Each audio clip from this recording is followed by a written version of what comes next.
Grassley. Ms. Bondi, if you're successful in your nomination, this Democrat would like to give you 3 words of advice. Answer Grassley's letters. You'll never hear the end of it if you don't. At issue, I believe, in this nomination hearing is not your competence nor your experience. At issue is your ability to say no. More than any other cabinet official, the Attorney General has to be prepared to put the Constitution first and even tell the President of the United States you're wrong. The political danger and personal costs of such a decision are well documented. You have only to ask former Attorney General Jeff Sessions and Bill Barr, whom Donald Trump sacked for lack of loyalty. And so I have 3 basic questions I'd like to ask you. Most Americans believe that central to the peaceful transition of power in a democracy is the acceptance of the results of an election. To my knowledge, Donald Trump has never acknowledged the legal results of the 2020 election. Are you prepared to say today under oath without reservation that Donald Trump lost the presidential contest to Joe Biden in 2020?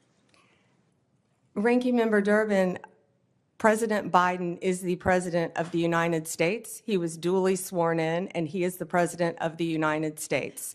There was a peaceful transition of power.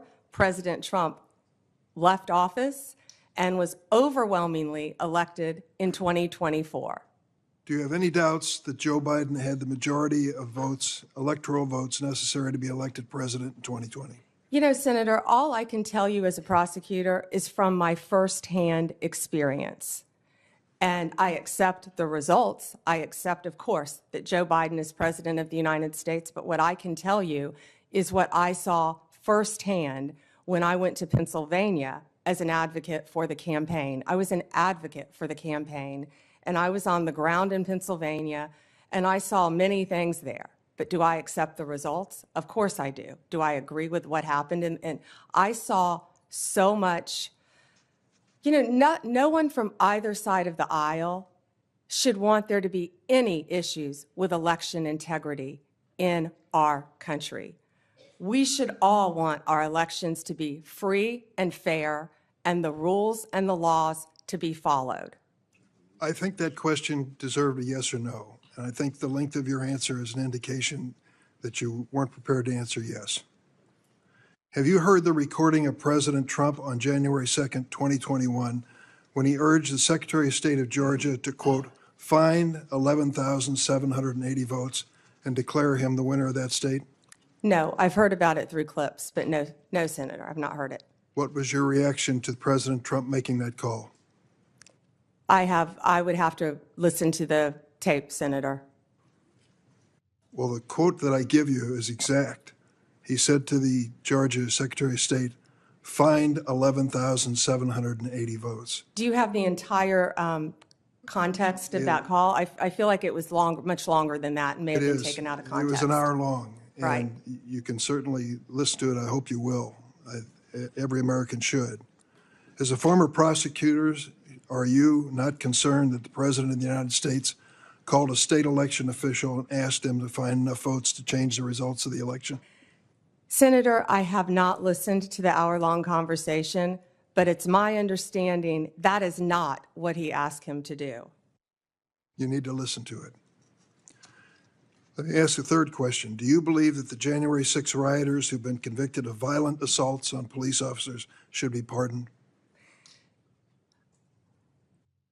Senator, if confirmed as Attorney General of the United States, the pardons, of course, fall under the President. But if asked to look at those cases, I will look at each case and advise on a case-by-case basis, just as I did my entire career as a prosecutor. You also advise the President on pardons. That's part of your responsibility as Attorney General.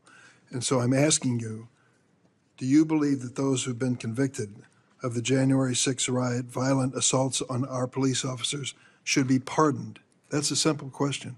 So, Senator, I have not seen any of those files, of course. If confirmed and if asked to advise the President, I will look at each and every file. But let me be very clear in speaking to you. I condemn any violence on a law enforcement officer in this country. Let me ask you about your work as a lobbyist for Ballard Partners. You did not list your current position as a partner at the lobbying firm, nor the work you've done for your Ballard Partner clients, such as lobbying for the country of Qatar for $115,000 a month, and for corporate giants Amazon and Uber when you're asked about conflicts of interest. Why do you believe your work as a lobbyist does not constitute potential conflicts of interest? Well, Senator, first, that was the amount my firm received. I believe multiple people represented the country of Qatar within my firm. My role, and I am very proud of the work that I did, it was a short time and I wish it had been longer for Qatar, was anti-human trafficking efforts leading into the World Cup, which is something I'd like to talk about later too. I was registered as FARA along with many members of my firm. That was the sole portion of my representation for Qatar. Now, if there are any conflicts with anyone I represented in private practice, I would consult with the career ethics officials within the department and make the appropriate decision. I would also like to point out to you, I don't believe that I would be the first Attorney General who has represented and advocated for businesses in their past. Of course not. The question is whether you will recuse yourself from any case involving your Ballard clients. One of those clients was the GEO Group, was it not? GEO, yes. A private prison company you lobbied for. It manages correctional institutions and detention facilities. The GEO Group has faced criticism for safety violations, inadequate health care, and poor management. The U.S. Immigration and Customs Enforcement is GEO's largest source of revenue. Under the Trump administration, GEO stands to earn hundreds of millions of dollars by detaining immigrants if there is this mass deportation. Would you sense any conflict of interest if you're asked to judge the performance of this government contractor? Senator, I will consult with the career ethics officials within the Department of Justice and make the appropriate decision. Thank you, Mr. Chairman. Senator Graham. Thank you. Congratulations. Thank You you. forgot to say that John's family was from South Carolina. The upstate, I'm sorry. Yeah. I'll give you a pass on that. From Anderson, by the way. Senator Cruz would be next, but he's not here, so I call on Senator Kennedy. Thank you, Mr. Chairman. Ms. Bondi, welcome. Congratulations. Can we agree that legitimacy is important to America's criminal justice system? Yes, Senator. Can we agree that legitimacy is important to the Department of Justice, which in part administers our criminal justice system? Yes, Senator. And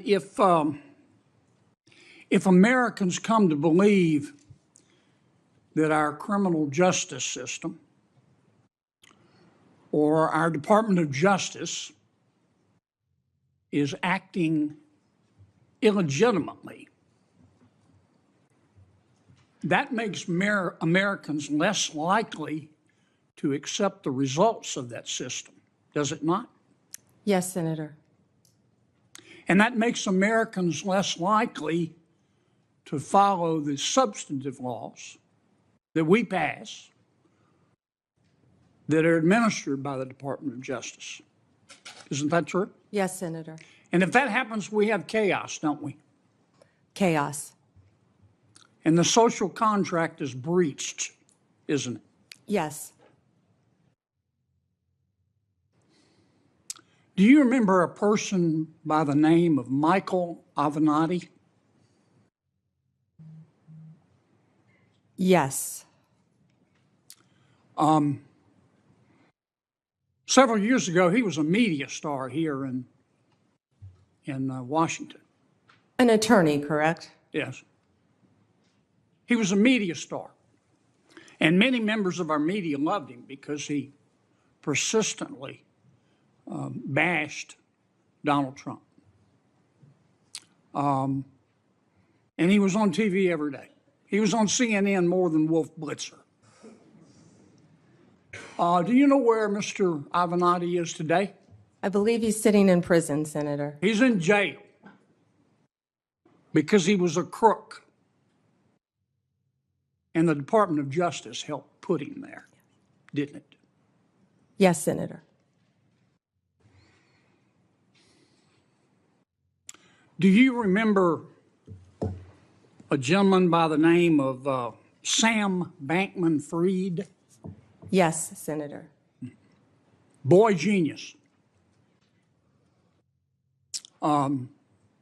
So smart and so powerful that he thought he could command the tides.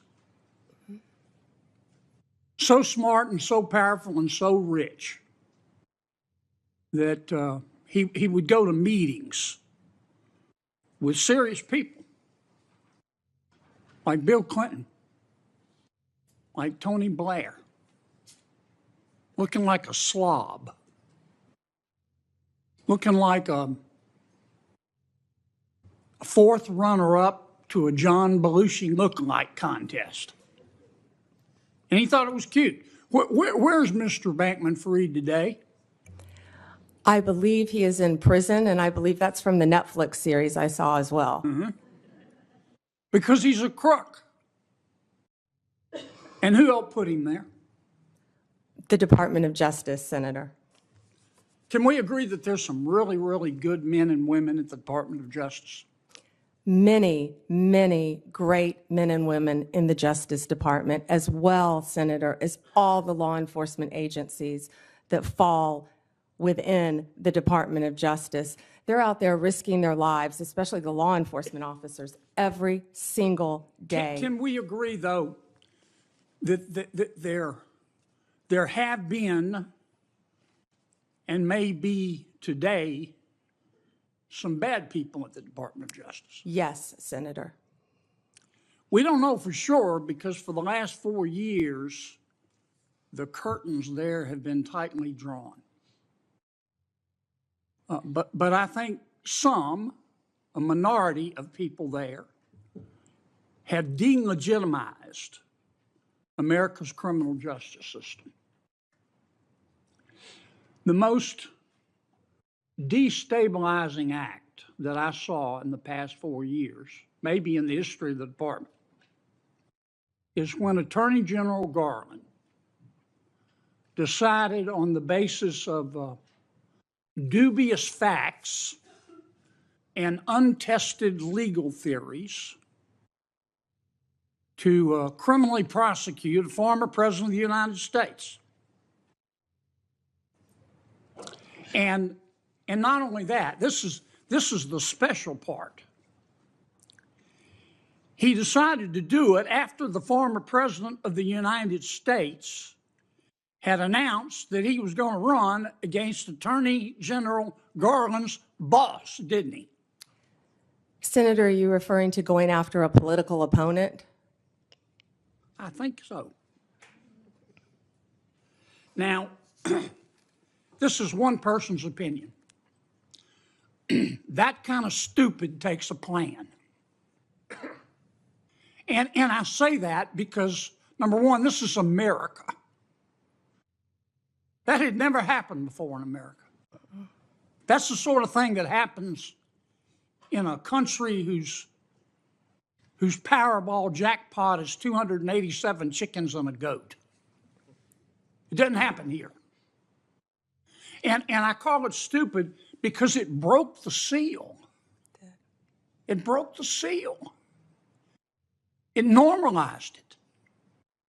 There are a lot of ambitious prosecutors in America, Democrat and Republican. And I'll bet you right now there's some prosecutor in a particular state thinking about, well, maybe I ought to file criminal charges against President Biden's inner circle for conspiring to conceal his mental decline. And that's the road we're headed down. And you've got to fix it, Counselor. You've got to fix it. And here's, in my judgment, what I would ask you to do. Find out who the bad guys are and the bad women and get rid of them. Find out who the good people are and lift them up. But do it on the basis of facts and evidence and fairness. Because the temptation of some people is going to be, they're going to tell you, look, two wrongs don't make a right, but they do make it even. Don't resist that temptation. Help us restore legitimacy to the Department of Justice. Thank you, Senator. Thank you, Mr. Chairman. Thank you, Mr. Chairman. Ms. Bondi, as you know, the Supreme Court in Trump versus United States held the president has absolute immunity to commit crimes in certain core areas of the president's responsibility. One of those core areas is the Justice Department. So in a breathtakingly dangerous and irresponsible decision, Justice Roberts and the majority held the president could commit crimes using the Department of Justice and be immune from prosecution. Justice Sotomayor correctly said this new immunity lies about like a loaded weapon. So the fear and the concern we have is that the incoming president will use that loaded weapon, that immunity, to commit crimes through the Department of Justice. And for that reason, it is all the more important that we have an Attorney General who has the independence, the strength, the intestinal fortitude to say no to the president when it is necessary. So my first set of questions has to do whether you have the independence to say no when you must say no. And you can say this is hypothetical, but it is not hypothetical. So let me start with one very specific non-hypothetical. The president has said Jack Smith should go to jail. Will you investigate Jack Smith? Senator, I haven't seen the file. I haven't seen the investigation. I haven't looked at anything. It would be irresponsible of me to make a commitment regarding anything without, you're a long practicing attorney, without looking at a file. So you would need a factual predicate to open an investigation of Jack Smith, is that right? Not a summary by you sitting here. Yes, sir. And not a summary by the president either, right? Absolutely. So a summary by the president or his desire to investigate Jack Smith would not be enough for you to open an investigation of Jack Smith, is that right? I will look at the facts and evidence in any case.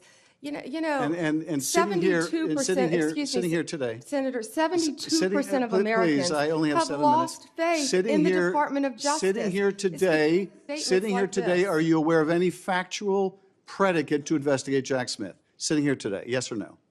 Senator, I will look at the facts and the circumstances. You can't answer that question. Brought to me. You're not a part of the department yet. There's no worry about divulging I'm sitting law here as a enforcement nominee. sensitive information. So just tell us, I'm are you sitting here as aware? a nominee. Just tell us, are you aware of a factual predicate to investigate Jack Smith? Yes or no?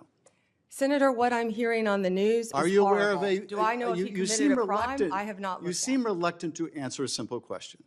Let me ask you a different simple question.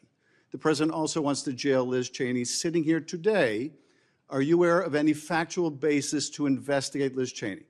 Yes or no? Senator, that's a hypothetical, and I'm not going to answer that question. No, it's not hypothetical. I'm asking you, sitting here today, whether you are aware of a factual predicate to investigate Liz Cheney. Senator, no one has Based on what asked you me know. to investigate Liz Cheney. That is a The hypothetical. president has called for it publicly. You are aware of that, aren't you? No one has asked me to investigate But the president Liz. has We're called- also the worried about president- Liz Cheney, the Senator. president has You know what called we for should this- be worried about? Ms. Bondi, The please crime rate answer in my questions. California right now You is are aware, through the roof. Ms. Bondi, Your robberies Ms. are Bondi, 87% my higher question- than the national my question average. is this. That's what I My want to be question is this. focused on, Senator. Do you have the if I'm power to confirmed say as no to the Attorney president? General. And what you're suggesting today by your non-answer is you don't have the independence to say no to the president. So let me ask you a different question. It also requires you, if you're going to be a good attorney general, to be able to tell hard truths to the president. So my questions now are, can you tell hard truths to the president? So let me start with an easy truth that you could speak to the president. Can you tell us, can you tell him that Donald Trump lost the 2020 election? Can you say that? Do you have the independence to say that? Do you have the gravitas, the stature, the intestinal fortitude to say, Donald Trump, you lost the 2020 election? Can you tell us that here today? Senator, what I can tell you is I will never play politics. You're trying to engage me in a gotcha. I No, won't I'm just do it. asking you a simple I question. won't play If you can politics speak truth with any to ongoing power. So let me ask you investigation, another. like you did let me- leaking your let me ask colleague you- Devin Nunes's if- memo. If you can't answer the question, let me ask you a different, what should be a simple truth, not a hard one. Was there massive fraud affecting the result of the 2020 election, yes or no? Senator, I'm glad you asked that question. If you'll let me answer what I saw in Pennsylvania. No, I asked a simple question about massive fraud. I can only tell you what I saw in No, Pennsylvania. I know you want to answer a different question, but my question is, can you tell us whether there was massive fraud affecting the results of the 2020 election, yes or no? Was there I or can was there tell not? you what I saw when I went That's as an not my, advocate that's to not the my campaign. question. So you can't answer that question. You can't speak that even easy truth to us, let alone to the president. So let me ask you a different question. It will also be important that you give good advice to the president. Are you prepared to advise the president not to pardon people who beat police officers? Senator, as I said, the pardons are at the direction of the president. We will look and we will advise. I will look at every case on a case. so you'll Let me look at- finish. On a case-by-case Okay, basis. okay, good. And I let me abhor violence to police officers. follow up with that. So will it be your advice to the president, Mr. President, I know you said you want to issue hundreds of pardons on day one. Will it be your advice to the president? No, Mr. President, I need to go over them on a case-by-case basis. Do not issue blanket pardons. Will that be your advice to the president? Senator, I have not looked at any of those files. If confirmed, I will look at the files And for will the you be able to pardons, as well will as you the be able to ongoing review investigation. hundreds of cases on day one? I will look at every file I am Of course asked you to won't. look So at. will you advise the Hey, president? can I will answer you- the question? Well, my question I would is- have plenty of staff. You said, of course you want. You'll be able to review Listen, I'm hundreds not of going to cases on the first day? mislead this body nor you. All right, let me ask another question. You don't want to answer that, let me answer You were another question. censured by It will Congress, also- Senator, for it will comments just also- like this that it are will so reckless. It will also be important for you to be able to preserve the records, the evidence of the department. Are you ready to commit that none of the evidence in the January 6th investigation will be destroyed under your watch? Senator, I will follow the law. I will consult with ethical officials in the Do you department. see any ethical basis to destroy evidence in the January 6th investigation? Then why can't you answer the question? Why can't you say, I commit to this committee, we will never destroy the evidence in the January 6th investigation? Why can't you give this committee and the American people that assurance? Are you frightened because evidence was destroyed against President Trump that was false? Is that why you're Why do frightened you now? have I can't difficulty? believe this is even. Why do you have difficulty answering that question? I can't believe Why do you you're have asking such a difficulty? question. Why do you have difficulty promising to preserve evidence at the Department of Justice? Why is that a difficult question? I will follow the law. It shouldn't be a difficult question. Thank you, Mr. Chairman. Ms. Bondi, I know that you are pleased that we are moving to the end of round one, and we appreciate your being here. Thank you, Mr. Chairman. And it's good to see you. Thank you. And I meant every word of those introductory remarks. I have the greatest deal of respect for you personally and professionally. This is a great pick by President Trump. You're going to do a great job. Thank you. I do want to say, though, that it appears as though Trump derangement syndrome is alive and well. The focus of these questions today are disturbing. I don't think my Democrat colleagues learned very much from the November 5th election. The American people rejected all this. Their obsession with President Trump didn't bode well for them electorally, and I think if they stay on this path, they'll be in a permanent minority. But that's up to 112 electoral votes, Senator. the landslide. But that's up for them. That's up to them to decide. I do want to comment a little bit, I guess, on this newfound religion on independence from the Attorney General. I will remind my colleagues that the last three Democratic attorneys general for the United States of America were perhaps the most biased, politically biased AGs we've had in modern political history in the United States. And there are some receipts. Eric Holder described himself as Obama's heat shield and wingman. this committee moved forward, and one of my colleagues referenced that the Attorney General shouldn't be the wingman of the president, Eric Holder's bragged about it. He bragged about it. Loretta Lynch met with Bill Clinton on the tarmac in a private meeting while she was investigating Hillary Clinton.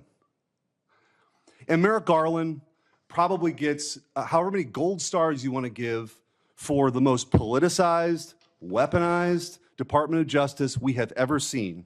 And I think it's worth exploring that, and then I want to get your comment on it. To just sort of take a step back, I think part of leadership is understanding the moment that you're in and the landscape. We've never seen anything like this.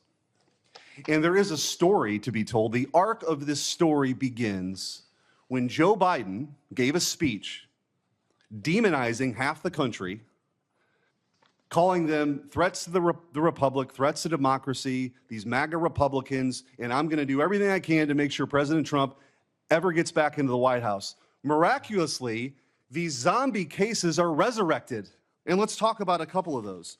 You've got, of course, Jack Smith, the overzealous and disgraced special prosecutor who time and time again has been slapped down by courts for overcharging and taking an overtly political position. He, by the way, in his postmortem this week, even acknowledged that it was unusual for him to be tasked with going after the political opponent of the President of the United States. It didn't stop him, though. The Supreme Court did, thankfully. But you had Jack Smith take on these unprecedented actions. You had a raid at Mar-a-Lago, staged photos at Mar-a-Lago for boxes of documents, which, by the way, boxes of documents were in Joe Biden's garage from his Senate days. And by the way, somebody who didn't register like you did under FARA, Hunter Biden was staying in. We don't know if he's compromised or not because that investigation was dropped. And give me a break that justice was meted out fairly for Hunter Biden. It wasn't. The Department of Justice went out of its way in documents to try to get him absolved of all potential crimes in the plea deal. It was only when the judge asked questions that unwound that. And they got back to the gun charge, but then President Biden did the dirty work himself. It was always going to be Plan B. You had Jonathan Sue, Biden's deputy White House counsel, coordinated with the DOJ and Jay Bratt on those classified document cases. Matthew Colangelo, who's that? The number 3 guy at DOJ goes to where? Alvin Bragg's office. Alvin Bragg then resurrects a zombie case in lawfare at a local level. Why would the number 3 person go do that? Maybe there was coordination. Maybe there was coordination, by the way, with the number 2 assistant DA in Atlanta in the Fani Willis case, who was meeting with the White House. Why would the White House care about a case in Atlanta? Well, the truth is everybody knows, it was on full display, this was the worst case of lawfare we've ever seen. If this was happening in another country, our State Department will be warning us about it. It's banana republic stuff. And one of the reasons why I'm so glad that you have been put up and nominated for this position is that I think you have the ability to level set. So when the Democrats ask you questions about your independence, it is beyond ironic that we're sitting here today because of the lack of independence from Merrick Garland and Eric Holder bragging about being Obama's wingman. So I just want to ask you, you've been asked this a bunch of times, you're going to make decisions, as you always have, right, on the law and let investigations go where they're going to go, but they're not politically motivated, correct? Yes, Senator, based on the law and the facts that apply. And in my limited time, I do want to give you an opportunity to talk about some of your experience working with law enforcement as Florida's Attorney General. This is something that, you know, as you and I talked about over the years, you were known for this, the collaboration you had. And I think getting the Department of Justice back to its core function of taking on violent crime, protecting the constitutional rights of Americans, but taking on violent crime is really important.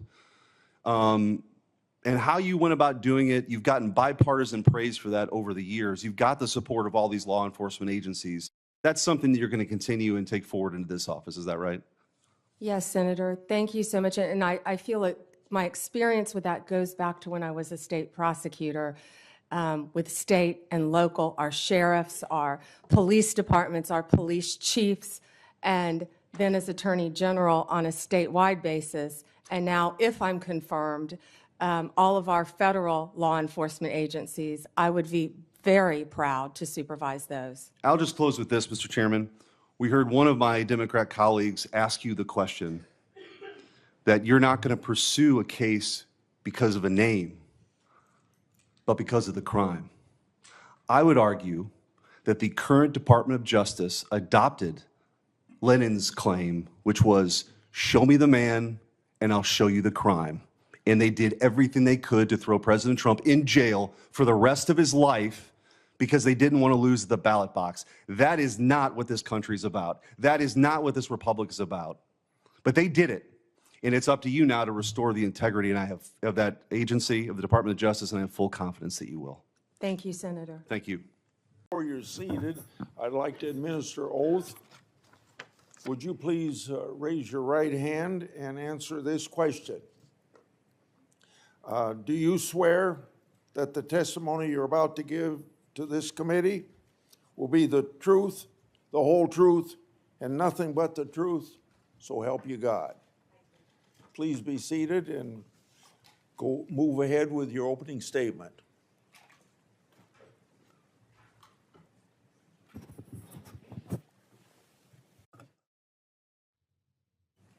Thank you, Chairman Grassley, Ranking Member Durbin, and members of the Senate Judiciary Committee. I've had the opportunity to meet with almost all of you, and I greatly appreciate that. I'm grateful to President Trump and to this committee for your consideration to be the 87th Attorney General of the United States. I would not be here without my family. And if you can bear with me for just a moment, a lot of them have made a very long trip, and I wrote them all down so I don't forget anyone. My beautiful mother, who I wouldn't be here, a retired kindergarten teacher, would not be here without my mom. As of a week ago, it was 12 years since we lost my dad to leukemia. Feels like 12 days. My amazing husband, John, and his two incredible girls, Collins and Finley. Collins is a senior at University of Florida, and I think all of you on this committee will be very happy to know Finley is in cybersecurity. There's a third who is traveling abroad. I wish she could be here. My amazing father-in-law, David, my sister, Beth, my brother-in-law is home with my niece, my nephews, if you could just raise your hand, Evan, Jake, and soon-to-be niece, Savannah. My brother, Brad, a brilliant lawyer, my sister-in-law, Tandy, and my nephews, Justin, who just got a 4.0 at UVA, Rex, great college tennis player, Brad, great tennis player. Is Rhea here? And my niece, my beautiful niece, Rhea, and the little guy is in school because he's 10. My friends, Leslie, Kathy, Dina, Tiffany, Kim, Paula, and so many of my former coworkers. And Ranking Member Durbin, if you want to get dirt on me, these women have known me since I was a child. Seriously, most of them. So thank you for indulging me in that. They've all made a very long trip to be here. And thank you for holding my hearing as well and not postponing it. I appreciate that. Thank you all. From the moment I interned at the state attorney's office in Tampa, Florida, all I wanted to do was be a prosecutor. The Supreme Court certified me, and I had 4 jury trials while still in law school. Lost most of them, but had 4 jury trials and never wanted to do anything else. I continued my career there, trying everything from DUIs, domestic violence cases, capital murder cases, the whole gamut. I became a lead trial attorney in courtroom every day trying career criminals, was deputy chief of a division, and then ultimately was felony bureau chief, and eventually left to become Florida's 37th Attorney General for the state of Florida. Nothing has impacted my career more than my experience as a state prosecutor. because I got to know and still keep in touch with many victims and their families from when I was a prosecutor. Upon becoming Attorney General in 2011, I proudly served for 2 terms. I was term limited. I would probably still be there right now had I not been kicked out of office by term limits. I loved being Attorney General. I did my best to keep Florida safe, to continue to stand up for victims of crime, and to fight the opioid crisis and the drug crisis that was not only facing Florida, but this entire country. Out of the top 100, this is one of the things I'm the most proud of, oxycodone dispensers in the entire country, I believe it was 98 of them, 90 or 98 of them, lived in Florida. We fought for tough legislation. Kids were dropping dead every day. We fought for tough legislation, and after that legislation, none of those opioid dealers, doctors, practiced in Florida.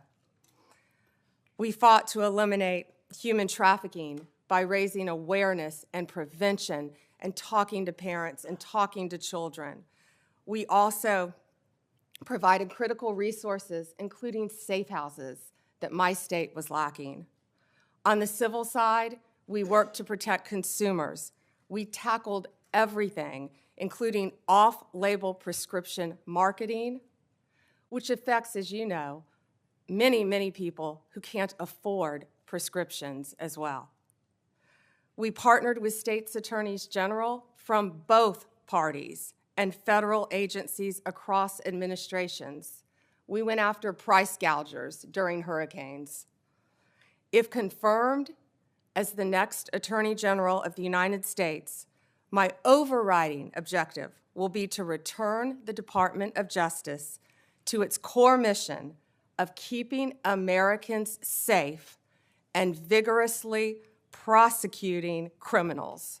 And that includes getting back to basics, gangs, drugs, terrorists, cartels, our border, and our foreign adversaries. That is what the American people expect, and that is what they deserve from the Department of Justice. If confirmed, I will do everything in my power, and it will be my great responsibility to make America safe again. Making America safe again also requires reducing recidivism. We have to fix the Bureau of Prisons, and I am looking on both sides of the aisle. The Bureau has suffered from years of mismanagement, lack of funding, and low morale. I was proud to support President Trump's First Step Act. I think more can be implemented and more can be done on that front.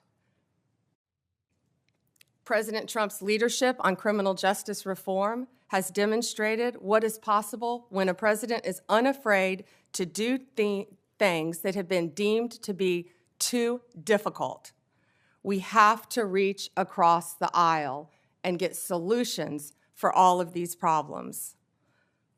Like the president, I believe we are on the cusp of a new golden age where the Department of Justice can and will do better if I am confirmed. Lastly, and most importantly, if confirmed, I will fight every day to restore confidence and integrity to the Department of Justice and each of its components. The partisanship, the weaponization will be gone. America will have one tier of justice for all. In all this work, I'll collaborate closely with this committee. I will work with all of you, as I've committed to do when I met with almost all of you. And I will partner not only with the federal agencies, but with the state and local officials throughout our great country. I look forward to answering your questions today and working together for this country and our Constitution. Thank you, Senators.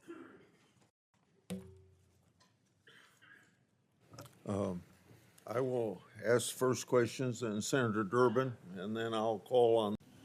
Senator from Iowa. January is National Blood Donor Month, Every 2 seconds, somebody in the United States needs blood. Yet, less than 10% of the eligible population donates blood annually. Blood donations are especially critical for patients receiving organ transplants, having surgery, premature infants, and those involved in car accidents. Regular blood donations can help your neighbor or a stranger. Following a natural disaster, we often hear the call for blood donations, yet we often forget about it when those events pass. Blood donations are needed at all the time. I encourage Iowans, I suppose I should encourage all Americans who can donate blood to find their local blood center and donate today.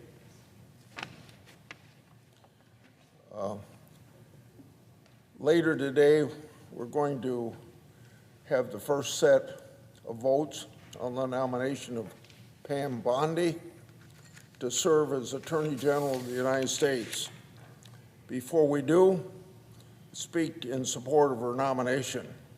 Ms. Bondi made history as the first woman elected as Florida Attorney General. She served for 8 years and was easily reelected to a second term because she did such a great job. She fought against pill mills, eliminated the backlog of rape test kits, and stood for law and order.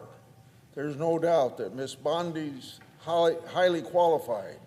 She's capable of doing the job well, and she represents mainstream views shared by at least 77 million Americans who voted for change in the 2024 election. This should earn her the same bipartisan support this body gave to Attorney General Garland, including this senator. I'm disappointed that none of my Democratic colleagues on the Judiciary Committee voted for Ms. Bondi, and I hope the full Senate takes a different approach if my colleagues won't cross the aisle for this qualified nominee. They'll show that their intent on opposing President Trump's picks are purely partisan reasons. Ms. Bondi's ready and able to serve our country, and she'll work with President Trump to restore faith in the Justice Department. I urge my colleagues to join me in supporting Ms. Bondi.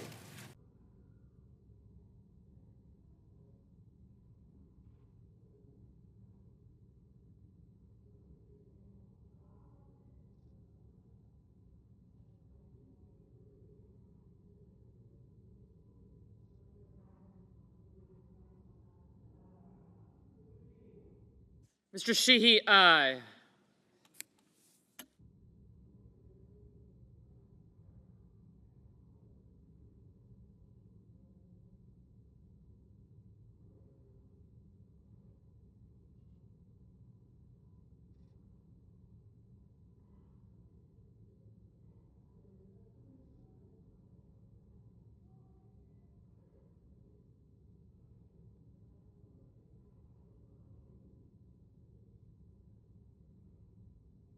On this vote, the yeas are 52, the nays are 46. The motion is agreed. The clerk will report the nomination. Department of Justice, Pamela Bondi of Florida to be Attorney General.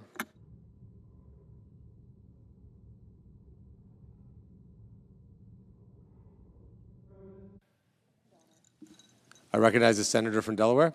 Mr. President, as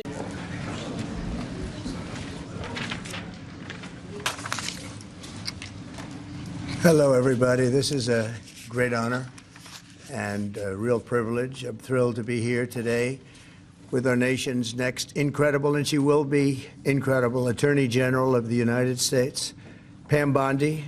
And I want to congratulate Pam. She's worked hard, so hard, and unbelievably fair and unbelievably good at law enforcement. I just want to congratulate you. Very special person.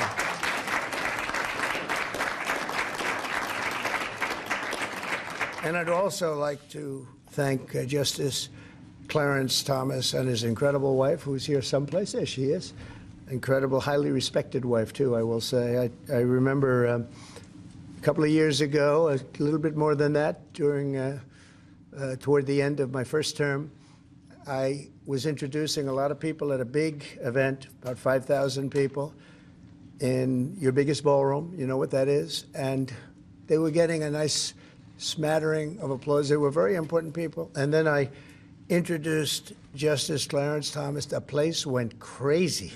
And it was then that I realized that you are a very popular guy and respected guy. So thank you for being here. It's an honor and a great honor for Pam. Thank you very much. Pam was a career prosecutor for nearly 20 years and was one of the toughest and smartest and best and most successful attorney generals in the history of Florida.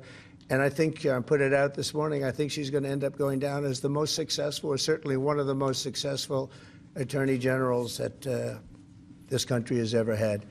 I really believe that. I know her well. A lot of people in Florida, if you're in Florida, you know her well. And it was all good. There was never a problem, no problem.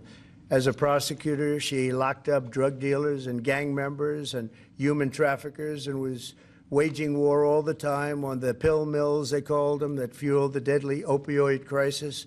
And she did better than anybody else. There was nobody like her in the country. She also won over $50 billion in lawsuits for the victims of financial fraud and devastating Deepwater Horizon oil spill, which was brutal, and she was the leader of that whole deal, getting that people taken care of. As Attorney General of the United States, Pam has a historic and urgently needed task ahead of her, and probably there's never been a time, Clarence, that's more important than right now. We went through 4 years of not such good work in many ways, not just with the president, at other levels also, with the president, obviously. She's going to restore fair, equal, and impartial justice and restore the constitutional rule of law in America. She will lead the Democrats. You know where they're going to, at least she's going to lead them right down. But I think she's going to be as impartial as you can possibly be. I know I'm supposed to say she's going to be totally impartial with respect to Democrats. And I think she will be as impartial as a person can be. I'm not sure if there's a possibility of totally, but she's going to be as total as you can get, Gianni, right? But she's going to be fair, and she'll lead the Department of Justice in crushing violent crime, demolishing the gangs, which are all over the place. If you look at New York, if you look at Chicago, if you look at Los Angeles, which is half burned down, unfortunately, because they didn't have the water and they didn't have what they were supposed to have. Destroying the terrorist cartels is going to be a very big priority for Pam, and that leads to crime and it leads to a lot of drugs, so she's going to take care of it, and she'll stop the invasion of our country and get fentanyl off our streets, and we're going to be working with her very closely. Christine Holm and Tom Homan and all of the people are going to be working very closely with Pam. She's going to end the weaponization of federal law enforcement and restore honesty and integrity at the DOJ and the FBI, and she's going to be working with Cash, and she's going to be working with a lot of other people that you've been reading about, writing about over the last few weeks. The role of Attorney General comes with immense responsibility, but I have absolute confidence that Pam will fulfill her duties with honor and courage and strength and fairness. She's going to be fair. She's going to be very fair. And now I'd like to invite Justice Thomas to administer the oath of office. And thank you all for being here. It's a very important day, I believe, in our country's history. Thank you very much.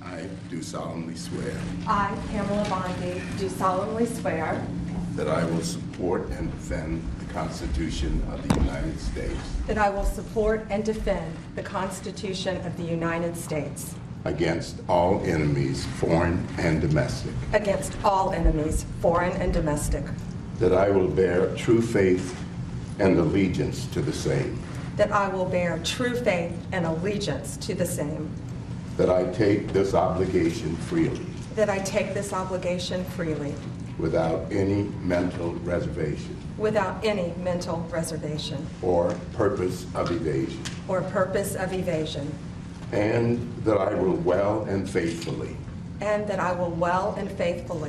discharge the duties of the office on which I'm about to enter. Discharge the duties of the office on which I am about to enter. So help me God. So help me God. Congratulations.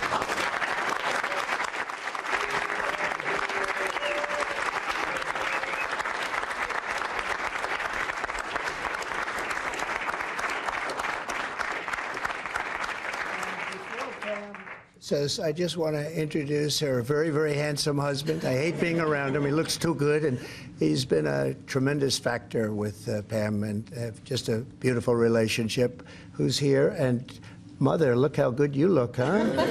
Look how good. So I just wanted to introduce them. And Pam, have fun, President. please. Thank you.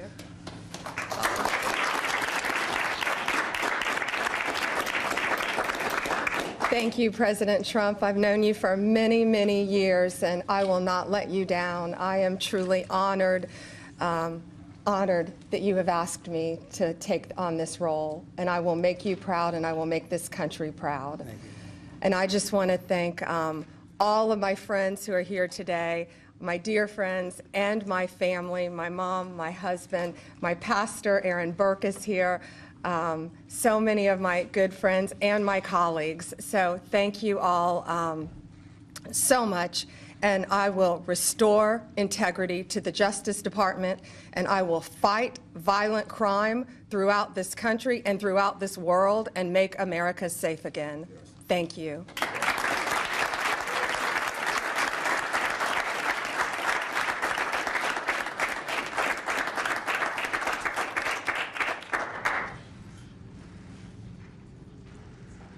Thank you very much, everybody. Thank you. This is Mr. President, can I ask a great day. Can we ask about your dozen proposal? A lot of people are talking about, obviously, attention. Everybody loves it, but this is just not the right time. But we'll maybe do something later. This is a very important and, in my opinion, solemn occasion. So I don't think we want to talk about other subjects. Mr. President, what is your top priority? What is your top priority, Madam Attorney General, for this new position that you've now been sworn into? Well, I can just say very simply, for me, overall, very simple. Make America great again. That's what we're going to do. We're going to make America great again, and she's going to take crime out of the system.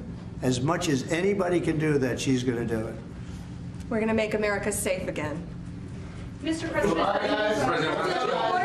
Thank you, everybody. We'll appreciate you. Thank you very much. Thank you, guys. Come on. Thank you very much. Thank you, guys. Come on. Go. Thank you.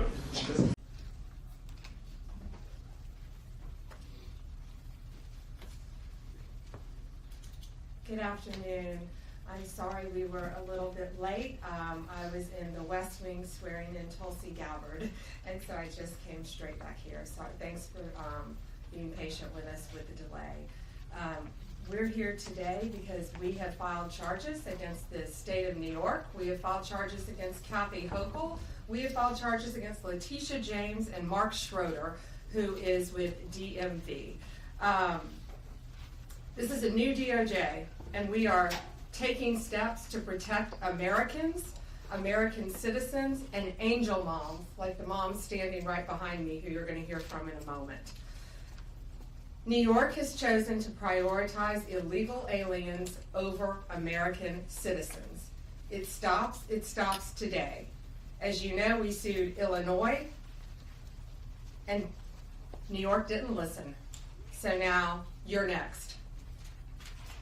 Millions of illegal aliens with violent records have flooded into our communities, bringing violence and deadly drugs with them.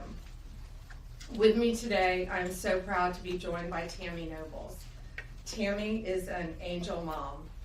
Her beautiful daughter, Kayla Hamilton, was murdered by an MS-13 member in 2022. Kayla had just turned 20 years old, and she was raped and murdered by someone who should not have been in our country. Yet, he was released, flown to Maryland, where he committed this violent murder. I just want you to hear from, Tammy. Tammy represents not only herself and her family, but all of the great angel moms around this country who have suffered because of what the Biden administration did, and it is over. Thank you for having me here today and being able to share Kayla's story. Her murderer was able to come across the border knowing that he was flagged as an MS-13 gang member, and he had a criminal record in 2020 in El Salvador for illicit gang activity. He came over as an unoccupied alien child, saying that he was afraid of gang activity in his country. Health and Human Services called him a nice boy, and he showed age-appropriate behavior. That fell so wrong when he murdered my daughter. He ended up in Maryland, where he was able to rent a room in the same mobile home as her.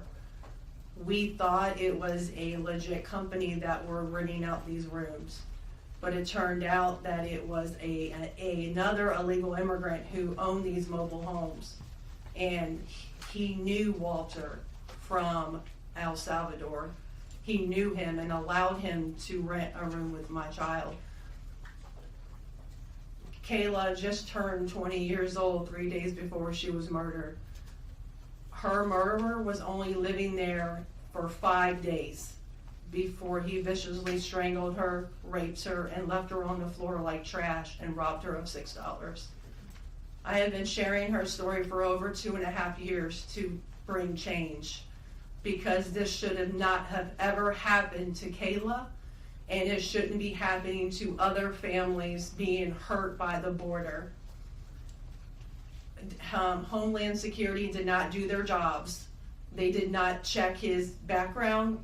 You know, they did say that he was processed. So if they processed him, they knew that he was a gang member and still allowed him here. Health and Human Services did not verify the sponsor and allowed him to go with a sponsor that they don't even know if it was his cousin or his aunt.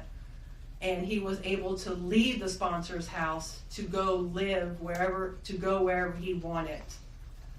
And I am going to continue sharing Kayla's story to help save others and to bring awareness of what was happening under the Biden-Harris administration. And I'm so thankful for Pam having me here today, and I'm so thankful for the opportunities I got from Trump and any other platform, people who allowed me to share her story, because this is going to end.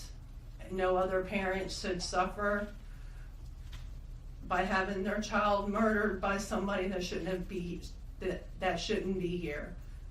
And I'm gonna continue, sharing it, and for Kayla, and also for others. Thank you. And it's my understanding that he also admitted to other murders, correct? Multiple murders. He wrote a letter, and it was intercepted in jail, that he committed 4 murders and 2 rapes. And that's who we were letting walk into our country. And that's why President Trump has directed this to stop. And if you don't comply with federal law, we will hold you accountable. We did it to Illinois, strike 1. Strike 2 is New York. And if you are a state not complying with federal law, you're next, get ready. And the great men and women of law enforcement are standing behind me today. We have FBI, DEA, ATF agents. They put their lives on the line every single day to protect us. And what New York has, they have green light laws, meaning they're giving a green light to any illegal alien in New York, where law enforcement officers cannot check their identity if they pull them over. Law enforcement officers do not have access to their background. And if these great men and women pull over someone and don't have access to their background, they have no idea who they're dealing with. And it puts their lives on the line every single day. Violent criminals, gang members, drug traffickers, human smugglers will no longer terrorize the American people. And that is why we are here today. You will be held accountable if you do not follow federal law. It's over, it ends, and we're coming after you. questions. We have time for a few questions. David Spott with Fox News. Madam Attorney General, thank you and welcome to the Justice Department. Thank you. I have a quick on-topic and a quick off-topic Sure. question. On-topic, in your executive order or in your orders on the first day you were here, you talked about working with the Justice Department or these sanctuary cities, as you say, will be Yes. punished. Today you're putting people on notice. Right now, we're just lawsuits. Is this going to go further? What kind of punishment are we talking about? Is there any grounds to charge individuals, charge politicians? How far is this going to go? Well, we're going to see what they do next, David. We have sued them all. We personally sued the governor, the Attorney General, Letitia James, and Mark Schroeder with DMV because he has the green light laws. So what they have to do, they have to start complying with federal law. If they don't, we're going to appeal it, and we will win. They have to comply with federal law. Did you have a second question? I did have a second off-topic question in this regard. The judiciary today, Elon Musk, who has enormous influence in the Trump administration, posted on X, quote, there needs to be an immediate wave of judicial impeachments, not just one. As the Attorney General of the United States, how do you respond to that? Shouldn't the process work out in the courts before we talk about judicial impeachments? I mean, these are just TROs now at this time. Shouldn't these just play out? Yeah, I haven't seen Elon Musk tweet. He is a friend of mine. He is a great man. I think he's very frustrated with what's happening in our federal government. You know, at USAID alone, they're giving out billions of dollars that should not be distributed. We're going to back him up. You know, we work our whole lives in this country, and we all pay taxes in this country. And for people to find out that $2 million is going to Guatemala for sex changes is outrageous. And we're going to back up Elon Musk every way we can. That includes lawsuits against these people who are doing that, and we will be successful. Do you have concerns about judicial impeachments? That's not going to happen now. We're going to look at everything. We're going to follow the law right now. We're going to follow the process. These are federal judges with lifetime appointments, but they will be struck down ultimately by the Supreme Court of the United States if the appellate courts don't follow the law as well. Lana Richard, VAB. Hi. Hi. Nice. I also have an on-topic and an off-topic. Sure. First of all, can you just briefly walk us through what the legal claims are you're making in this lawsuit? Yeah, absolutely. So the green light laws are that, this is what the green light law says. It's a green light to illegal immigration, which says they can comply. That law is unconstitutional. They can't do that. And what they've done is they have a tip-off provision that requires New York's DMV commissioner to promptly inform any illegal alien when a federal immigration agency has requested their information. So think about the men and women in law enforcement behind me. That's basically, that's not basic, it's tipping off an illegal alien, and it's unconstitutional. And that's why we filed this lawsuit, and that's why we charge Mark Schroeder too, because he runs DMV. Oh, I'm sorry, you had a second question. Yeah, my off-topic question, I wanted to ask about Mayor Eric Yes. Adams' case. As of at least a few moments ago, SDNY still has not dropped that case. Have you or other DOJ leadership spoken to the acting U.S. Attorney and SDNY since the memo was sent earlier this week? And what will you do if she refuses to drop the case? I have not spoken to her. I know our acting DAG, Emil Bove, has spoken to her, and Chad Mizell may have spoken to her, but that case should be dropped. It was done at the directive of Emil, so that case should be dropped. I did not know that it had not been dropped yet, but I'll certainly look into that. Reagan, Daily Caller. Hi, how are you? Tom Homan suggested this week that someone from within the FBI may be leaking information about the ICE raids, and that such could be putting officers' lives at risk.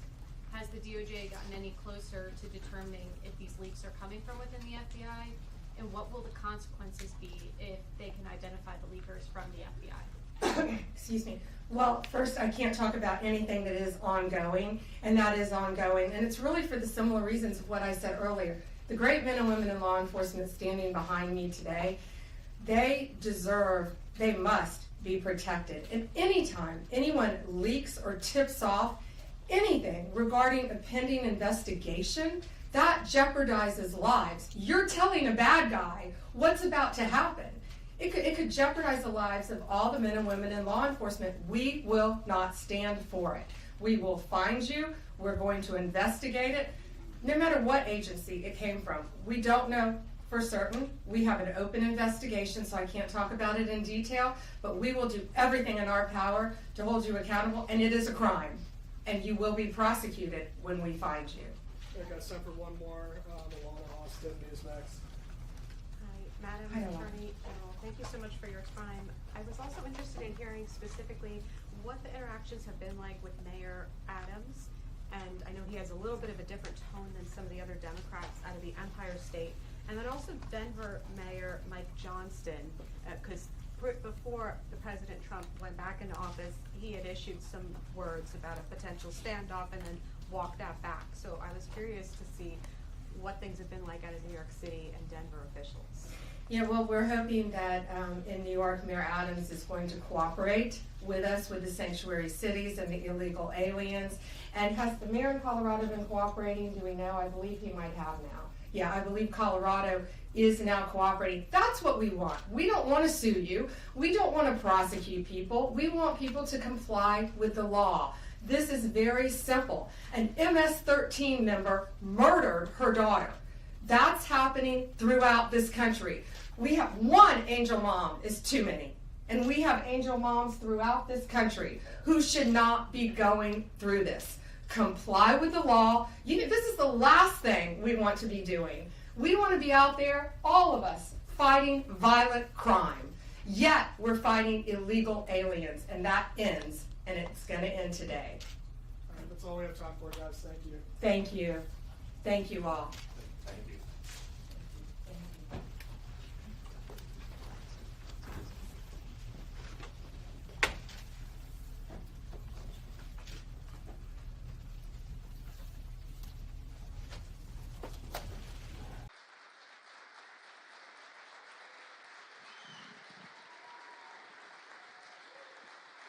Hi, please be seated.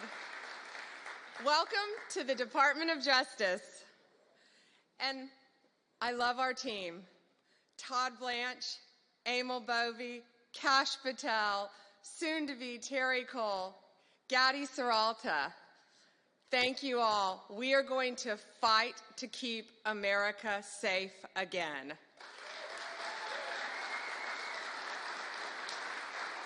President Trump has prioritized tackling our nation's fentanyl crisis, and he has taken decisive action to fight it. I want to thank our U.S. attorneys who are here today, our state attorneys general from all around the country. I see all my friends out there, my colleagues, who will work to prosecute violent criminals, get the drugs off our streets, get the gangs off our streets, and get the illegal aliens out of our country. And thank you to all of our federal, state, and local law enforcement officers who are here today who keep us safe every day and night. Thank you to all of you.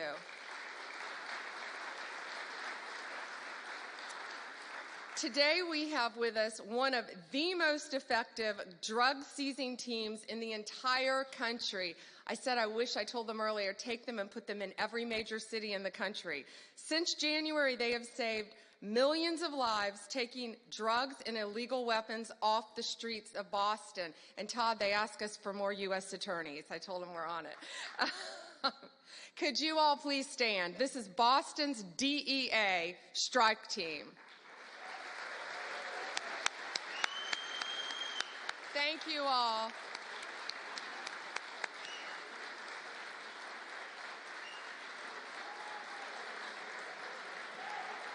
Thank you.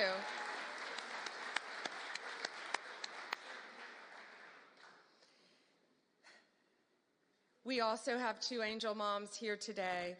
Anne lost her son. He was 15. He thought he was taking a Percocet at school, and it was laced with fentanyl. And he was beautiful. And I'm so sorry.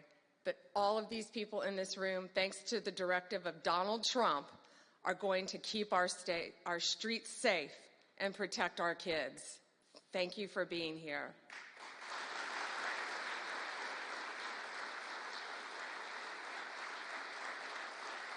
And Tammy's beautiful daughter, Kayla, was murdered violently by an illegal alien from El Salvador who should not have been in our country. And thanks to Donald Trump, they will all be deported very soon, thanks to his work, Homeland Security, and I say the unsung hero, Stephen Miller.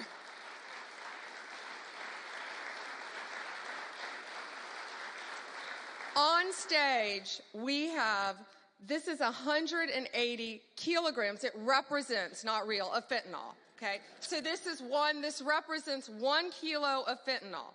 In its pure form, this 1 kilo can kill 500,000 people. The 180 there, in pure form, could kill 90 million people. That is the population of California, Texas, and Florida. That's what we're dealing with in our country. That's why angel moms go around the country. That's why Donald Trump has taken such a hard stance against cartels, securing our borders, getting these gangs and drugs out of our country. But look at that. That can kill 3 states in its pure form. That should terrify everyone. I see our senators made it. Did our senators? Thank you. However, taking the drugs off the streets is only half the battle. President Trump has secured our borders and will continue to fight the cartels throughout this country, deport them all, or lock them up for the rest of their lives, thanks to our prosecutors around this country where they belong. Under the last administration, cartels, criminals, they freely walked in and out of our country with impunity. No longer. Under Donald Trump, they live in fear, and they better live in fear because we're coming after all of them. I am so proud to have a team with Emil and Todd and all of our great team. And we all work for the greatest president in the history of our country. We are so proud to work at the directive of Donald Trump. It is, he will never stop fighting for us, and we will never stop fighting for him and for our country. It is an honor to welcome to the Department of Justice the 45th and the 47th President of the United States.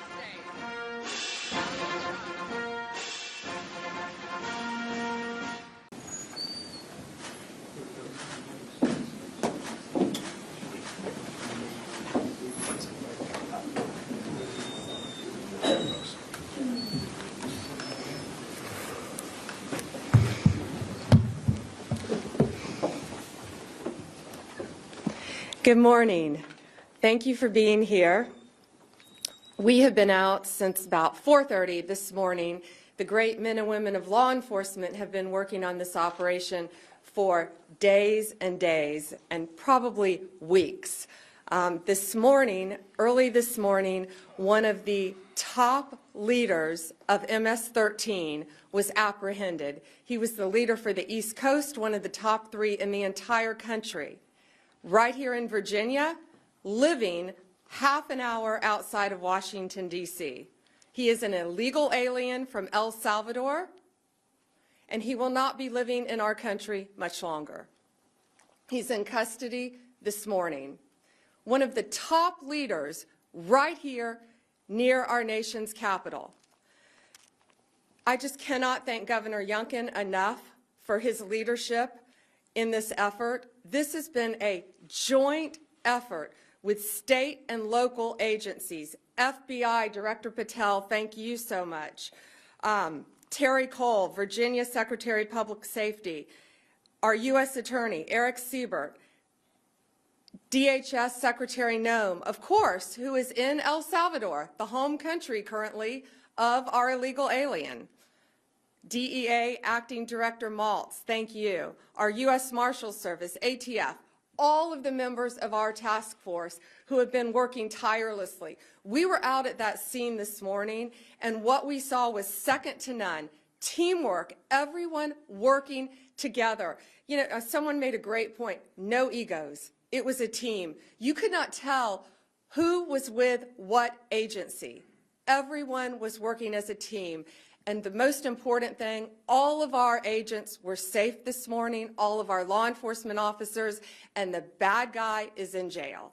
That's what matters. That's what happened. America is safer today because of one of the top domestic terrorists in MS-13. He is off the streets. This has been an ongoing directive of President Trump. His directive to me when I became Attorney General of the United States was very simple. Keep America safe. Make America safe again. And that's what these men and women have been doing tirelessly every single day since Donald Trump took office. We want to make our streets safer. We want to make our schools safer. We want to make your neighborhood safer. This guy was living in a neighborhood right around you. No longer, thanks to the great men and women of law enforcement.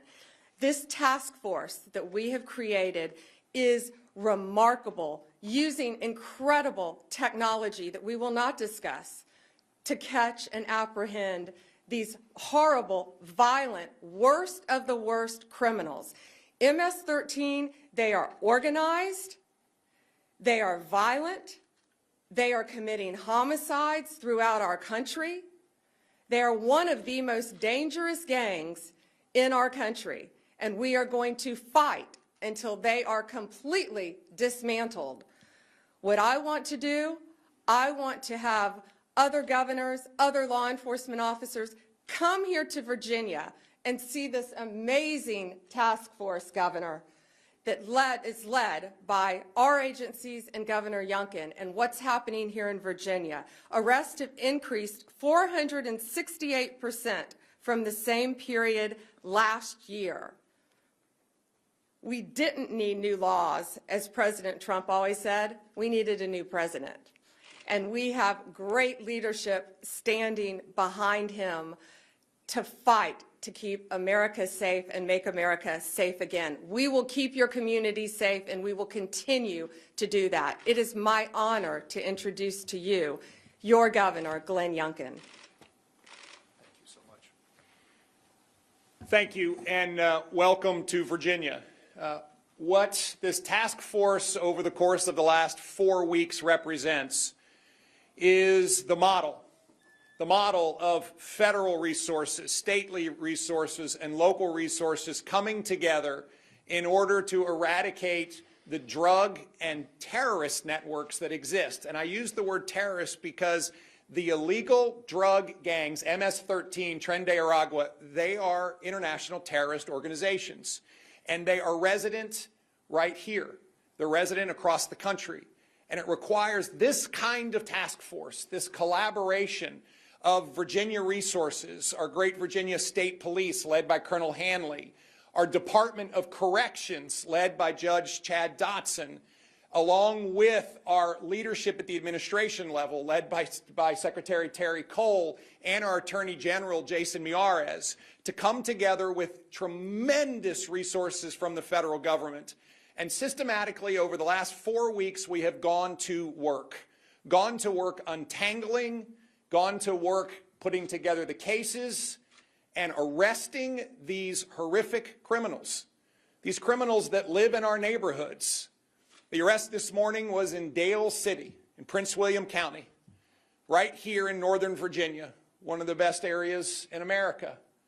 And it was one of the top leaders of MS-13 living here, an illegal immigrant, and that illegal immigrant's going to go back to where he came from. But most importantly, it's this effort that has been enabled by the Trump administration. President Trump said, get the bad guys. I've been working on this literally for the first 3 years of our administration with little to no help from the senior leadership in the federal government and the Biden administration. On day one, we went to work signing a 287G memorandum. It took us 20 hours to get it done. I was able to deputize our state police and our Department of Correction members to go to work in this task force. I want to thank General Bondi. From the second she assumed her position, she was here with us. I want to thank Director Patel. From the second he assumed his position, he was here with us. Resources, capabilities. But I most importantly want to thank the men and women who every day put their lives on the line. These folks go to work with a bulletproof vest on, and they so rarely have anyone say thank you. And today, they deserve a huge thank you, but they deserve a thank you every single day. Over the last 4 weeks, 340 horrific criminals have been arrested here in Northern Virginia. And that allows me to make one last comment. Local jurisdictions that claim sanctuary city status are absolutely unacceptable. Look who's in your community. Look who's living around the corner from citizens that are going to work, trying to build their lives in a place that's the best place in America to live and work and raise a family. And yet we have one of the top 3 operatives from the most dangerous gang in America and the world living around the corner, and you sanctuary cities want to give refuge to them. Listen, it's time for us to recognize that Virginia is not a sanctuary state. We are working to get the bad guys out of here. And if you are a local jurisdiction and not helping us and not cooperating with us, you are working against the safety of all of those men and women that call your jurisdiction home.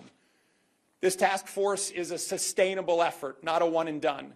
And that is the most impactful part of it.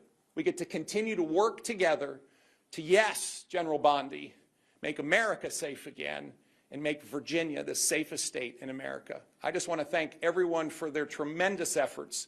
And now I want to hand it over to the U.S. Attorney of Virginia's Eastern District, Eric Siebert. Thank you, Governor. On March 3rd, we officially launched the operations as part of this Homeland Security Task Force. And this is first of its kind in the nation. It's interagency, which makes it unique. And it combines federal, state, and local resources to identify and arrest the most violent gang offenders in the Eastern District of Virginia. So working with our partners of all 4 divisions in the Eastern District of Virginia, we have created an intelligence-based model. And that's the focus, is intelligence-based, that drives this moving forward. So we can focus our attention on the transnational organized groups, such as MS-13, that have long plagued our communities. So in less than a month, we have identified 575 targets. We've arrested 342 of those targets, many of them with illegal status. And of the 342 arrested, we've identified 81 individuals with gang or transnational crime affiliation. The Eastern District of Virginia U.S. Attorney's Office has already done 73 federal criminal complaints charging these individuals. And between federal and state partners, we've obtained and executed 39 search warrants. We're already hearing in the community that our efforts are having a deterrent effect on these gangs. And so moving forward with the information that we've obtained from our arrests and search warrants, we plan to use the task force model to continue to identify these bad actors and prioritize the rest of the most violent transnational criminals. I want to thank Attorney General Bondi, Governor Youngkin, FBI Director Patel, DA Administrator Waltz, and Secretary Cole for your trust on this and support of this Virginia task force. And I also want to thank the hard work of the agents and the special agents of Virginia State Police and the federal agents, and also the AUSAs. My prosecutors have been working around the clock to support this task force. And despite the tremendous success of this task force, I want the public to know this is just the beginning of our efforts. We have a sense of urgency on this, and we do not plan on stopping until every one of these violent gang members is off the streets. And to the criminals, I just have to say, we're coming. So at this time, I'd like to turn this over to FBI Director Patel.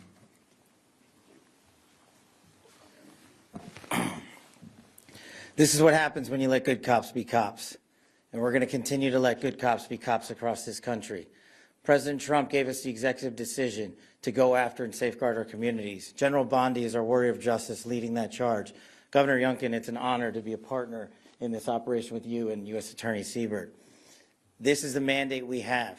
Right now we have an American dying every 7 minutes from a drug overdose. That is a national security crisis we have not seen ever before. We have a woman or child being raped every 6.5 minutes in this country. We have a homicide twice an hour. No part of that metric is a safe and secure America. But thanks to the brave leadership of this administration and the folks that you see here, we are returning our communities to safety. As you heard, we took down this morning a top leader of MS-13. That is not done easily. That is done with brilliant law enforcement. And right here, I'm proud, and I think the governor knows I'm biased, having graduated from the University of Richmond, to have this here in the state of Virginia, here in our Northern Virginia resident agency, with our partnership with our Washington field office and our special agents, our SOS folks, our intel analysts, and our support staff. My priority has been law enforcement across the country, and that will not change. But law enforcement across the country cannot be done just by Washington, D.C. and the federal government alone. This task force was stood up 1 month ago. In 1 month, the brave men and women on this task force from state, local, and federal authorities have arrested 342 criminals in the state of Virginia alone.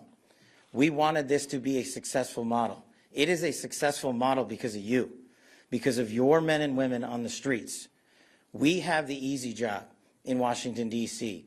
You take it to the max every single day. You put your safety on the line. You put your selfless desires ahead of going home and seeing your families at night because you care more about safeguarding our schools and our community than you do your own safety. So we will always have the backs of good cops because you have the backs of the American people.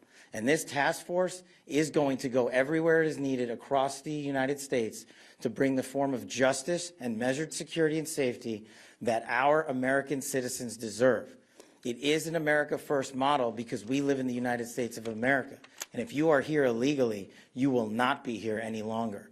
And if you are going to continue to commit acts of violent crime, you will meet the same fate that this individual did this morning. And I just want to reiterate what our partners said behind us.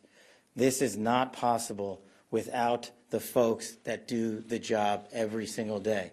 And as director of the FBI, it is a privilege to lead some of these brave men and women. And the only ask that I have of you in the community is the next time you see a cop, thank them. The next time you see someone safeguarding our schools, shake their hand. The next time you see our brave men and women of the FBI and the local and federal state police take down a violent terrorist, maybe give him a hug. Because those guys, those gals are the ones that are going to continue to keep our city safe. And we will not stop until this national security crisis is recognized, brought into check, and eliminated. Thank you. Questions? Amber from Daily Caller. Thanks. Hey, Amber. First question is, how long was this individual living in the United States illegally and operating as a leader of MS-13? And then two, MS-13 has been a huge problem in Virginia for several years now. How many members of that gang do you believe are currently operating in the state?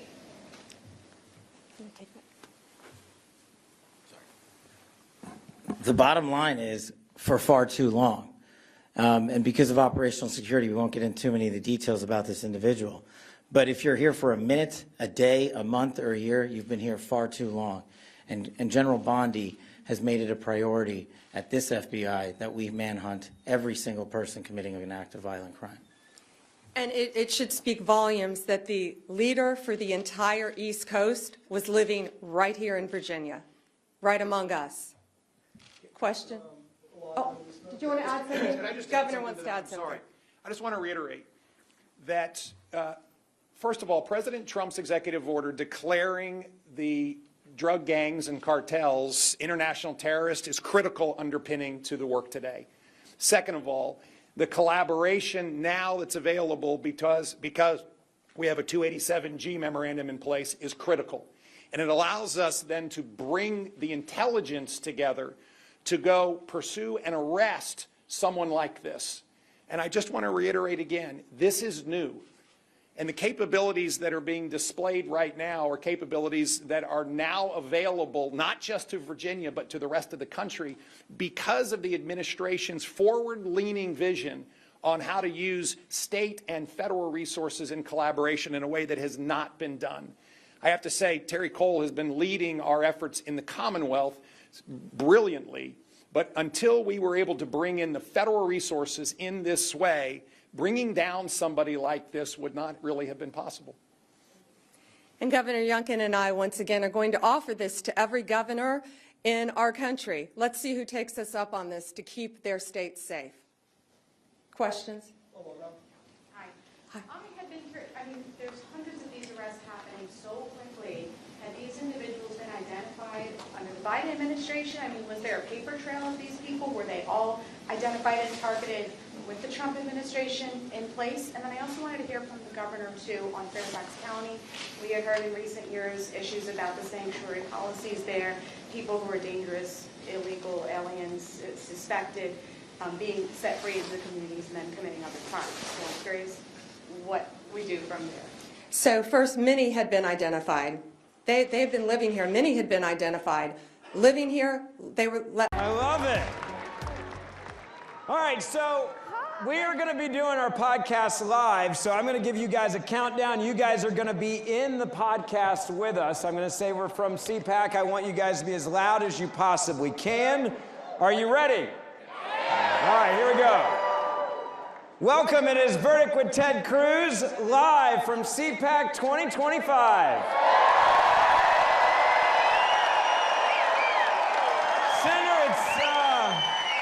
I like this being our annual time to hang out with fun people. Well, it is great to be back with CPAC, and I got to say, CPAC this year, there is energy, there's excitement. It turns out winning doesn't suck. It does not. And we have a guest. We have the Attorney General of the United States, Pam Bondi.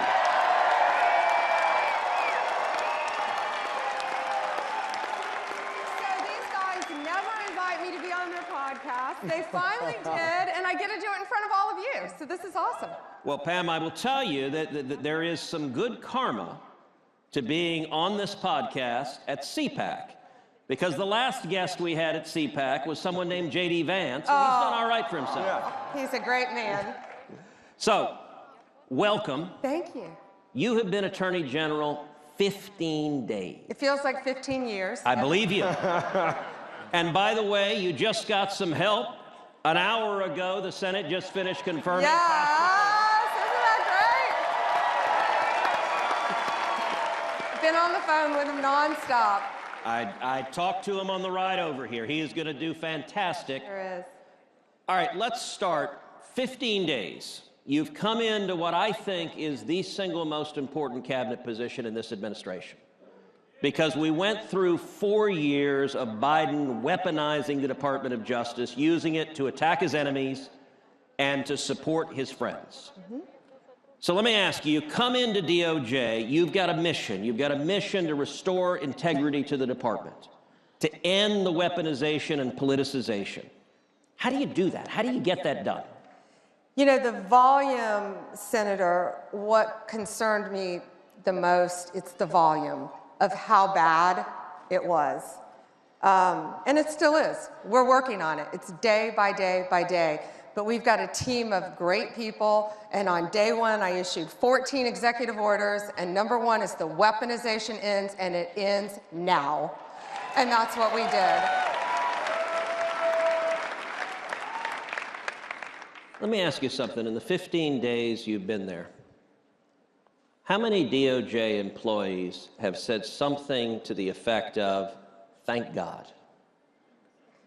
A lot of them. I believe you. Look, I spent 4 years hearing from AUSAs, assistant U.S. attorneys, hearing from FBI agents, hearing from men and women who believe in the rule of law and were horrified at the politicization of the FBI and the DOJ. And so I know for a lot of good, honorable men and women who've devoted their careers to defending the Constitution, there's a lot of gratitude that they can get back to doing their job. Their core function, and that's thanks to Donald J. Trump getting back in office, and he gave us a clear directive: make America safe. And that's what we're going to do. And, you know, to start with the law enforcement agencies talking about cash, these men and women didn't go to Quantico. They're not risking their lives to waste their time on all this politicization and raiding Mar-a-Lago. Really? Stopping. All of that is stopping. And we are returning them to their core function, fighting violent crime. And that's what the great majority of men and women in law enforcement, DEA, ATF, U.S. Marshals, FBI, as well as the incredible legal team at the Justice Department, that's what they want to do. So let's talk about one of the most lawless aspects of the last 4 years, which was the open borders that we saw and the 12 million illegal immigrants that have come into this country. You've had just 2 weeks, but you've hit the ground running, going after the criminals, going after the murderers, going after the rapists, going after the child molesters, going after the Venezuelan gang members. Tell us, number one, what you're doing as Attorney General that is making a real difference, that is already making America safer. And number two, I understand you have some breaking news concerning my home state of Texas, which I'm particularly proud to hear. I do, and the press release isn't even out yet. Joint Task Force Alpha that we elevated once we came in office. It's with the Department of Justice and the FBI, and we work hand in hand with Homeland Security. Christy Nome is awesome. Yep. We all work so well together.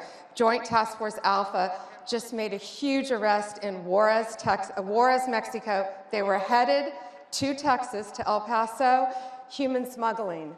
Yeah, huge. That's why we do what we do every day. Yep. That's why these agents risk their lives every single day. It's human smuggling, and a lot of children, they're saying, are safer because of this. Let me ask you a question. President Trump, and this has made headlines on what you were just talking about, we've designated these cartels as terrorist organizations. What does that allow you to do in your job? And Kash Patel now is the head of the FBI. What is that going to give you the ability to do and to go after them? Well, Stephen Miller is doing a great job, as we are, right?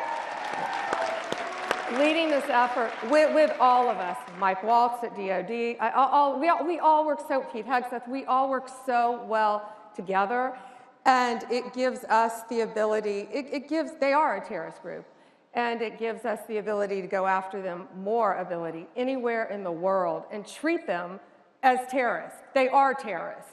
If you're bringing fentanyl into this country and killing our kids, you're a terrorist, and we're coming after you.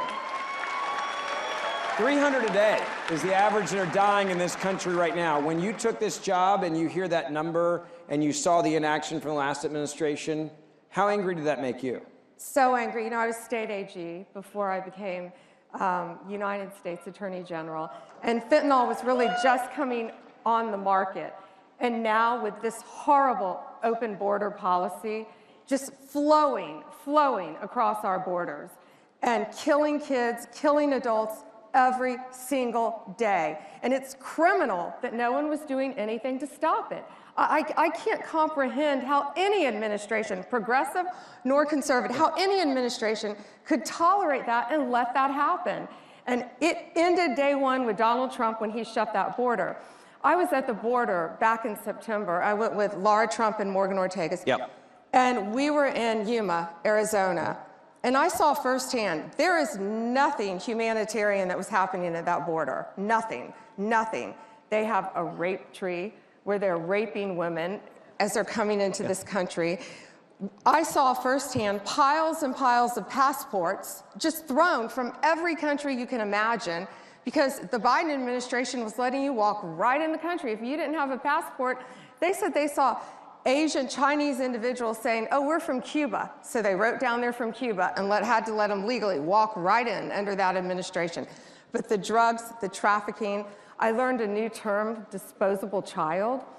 The customs, the Border Patrol agents told me that they saw a little boy and they kept recognizing the same little boy over and over and over coming in.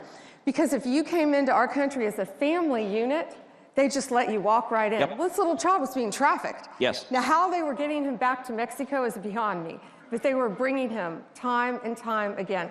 He wasn't their family, so who knows what happened to his parents. Well, and I will say a number of people in the room gasped at a term you use, which unfortunately is a real term, rape treaty. Yeah. And it's something that we've been seeing for the last 4 years in Texas. We've seen it in Arizona, that the cartels will go and violently rape women. They'll violently rape teenage girls, young girls, and then they will hang their underwear in the tree. And you'll find a tree down on the southern border with 10, 20 pairs of underwear as they're mocking law enforcement, saying, we can do whatever we want. And for 4 years, the Biden Justice Department, they just turned a blind eye and they facilitated it. You know, you talked about the kids, so they had a policy. If you arrive with a kid, it's essentially a get-out-of-jail-free card. And so you started seeing a phenomenon that we've never seen in immigration before, which is single young men showing up with little kids. Now, that's not a normal pattern of migration, but we started seeing military-age men showing up with little boys and little girls, many of whom are physically and sexually assaulted in transit, and the same kid the cartels would recycle over and over and over again to bring in gang members, to bring in criminals. Now, let me ask this. What is most effective stopping the invasion at the southern border? The border, closing our borders, which is what we've done. Donald Trump has closed our border. But now, of course, we all know we have so many of these illegal aliens, fighting age men, ages 18 to 35, in our country, walking around our country. And President Trump has given a strong directive on that. How concerned are you right now about the 12 million illegal aliens who came in under Joe Biden and about the risk of terrorism, of Hamas, of Hezbollah, of Palestinian Islamic Jihad, the risk of terrorism targeting Americans across this country? It's a huge risk, and we all know how bad it is now. And that's what Donald Trump is committed to do, is to take these people out of our country, to prosecute them, to deport them, to get them off our streets. And that's what all of these law enforcement agencies are doing. You know, Laken Riley, of course, that beautiful young woman, University of Georgia, Laken Riley is probably the most prominent name. But look how many Laken Rileys are out there. One victim is too many. Jocelyn Nungery, Rachel Marin. I mean, the numbers just every day. And I got to say, so already in the first 2 weeks, you've sued New York, you've sued Chicago. You can clap for that. These sanctuary cities that are fighting, and I've got to say, Massachusetts in particular, actually in our last podcast we talked about this, how Massachusetts continues to this day to have violent child rapist illegal immigrants who they release on the streets and they refuse to notify ICE, they refuse. These are illegal immigrants who could be deported immediately, and the Massachusetts officials take criminals who violently rape little kids. Let me ask you, what is your message to a mayor, to a local official who wants to defy federal immigration law? Well, our message is very clear. I sued Illinois first, Chicago, first day, and I gave a very strong warning. If you don't comply with the law, you're next. And guess who didn't listen? New York. Kathy Hochul got sued. They all got sued in New York. And if you don't follow the law, you're going to be next, because we are going to get violent criminals off our street. And you know, Senator, it's more than that. They're endangering the lives of our great men and women in law enforcement. Yes. That's what people don't understand. When you're hiding illegal aliens from law enforcement, you're endangering their lives. It's gonna stop. So let me ask you, 2 weeks into it, you've been at DOJ. What's your assessment? Is it as bad as you thought it would be? Is it better? Is it worse? It's worse. Of course, it's no worse. You inherited chaos. Worse meaning, yeah, that department had completely lost its mission of fighting violent crime. Look what they did to President Trump. Look at the weaponization, and weaponization ended. And The deep state is very real. I think all of you in this room know that. It's very real. And people trying to undermine everything you're doing. 3 weeks into it, I went in one department and found huge 20 by 20 glossies of Joe Biden, Merrick Garland, and Kamala Harris still hanging up in my office. They're gone. They're gone. They're gone. And guess what's replacing it? A very handsome photo of a man named Donald Trump is in it. Not the one in the hallway, right? That picture? That one. That one, okay, I like that one. That one's in replacing. But I make light of that, but that's what's happening. Yeah. He had been in office 3 weeks, and the deep state still had those pictures hanging, and to me, that's defiant. It's insubordination, not going to happen. But what we said, most people, the majority of the people are great people who went to law school, became prosecutors, became law enforcement agents to fight crime. You've spent your professional life as a prosecutor. Career. How important is it to you to go after bad guys and to get bad guys off the street and keep people safe? It means everything. And the drug epidemic, the fentanyl just flowing into our country now, the terrorists, the gangs, TDA, Transdagua, MS-13, all of the gangs who are now terrorist organizations. We've got to stop them. And that's why we do what we do. And we all have to work together. And working with Homeland Security has been great, too. So one of the most shocking statistics from the prior administration is the number 300,000. 300,000 children that the prior administration had in custody and that they lost, that they do not know where they are. We know that many of those children are being abused right now. Tell me about the efforts you and Homeland Security and the Trump administration, the efforts you are doing to find those children and to get them out of harm's way. That's top priority, and that's Donald Trump's top priority, to find these victims and to save them. And that's what I truly can't comprehend how any administration would let that happen and not care. And that's what we're all fighting for. And you say, when you take a job with this incredible volume, you think, how do you do it? How do you focus every day? And you do it by saying, if I can save one life, it's worth it. Well, it's a lot more than one. But it compounds. That's how you start off. One life. And it is thousands and ultimately more. So I want to say something to the folks here at CPAC, which is, as many of y'all know, Ben and I do this podcast, Verdict with Ted Cruz. We do it 3 days a week. We do it Monday, Wednesday, and Friday. We've got roughly 1 million unique listeners all over the country.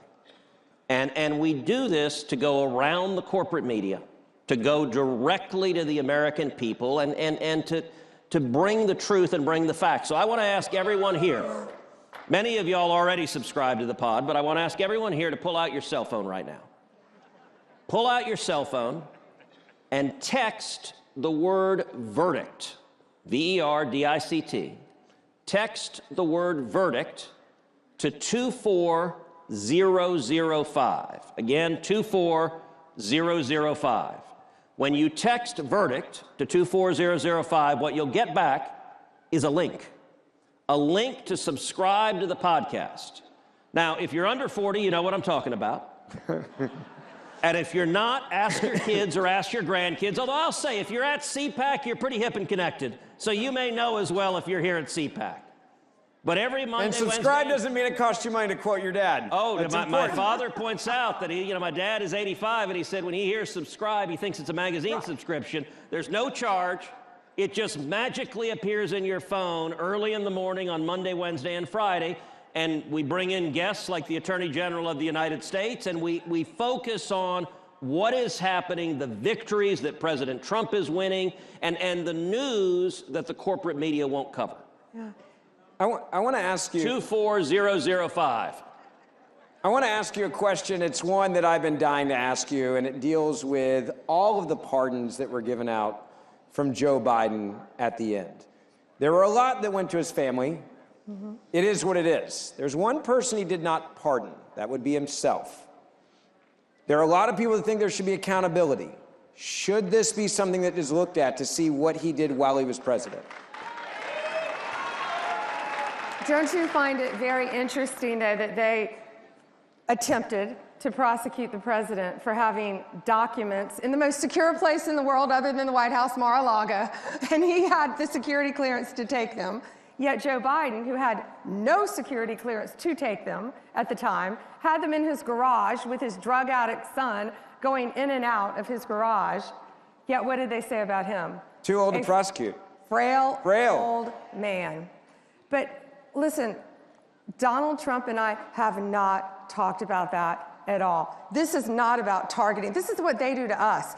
This is not about targeting. This is not about weaponization. This is about keeping America safe and going forward and prosecuting violent criminals.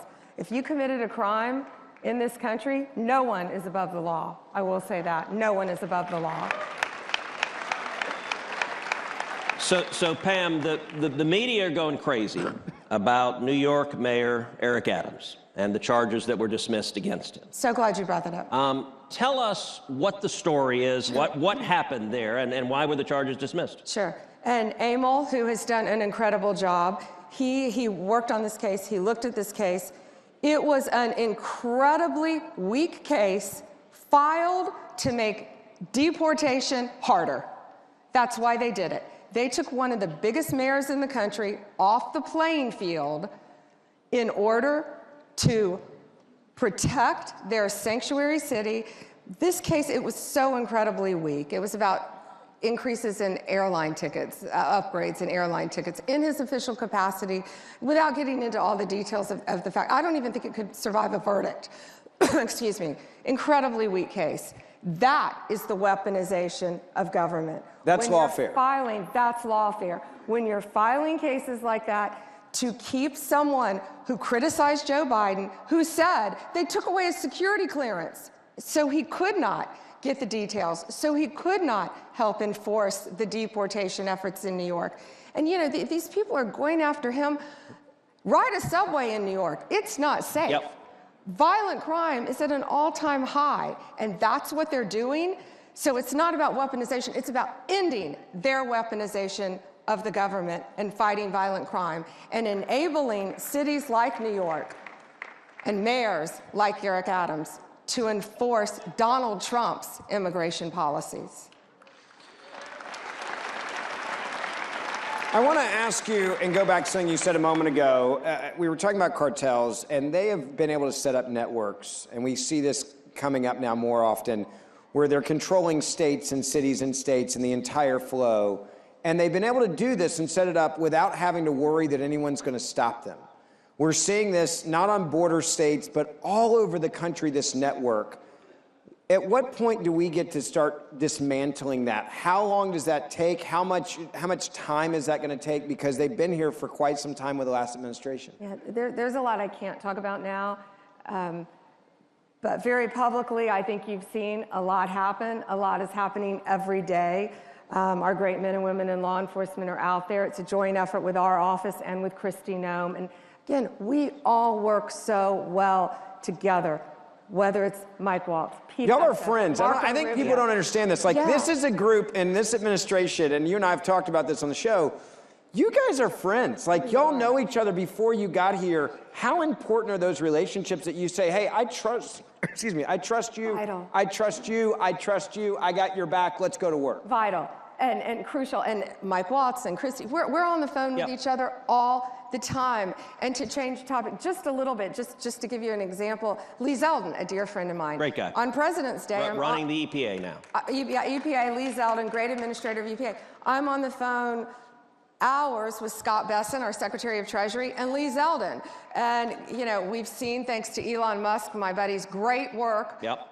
And it's been reported, look what they're doing at EPA. I'm changing the subject a little bit, but they're giving out billions of dollars after Joe Biden lost the election, trying to push this money out the door. Virtually shoveling cash out the windows.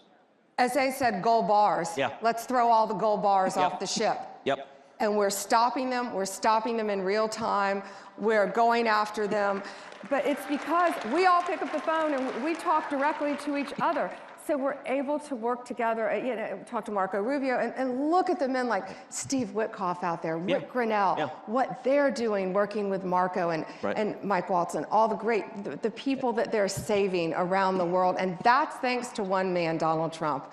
He put all of us in these positions because he believes in us to trust us. The consistent thread of the cabinet nominees is that you're all change agents. You all came in with a mission, and it is, listen, there has never been a first month of any presidency in the history of the United States of America like the last 30 days. That's right.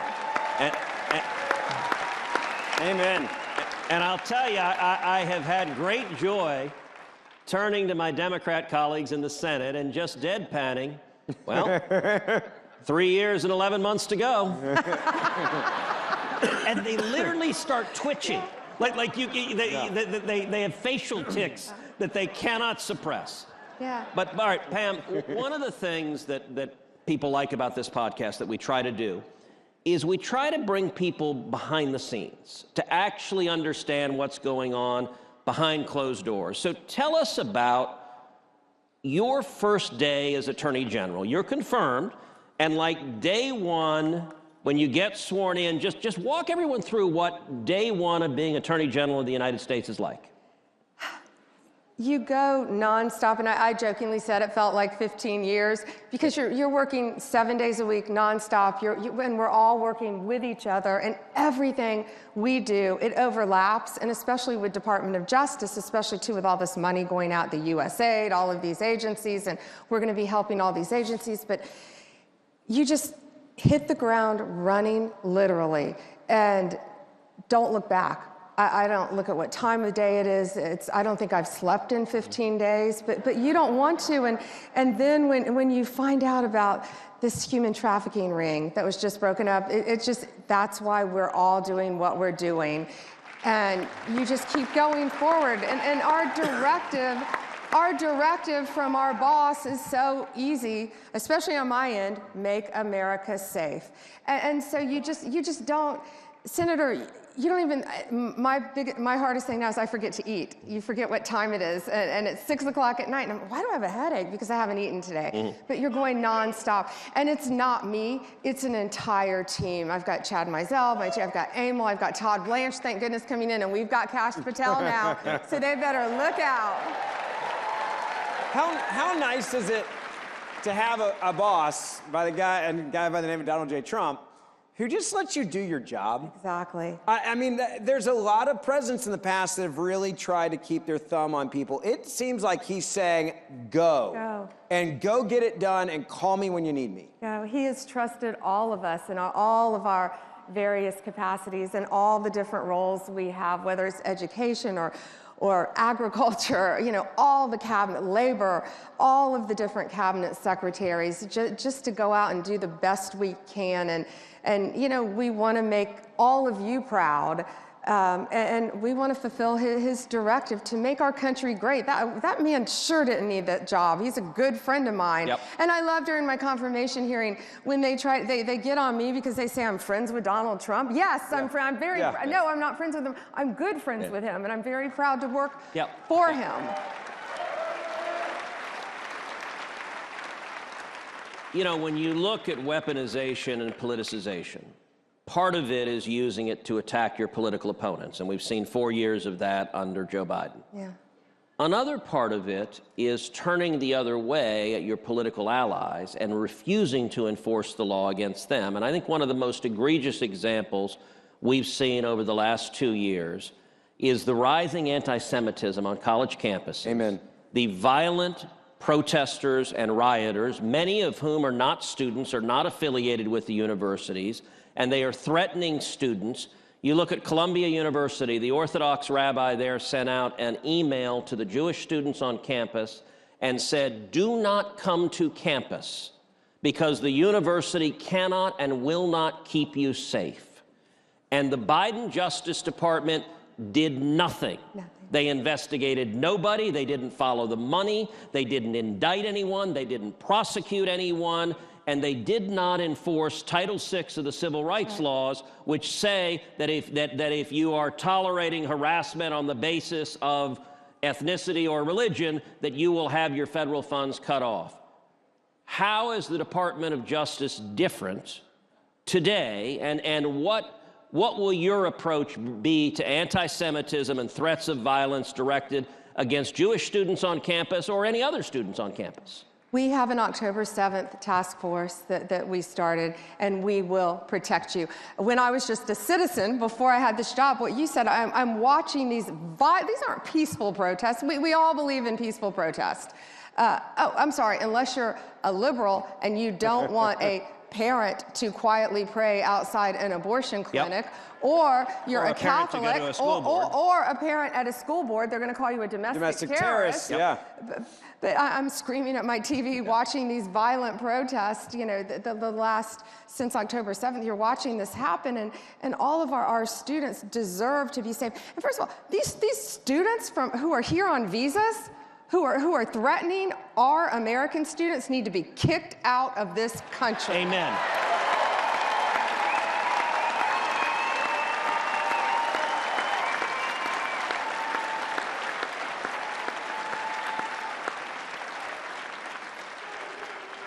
It is refreshingly simple to have an attorney general who has the approach that you're going to follow the law and enforce the law.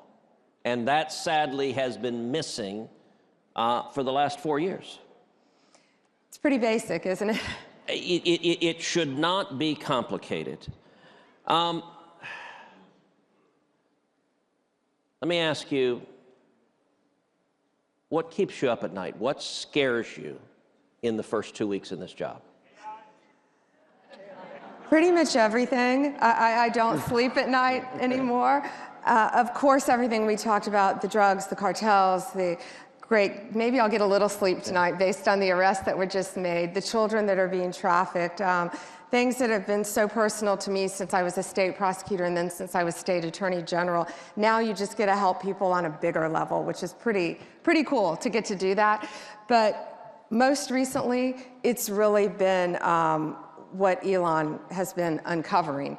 And the USAID, the waste at EPA, this money, trillions of dollars, they believe, just being handed out, which is most likely making a round trip ticket and going to terrorist organizations. And you are on the front line of defending the president and Elon Musk and Doge and all the effort they're doing, and every day we are seeing Democrat attorneys general and Democrat interest groups suing the president, suing Elon Musk, suing the federal government, and the Department of Justice is on the front lines. And sadly, we're seeing left-wing activist judges, individual district court judges, issuing nationwide injunctions.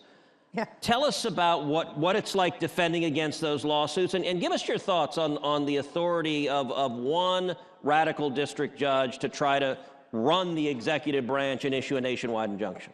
2 words: we're winning. But yeah, so you've got one. I like that answer. One unelected district judge trying to tell President Trump, who was elected overwhelmingly by the American people, where federal funds can go. We're winning. Even in liberal courts, by the way, Senator, we're winning. And if not, we're going to go all the way to the Supreme Court and keep winning. Well, Pam, let me say, you and I have been friends a long time. I am thrilled with the job you're doing. I'm thrilled. I was thrilled when the president announced your nomination. And let me say, on behalf of 31 million Texans and Americans across this country, thank you. Thank you for stepping forward and answering the call. Thank you for pouring your heart into defending this nation, into keeping my kids safe, keeping Ben's kids safe, keeping all of our kids safe. And thank you for remaining faithful to the Constitution and the Bill of Rights and restoring integrity to the Department of Justice. It is desperately needed, and you're doing a hell of a job. Thank you, my friend, and thank you for fighting for us every day. Thank you guys here for being here as well. Don't forget, we do this show Monday, Wednesday, and Friday, so make sure that subscribe or auto download button. God bless America.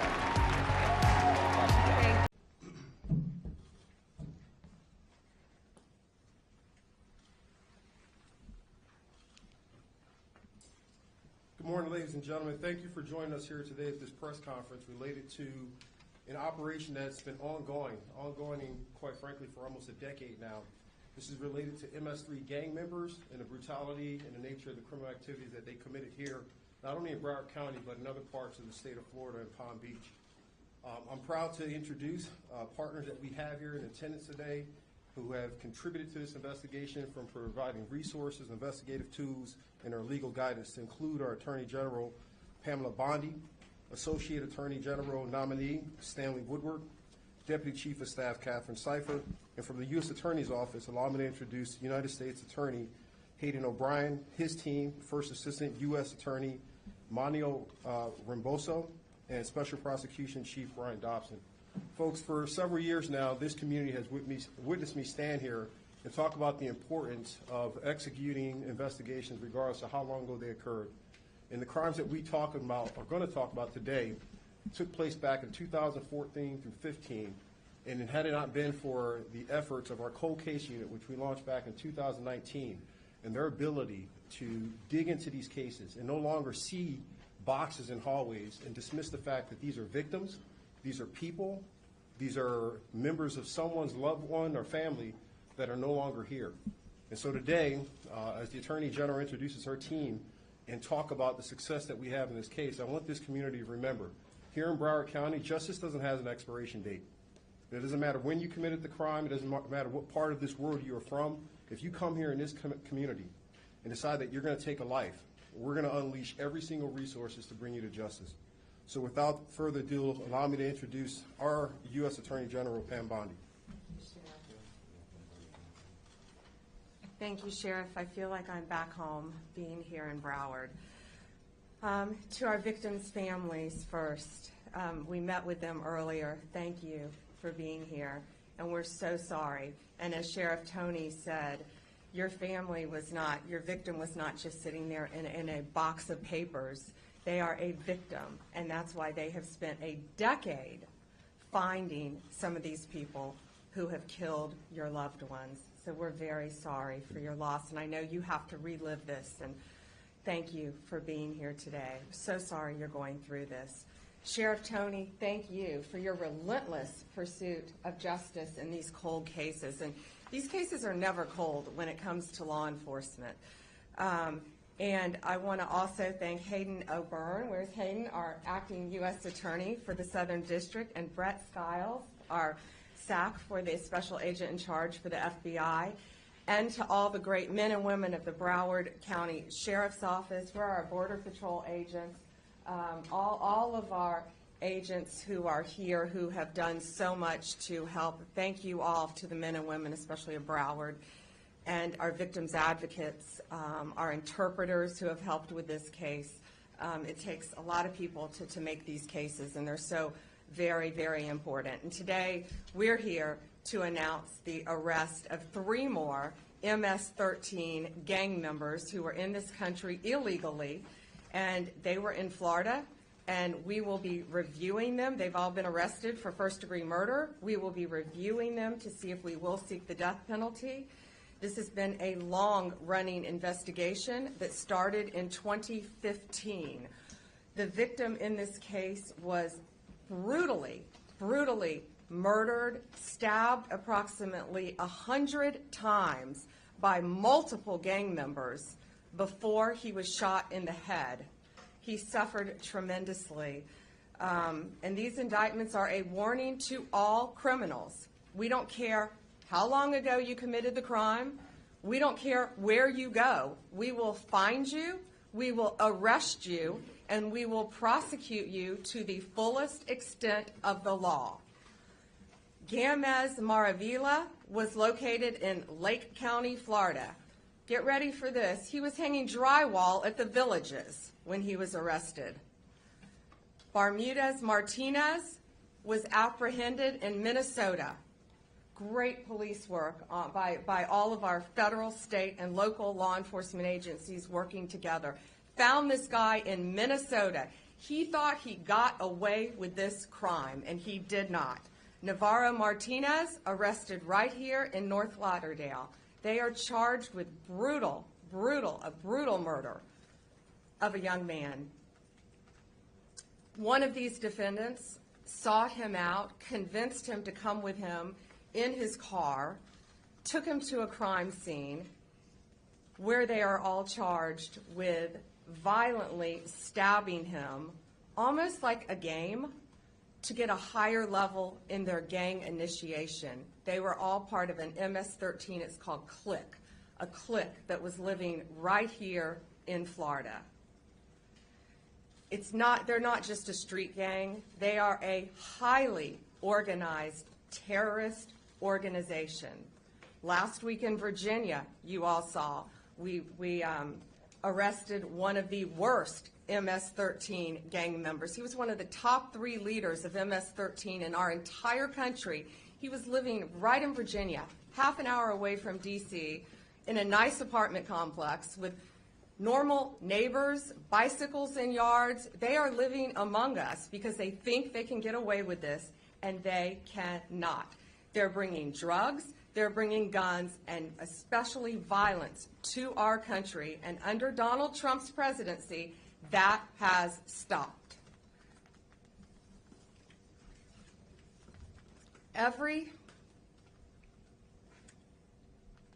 7 minutes, an American dies of a drug overdose.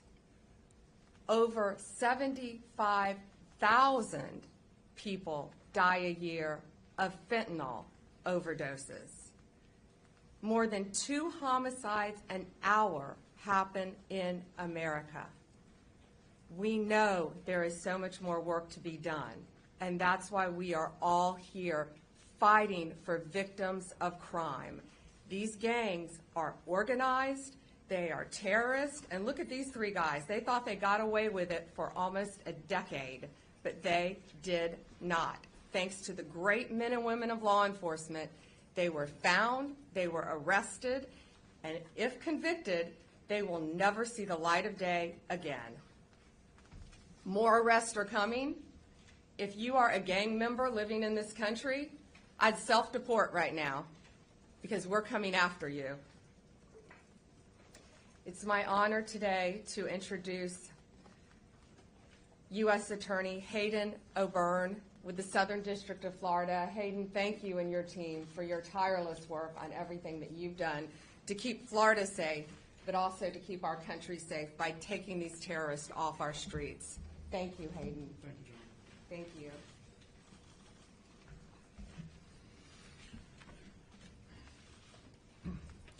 Thank you, General Bondi, for your support of the really strong state and federal partnerships that we have here in Florida and elsewhere across the country. Today is just one example of what we can do when law enforcement works together as a team, as Sheriff Tony and General Bondi have demonstrated here with what we're able to do. When we join forces like this, we can solve cold cases from 10 years ago. We can solve these homicides. We can bring terrorists to justice. We can take back America, and I hope that we can provide some solace to the victims of these horrific, horrific crimes. Sheriff Tony, thank you so much for your support in this case. We wouldn't have been able to do it without you. Thank you for your support for so many things, including doing an excavation to find the body of the victim years after that lot was turned into a housing complex. Thank you to the cold case detectives and everyone else at your office that worked tirelessly to pursue these individuals, not just in South Florida, but across the country. Now, I also want to thank the Palm Beach Sheriff's Office, Customs and Border Protection, Homeland Security Investigations, the Florida Department of Corrections, the Naval Criminal Investigative Service, and everyone else that was involved in this prosecution. We couldn't have done it without you, but when we work together, we can achieve these indictments and we can secure the convictions of these terrorists. The United States Attorney's Office and the Department of Justice, we will not stop working to pursue these terrorists and take back America. Thank you. I'd like to welcome to the stage the SAC of the Miami Field Office of the FBI, Brett Stiles.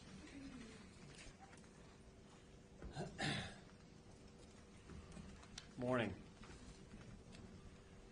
So on March 6, 2025, 3 MS-13 members were indicted for violent crimes in aid of racketeering, also known as VICAR, for murder as part of an ongoing FBI investigation involving 4 homicides in Broward and Palm Beach counties. So these 3 indictments represent the last of 9 subjects believed to be involved in 4 homicides. Within the last 6 months, 5 other MS-13 members have pleaded guilty, and the 6th was convicted at trial for VICAR murder related to this investigation. The convicted MS-13 members currently, one of them is facing a life sentence. All the others, if convicted, are also facing life sentences. MS-13 is a violent international criminal organization that has no respect for borders, law enforcement, or human life. In fact, one of the final tests for membership is to commit murder. They have made inroads into many cities across the country, committing a variety of crimes, including drug trafficking and extortion, and they must be stopped. This is why the FBI is dedicated to disrupting and dismantling the most significant gangs through intelligence-driven investigations and partnerships such as our Safe Streets Task Forces, the National Gang Intelligence Center, and our transnational anti-gang task forces. Again, I want to thank our partners in this complex investigation, to include the U.S. Attorney's Office, Customs and Border Protection, the Broward Sheriff's Office, U.S. Border Patrol, Homeland Security Investigations, the Palm Beach Sheriff's Office, and the Florida Department of Corrections Office of the Inspector General. Additionally, I want to highlight the ongoing the ongoing close cooperation with our law enforcement partners in El Salvador and Mexico on this and other investigations. Only through the hard work and diligence of law enforcement professionals within these organizations was this investigation a success. And the fight isn't over. Together, as a great law enforcement community, we're better positioned to root out any gang that seeks to commit violence against our citizens and the communities that we serve. So now to the South Florida community. We encourage anyone who may have information about gang activity to come forward and report it.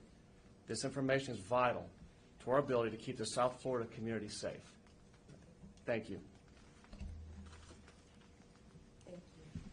Thank you, and thank you to Director Patel. You have, both the FBI has been working tirelessly to take these illegal aliens and all of these criminals off of our streets. Are there any questions? Hi. Obviously, the MS-13 gang has been here for the last 10 years. This is a cold case. Can you please explain and expand on the scope of how long and wide this gang, specifically in Florida, has affected our communities? Well, if you could see the pictures of this victim, too, brutally, any homicide, in my opinion, is brutal, but brutally stabbed. It was over 100 times, right, Sheriff? All over his body. I mean, his neck, his chest, his entire body, almost like a game. Didn't they call it a piñata? They called him a piñata. That's how frightening and dangerous these people are. These gangs are organized, terrorist. They have a command structure, and one of the reasons they commit murders in this way is to increase their level within the gang. So yes, they had been operating right here. One of them, as I said, was caught in Minnesota. They are living among us, the most violent of violent, but no longer. Thanks to great police work, and again, it's state, local, and federal agencies working so well together. We're going to find them all and take them off the streets. These 3 were here illegally from El Salvador. Can you explain how the 9 and possibly 10th there, how they're are they responsible for more than one murder? If you can talk about the scope. Multiple murders for the other ones. Do you want to take that? Multiple murders. Yes, there were a total of 4 murders involving these defendants down here in South Florida. In the trial that just concluded, the people you see on the top row either pled guilty or were convicted of those murders. And then basically everyone on that was involved with the last murder that we've charged. And the 3 individuals that have been charged were involved in that last murder. They were part of the gang where they all went out and brutally stabbed the individual over 100 times as part of the gang initiation. So the 3 on the top there on the left, they're the ones for that Oakland Park murder? Yes. Everybody was involved in the Oakland Park murder, and then there were 3 other murders down here in South Florida that various gang members were involved with.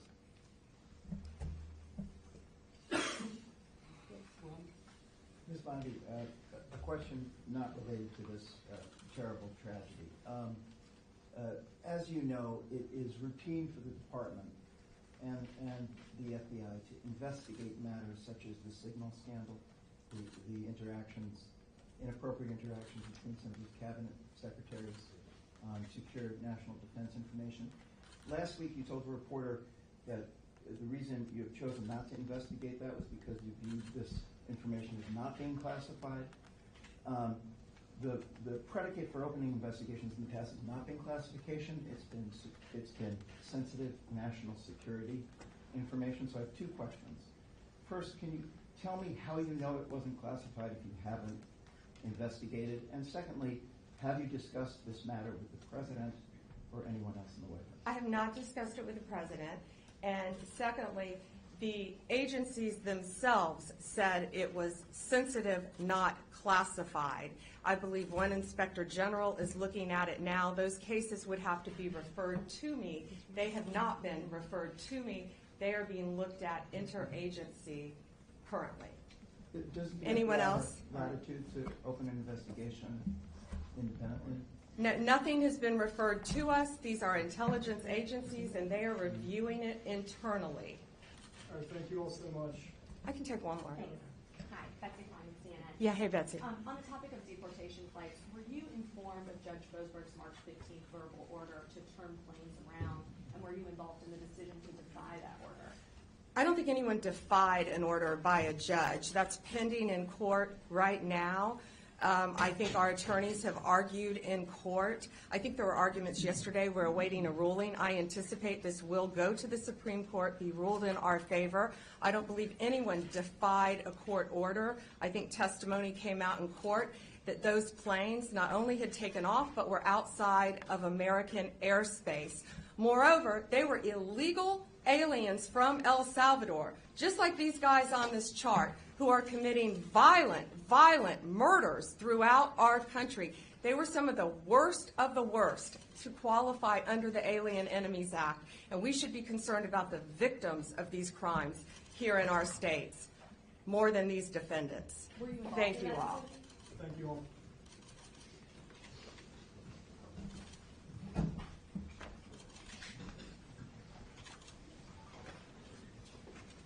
Administration attorneys have said that was mistakenly deported to El Salvador. I know the Supreme Court just issued that stay, deciding whether he should be sent back to the United States. Why does the Justice Department believe that he shouldn't? Well, first of all, it was an administrative error as to why he was deported, and he is a known gang member. ICE testified he was a gang member, and we believe he should stay where he is. You know, the defense had argued that he was, a journeyman, that he was training to be an electrician. Well, the last gang member we arrested, who was a violent murderer, was also hanging wallpaper in a place called the Villages in Florida, one of the biggest retirement places in our country. So these people are living among us. One of the big cases we had, I think you're very aware of, half an hour from where we're standing, was another violent gang member living right among us in a very, very nice residential neighborhood, wreaths on the door next door to him, children's bicycles. So that's what these gangs do. They infiltrate our country and they live among us. So to say that he was training to be an electrician does not legitimize him from being a violent gang member. And we will continue to fight for the safety of Americans and get these people out of our country to make America safe. Every victim of crime deserves to be safe. And these families who have lost loved ones to these, they are foreign adversaries, they are terrorists, and they are living among us no longer, and especially after that ruling yesterday. They better start self-deporting because we're coming after them. Two quick questions, if we can. I'll just ask you about the ruling yesterday from the Supreme Court. Obviously, it allows you to move forward with using the Alien Enemies Act to deport these alleged gang members and others here. It says they're entitled to due process, though, as well. Your take on the ruling and what does it mean for your ability to deport? Yeah, sure, Peter. What the ruling says is, as from yesterday forward, what we can do is we can still deport, but they are entitled to habeas in the court of confinement, which means all of these cases will go through Texas. There will be no more class actions. It will be two questions asked. Do you qualify under Alien Enemies, and are you a violent gang member? Are you a member of TDA? That's what will be asked. Let me ask you about the DHS. The administration broadly has revoked the legal status of those individuals who came in from south of the border through the CBP app that was produced by the former administration. So should those individuals who follow the rules as they existed at the time be forced to leave the country now? Well, Peter, the rules at the time weren't fair. The rules were dangerous to Americans. I went to the border in September. I was in Yuma, Arizona, and I saw piles and piles of driver's license, IDs, passports from every country you can imagine thrown at the gate. They were handed cell phones, the CBP app, what you were discussing.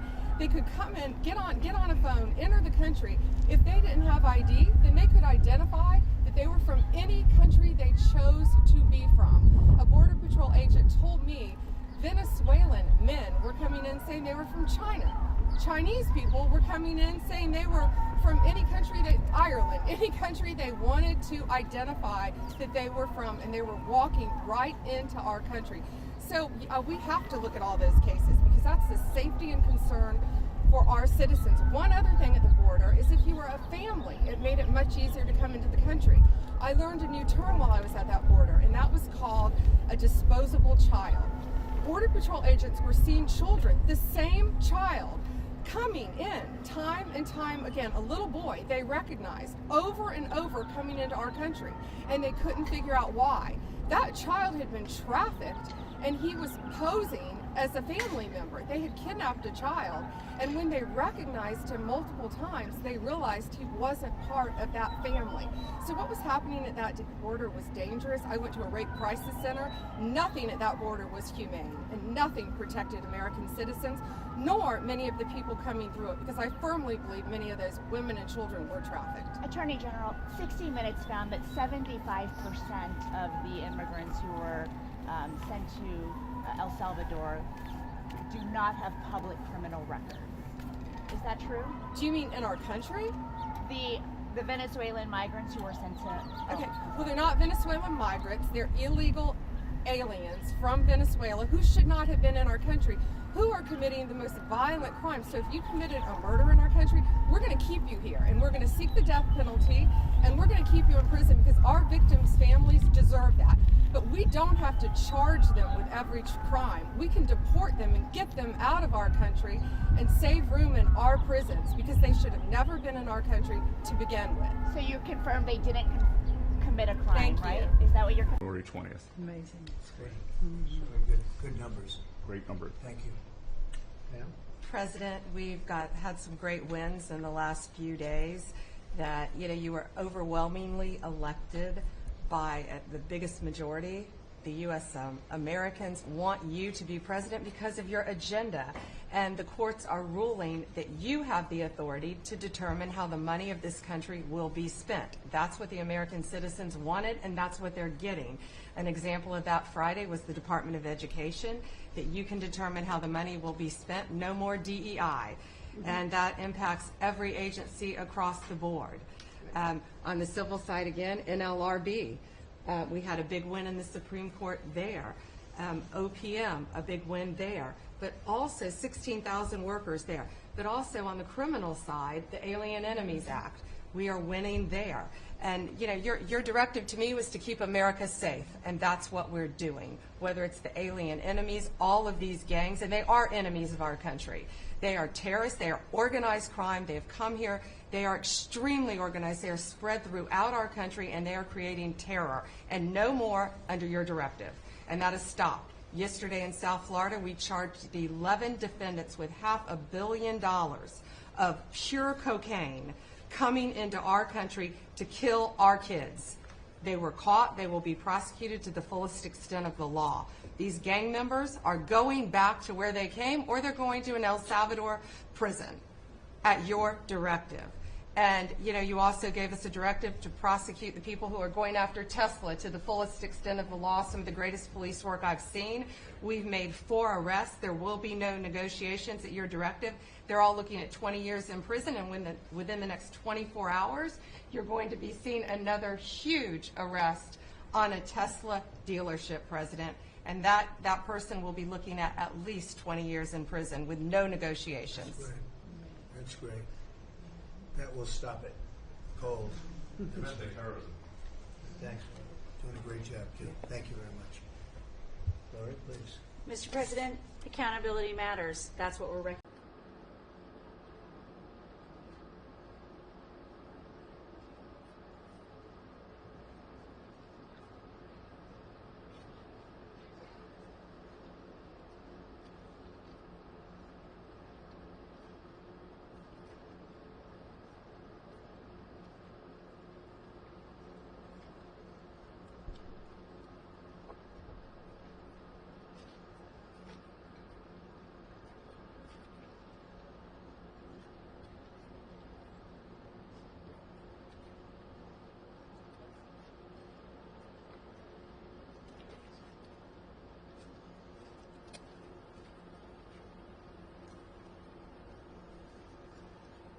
All right, welcome, ladies and gentlemen, to this morning's press briefing. Today, leaders will present information on the maritime narcotics interdiction, deployment, and contraband offload by the crew of the U.S. Coast Guard cutter James, and the interagency partnerships and collaboration that make these results possible. With us today is Attorney General Pam Bondi. I spell P-A-M-B-O-N-D-I, U.S. Department of Justice. Federal Bureau of Investigation Director Kash Patel. I spell K-A-S-H-P-A-T-E-L, U.S. Department of Justice. Vice Admiral Nathan Moore. I spell N-A-T-H-A-N-M-O-O-R-E, Commander, U.S. Coast Guard, Atlantic Area. Lieutenant General Evan Pettis. I spell E-V-A-N-P-E-T-T-U-S, Military Deputy Commander, U.S. Southern Command. And Captain Thomas Rodzevich. I spell T-H-O-M-A-S-R-O-D-Z-E-W-I-C-Z, Commanding Officer of U.S. Coast Guard cutter James. We will begin with brief statements from these leaders, and then we'll open the floor to your questions. Following the speaker's remarks, we have about 10 minutes, during which media may ask one question and one follow-up to allow for other outlets to have an opportunity. At the conclusion of the press briefing, our public affairs staff will also be available to assist with any follow-on inquiries or further needs. For those unable to join us today, we will publish a press release with imagery and information about the James's interdiction operations later today. I request that any questions you may ask are focused on the Coast Guard's drug interdiction operations and the cutter James. I know that we have several leaders here today, and you may have other questions for them, and we are happy to refer those to the appropriate authority to be answered at another time. But we invited you here today for the James offload. Thank you, and it is now my pleasure to introduce the U.S. Attorney General, the Honorable Pam Bondi.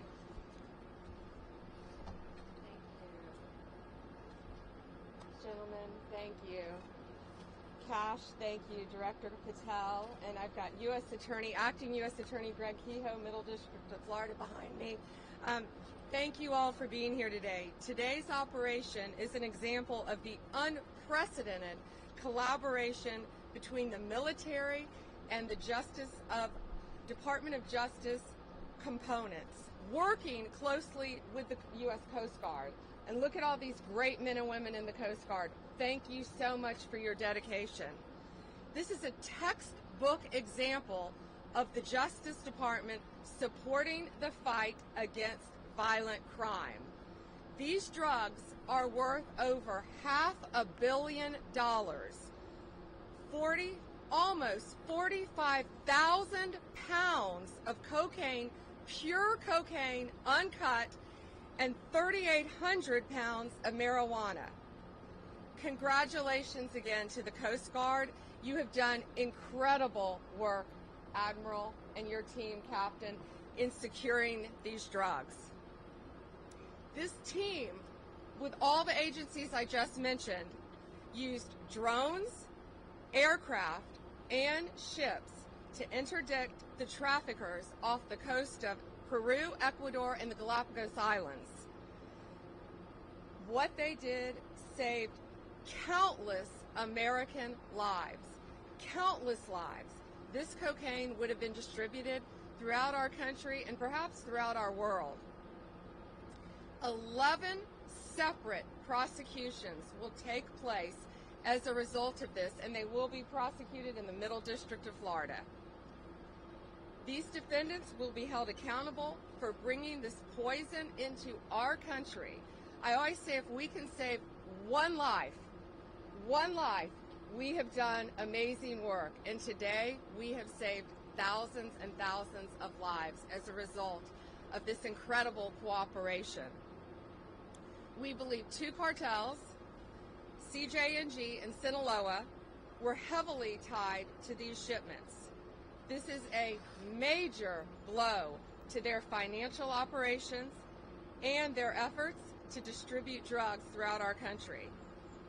It's an example of a prosecutor-led, intelligence-driven approach to stopping these criminal enterprises in their tracks. DOJ and all of the agencies involved will continue to dismantle this transnational criminal organization, lock these criminals up, and keep our country safe. The drugs that you have seen today will no longer destroy lives. They will help us lock up the criminals. Thank you all, and it is my honor to introduce the Director of the Federal Bureau of Investigation, Kash Patel.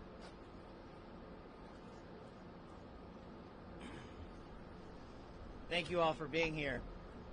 General Bondi, we're here today because of your dedicated leadership to safeguard American lives, because you had the courage to follow President Trump's courage, to put our children first, and to make sure that the narco traffickers, and make no mistake, this administration has labeled them foreign terrorist organizations because that's what they are. There is no lethal force on planet Earth that is responsible for an overdose death of an American citizen every 7 minutes, more so than these federal terrorist organizations, foreign terrorist organizations. We are humbled to be a part of this Department of Justice, and we are going to continue to safeguard our streets. This is what it looks like when the United States whole of government approach brings every resource to bear, from the Department of Defense and the United States Coast Guard, from HSI, from FBI, from DEA, and so many others. They are going to get all the drugs off the streets, off the markets, and as Attorney General Bondi said, we are going to lock them up. They are no longer going to be free to roam. We are going to dismantle the next man up theory that has been breeding in these Mexican cartels for generations. No more. We are here today because of your brave work. The men and women of the FBI that I lead, I'm humbled and honored to be here in South Florida, where I spent so much of my career before I moved to Washington, D.C. And looking around, I'm awe-inspired by the fact that when you take the rules and regulations that blockaded these brave men and women of law enforcement military and you unshackle them, then you should look at this seizure and you should see how much it multiplies and see how many children and how many young adults and how many adults' lives that we have just saved. They did it. We're fortunate to be their leaders. We're humbled to be here. And you will see this happen across the country, because this is not a one-off for General Bondi. She has made this a mission priority, and the FBI will follow in every corner of this country and every square centimeter of this planet to eradicate the narco traffickers and the foreign terrorist organization that are killing American citizens. They will be held accountable. We will take preventive measures, and we will scour the ends of the earth to find every single one of them. Thank you so much for being here today.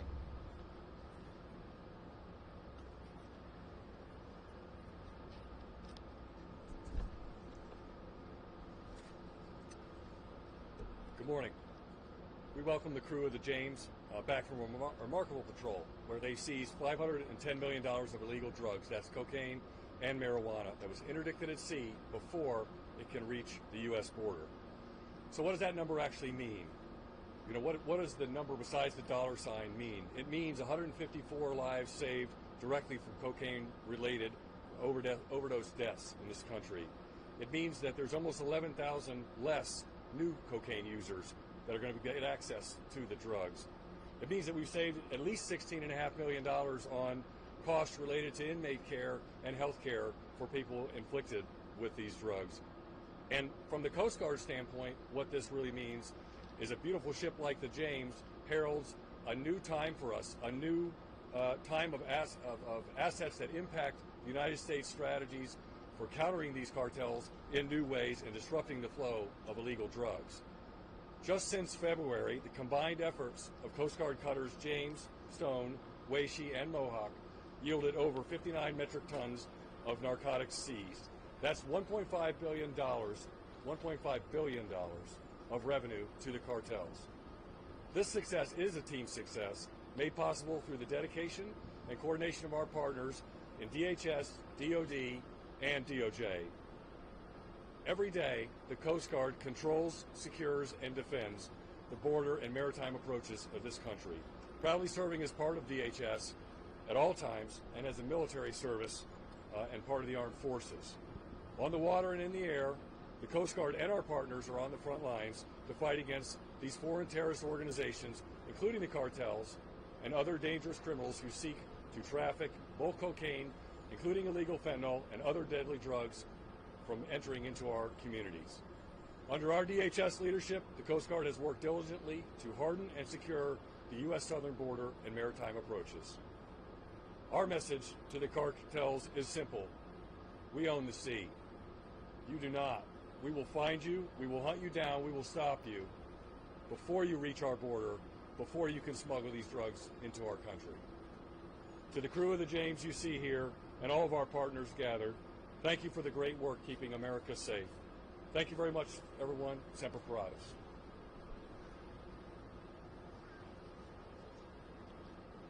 Good morning, ladies and gentlemen. It's a privilege to be here today representing Admiral Alvin Halsey in U.S. Southern Command. And first, I just want to say thank you.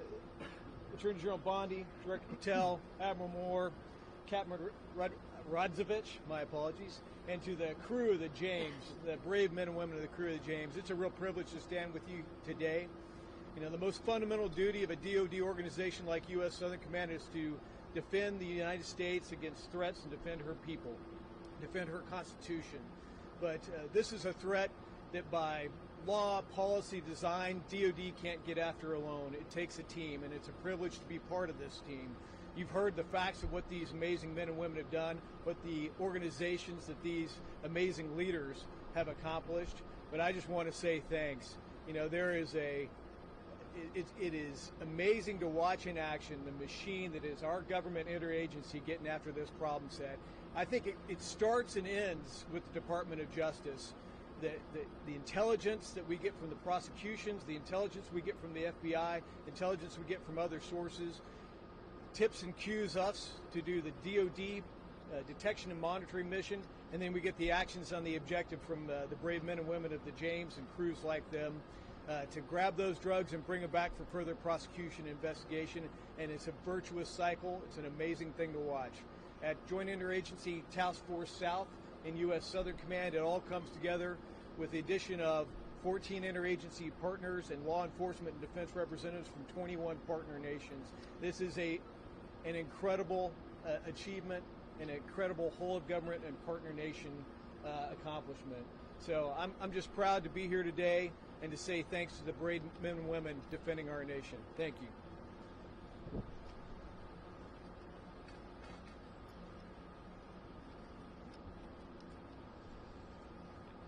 It's with great pride I stand before you today reflecting on the tremendous accomplishments of Coast Guard Cutter James and the crew. What you see today is a result of the crew executing an unprecedented pace at sea of interdictions. In only 56 days in theater, James interdicted 11 drug smuggling vessels, seizing over 22 metric tons of cocaine and marijuana, and apprehending 34 narco traffickers. In all my years working in this vital mission, I have never witnessed such substantial results in such a short amount of time. What is not on display, though, is the incredibly challenging work done by our crew that went into these interdictions. We patrolled an area the size of the continental United States, finding the narco-terrorists' tiny, drug-laden vessels across the vast waters of the eastern Pacific is equivalent to finding the proverbial needle in a haystack. But the crew of the James showed narco-terrorists that we will find them. We show them that they are no match for the professional competence, technical expertise, and operational prowess of the James crew. We sent a message loud and clear that we can and that we will continue to stop them bringing harm and devastation to our border. Or as my ops boss would like to say, you can run, but you can't hide. Alongside our permanent party crew members, it's important to mention those who deployed with us, our law enforcement detachment, pilots and air crew, intelligence professionals, and the operators of our unmanned aircraft systems. Together, we are James, a team of teams.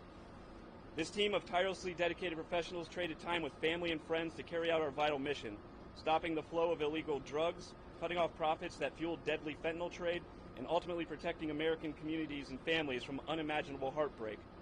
This crew represents the best of the best, and I'm incredibly proud to serve with all of the dedicated professionals that deployed on James this patrol. Thank you for your time.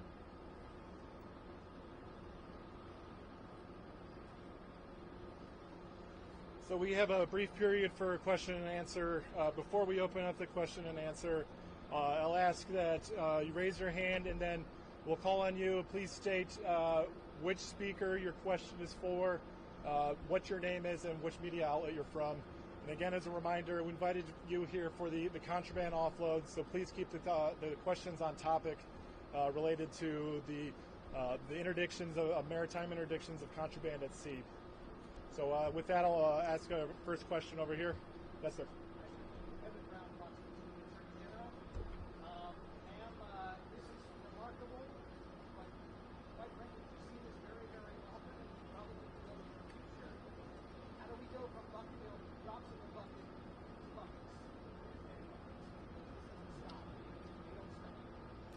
Evan, this is not a drop in the bucket.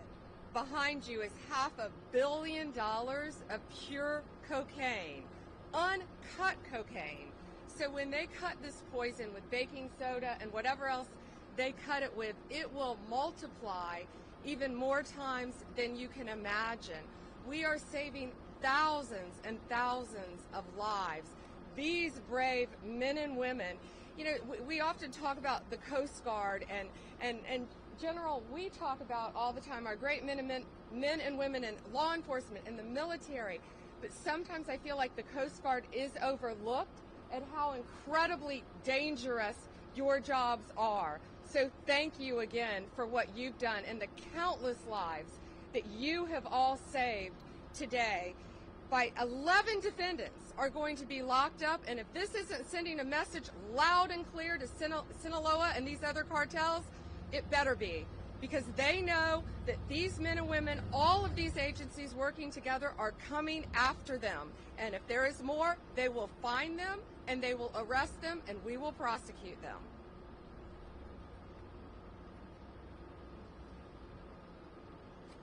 Thank you. Next question. General Bondi, if you'll allow me, I do have an on-topic and an off-topic question. On topic, I wanted to ask, can you tell us a little bit more about the 11 defendants who were arrested? Where are they from? What is their role in this operation? And where were these drugs headed?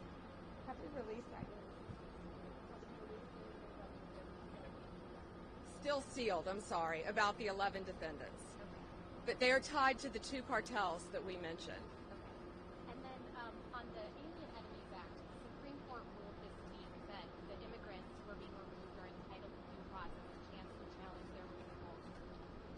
who were already deported to El Salvador didn't have that chance. What happens to those people now? Yeah, well, the 261 that were on that, first of all, we're going to stay on topic from here on, but we are talking about the cartels. We're talking about foreign enemies, so I'll gladly answer that. The 261 on that first flight are 261 reasons why our country is safer. They are not coming back. They are staying in a prison in El Salvador. They are not from our country. They are not migrants. They are illegal aliens who are peddling drugs, guns, and illegal money in a very organized way throughout our country. And that's another reason why our country is safer today. Again, we have limited time, so please keep the questions on topic, and we will follow up with our appropriate public affairs staff to make sure that your needs are met. Yes, over here. Hi, Alana Austin with Newsmax. I'm interested in hearing about these cartels. Has this been rattling them internally? Are any of the people being taken into custody cooperating and talking about providing any valuable intelligence to you all, either knowingly or unwittingly from being taken into custody? As the team mentioned, it is changing the dynamic. The threat dynamic is changing, and you're seeing it here because it's a collaboration of law enforcement and military intelligence sharing along with the intelligence community that leads to these types of seizures, and as the General and the Admiral mentioned, in such speed that they have not seen in their careers. So it is more than rattling them. And it's not just this mission that the Department of Justice is leading here. This is one big example that we want to showcase the work of a team-led interagency process. And that's what it is. No one is taking credit for it. Everyone is putting the mission first. And the people that are hearing that message the loudest are the cartels and CJNG and Sinaloa cartels and the others down in the south of the border. But as these brave men and women have mentioned, there is no border that they will not defend. Every border is an operational offensive thanks to this interagency process and the brave folks of JIDF South and Southern Command. All right, we have time for one more question. Yes, over here. I'm wondering, so we talked a little bit about where these individuals are from. They've already been designated as terrorists. That wasn't enough to stop them from trying to move these drugs into the country and come out the head of a snake who's going to grow back several more. So are you thinking about threats or charges towards Mexico, towards anything that they're doing in the country to our south when it comes to preventing them from moving those drugs into the U.S.? Well, I think this sends a very loud message today, Ali. Sinaloa, all these gangs, TDA, MS-13, the cartels, all of the cartels throughout the world, I would think they're pretty frightened right now based on what's behind us, based on 11 defendants in custody as a result of this one bust, because it's all of these agencies standing behind me, working hand in hand with Homeland Security to get them off our streets. You're seeing what's happening.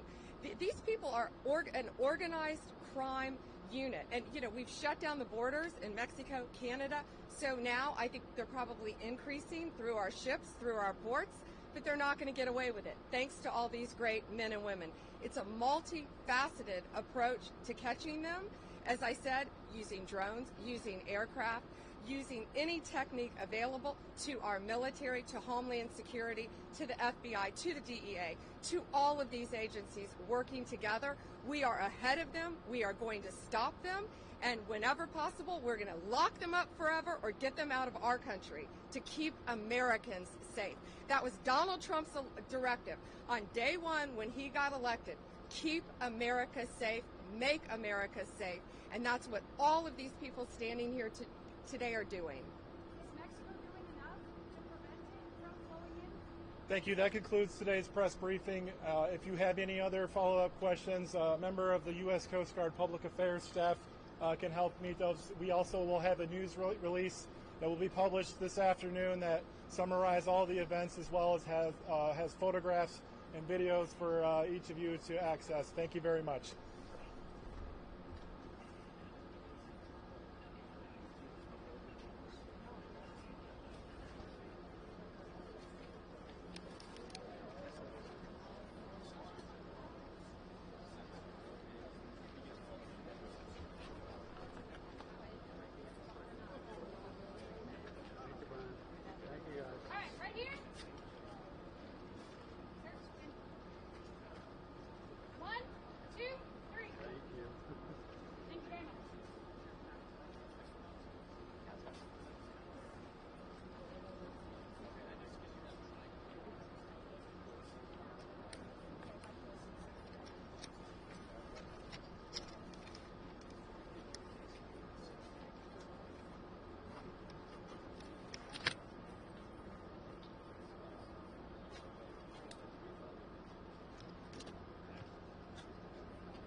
Good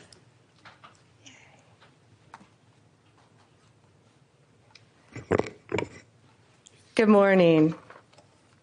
With me here today, I have our great Secretary of Education, Linda McMahon, Representative Laurel Libby of the Maine State House, Linnea Saltz of IWF Women's Sports Advocate, Stephanie Turner, a fencer, Zoe Hutchison, a Maine athlete, Cassidy Carlisle, a Maine athlete, and my dear friend, you all know Riley Gaines, who has been a champion on this issue for women. Today, the Department of Justice is announcing a civil lawsuit against the Maine Department of Education. The state of Maine is discriminating against women by failing to protect women in women's sports. Pretty basic stuff. This is a violation of Title IX. The Department of Justice will not sit by when women are discriminated against in sports. This is about sports. This is also about these young women's personal safety. I've met many of these women throughout the past weeks and months, and what they have been through is horrific. We have exhausted every other remedy. We tried to get Maine to comply. We don't like standing up here and filing lawsuits. We want to get states to comply with us. That's what this is about. We have repeatedly notified Maine of its infractions and urged them to remedy the situation to protect women. We've stripped grants from Maine through other departments, and we are going to continue to fight for women. Let me give you some examples. Let me give you a timeline. This timeline, I think, is pretty important. So in February 2024, these are just a few examples. A biological boy started competing in women's ski races and cross-country races in Maine. He came in first in the 5K with a time that would have been 43rd among men.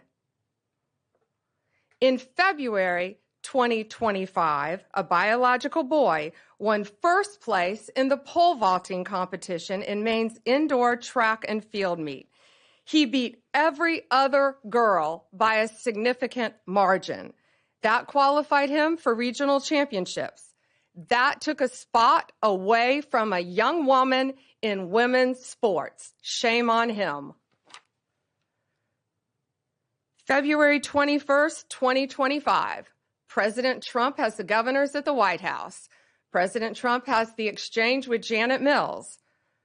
He asked her about the issue. Her response, "We'll see you in court." Well, we still didn't sue. HHS and the Department of Ed opened investigations in an attempt to get them to comply. They both found violations. And in March,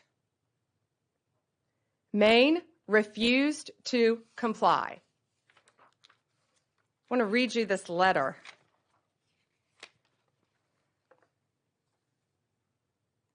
This is from the Maine Attorney General to the Department of Education. We will not sign the resolution agreement. We do not have revisions or a counterproposal. We agree we are at an impasse. Nothing in Title IX or its implementing regulations prohibits schools from allowing transgender girls and women to participate on girls' and women's sports teams. Well, they must not be reading the same Title IX that we're reading. We believe they are failing to protect women, and it's not only an issue in sports. It is a public safety issue. These boys are allowed to go in women's restrooms. They are allowed to go in the women's dressing rooms and get fully naked and change in biological boys and change clothes in front of these young women. Maine's leadership has refused to comply at every turn, so now we have no other choice. We are taking them to court. What we are seeking an injunction to get them to stop this, stop what they're doing. That's pretty simple. And we are seeking to have the titles returned to the young women who rightfully won these sports. And we are also considering whether to retroactively pull all the funding that they have received for not complying in the past. And I'm so proud of these brave young women standing behind me.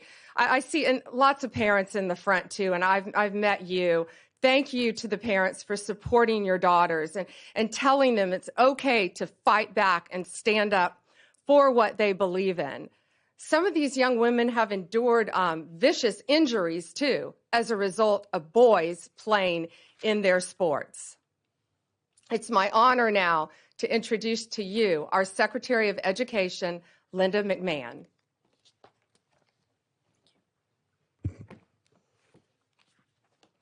Good morning, everyone. I don't think our case could have been stated any better than it was just presented by our Attorney General, Pam Bondi. And I thank you very much for your participation this morning, and I will echo Attorney General's comments about how brave these women are, these young women.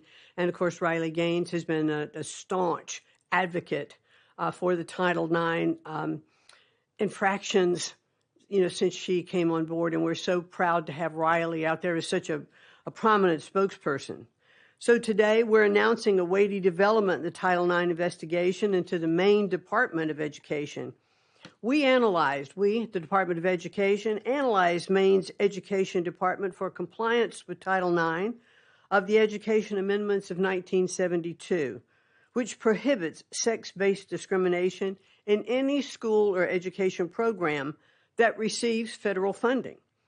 Unfortunately, our investigation has found that Maine continues to willfully violate Title IX and to strip the civil rights of female athletes in the state.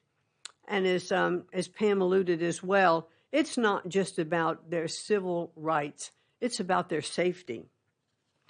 And we, after our investigation, we found we really had no other choice. We thought the infractions warranted turning them over to the Justice Department for their further investigation. So how do we get here? On February 5th, President Trump signed the executive order keeping men out of women's sports, which directed all states and educational programs receiving federal funds to cease the practice of allowing males to compete in sports programs for women. They didn't make this up. This is the law. This is Title IX. This executive order was aimed at protecting women like fencer Stephanie Turner or volleyball player Peyton McNabb from being injured and unfairly outmatched by male athletes. President Trump didn't pull any punches. He explicitly warned Maine and Governor Janet Mills that Maine would risk losing federal funding if it continued to allow males to participate in women's sports. Governor Mills chose to openly flout Title IX compliance, telling President Trump, and I'll repeat what the general said, "We'll see you in court," and obviously we are going to. That same day, our Office for Civil Rights opened an investigation into the Maine Department of Education and Maine School Administrative District Number 51 for permitting males and girls sports and denying female-only intimate facilities. The department's investigation confirmed Maine's Title IX violations, and we offered Maine leaders multiple opportunities to change their policy and to protect women in sports, and they have refused. So now as the DOJ begins their enforcement actions, I hope Governor Mills will recognize that her political feud with the president will deprive the students in her state of much more than the right to fair sporting events.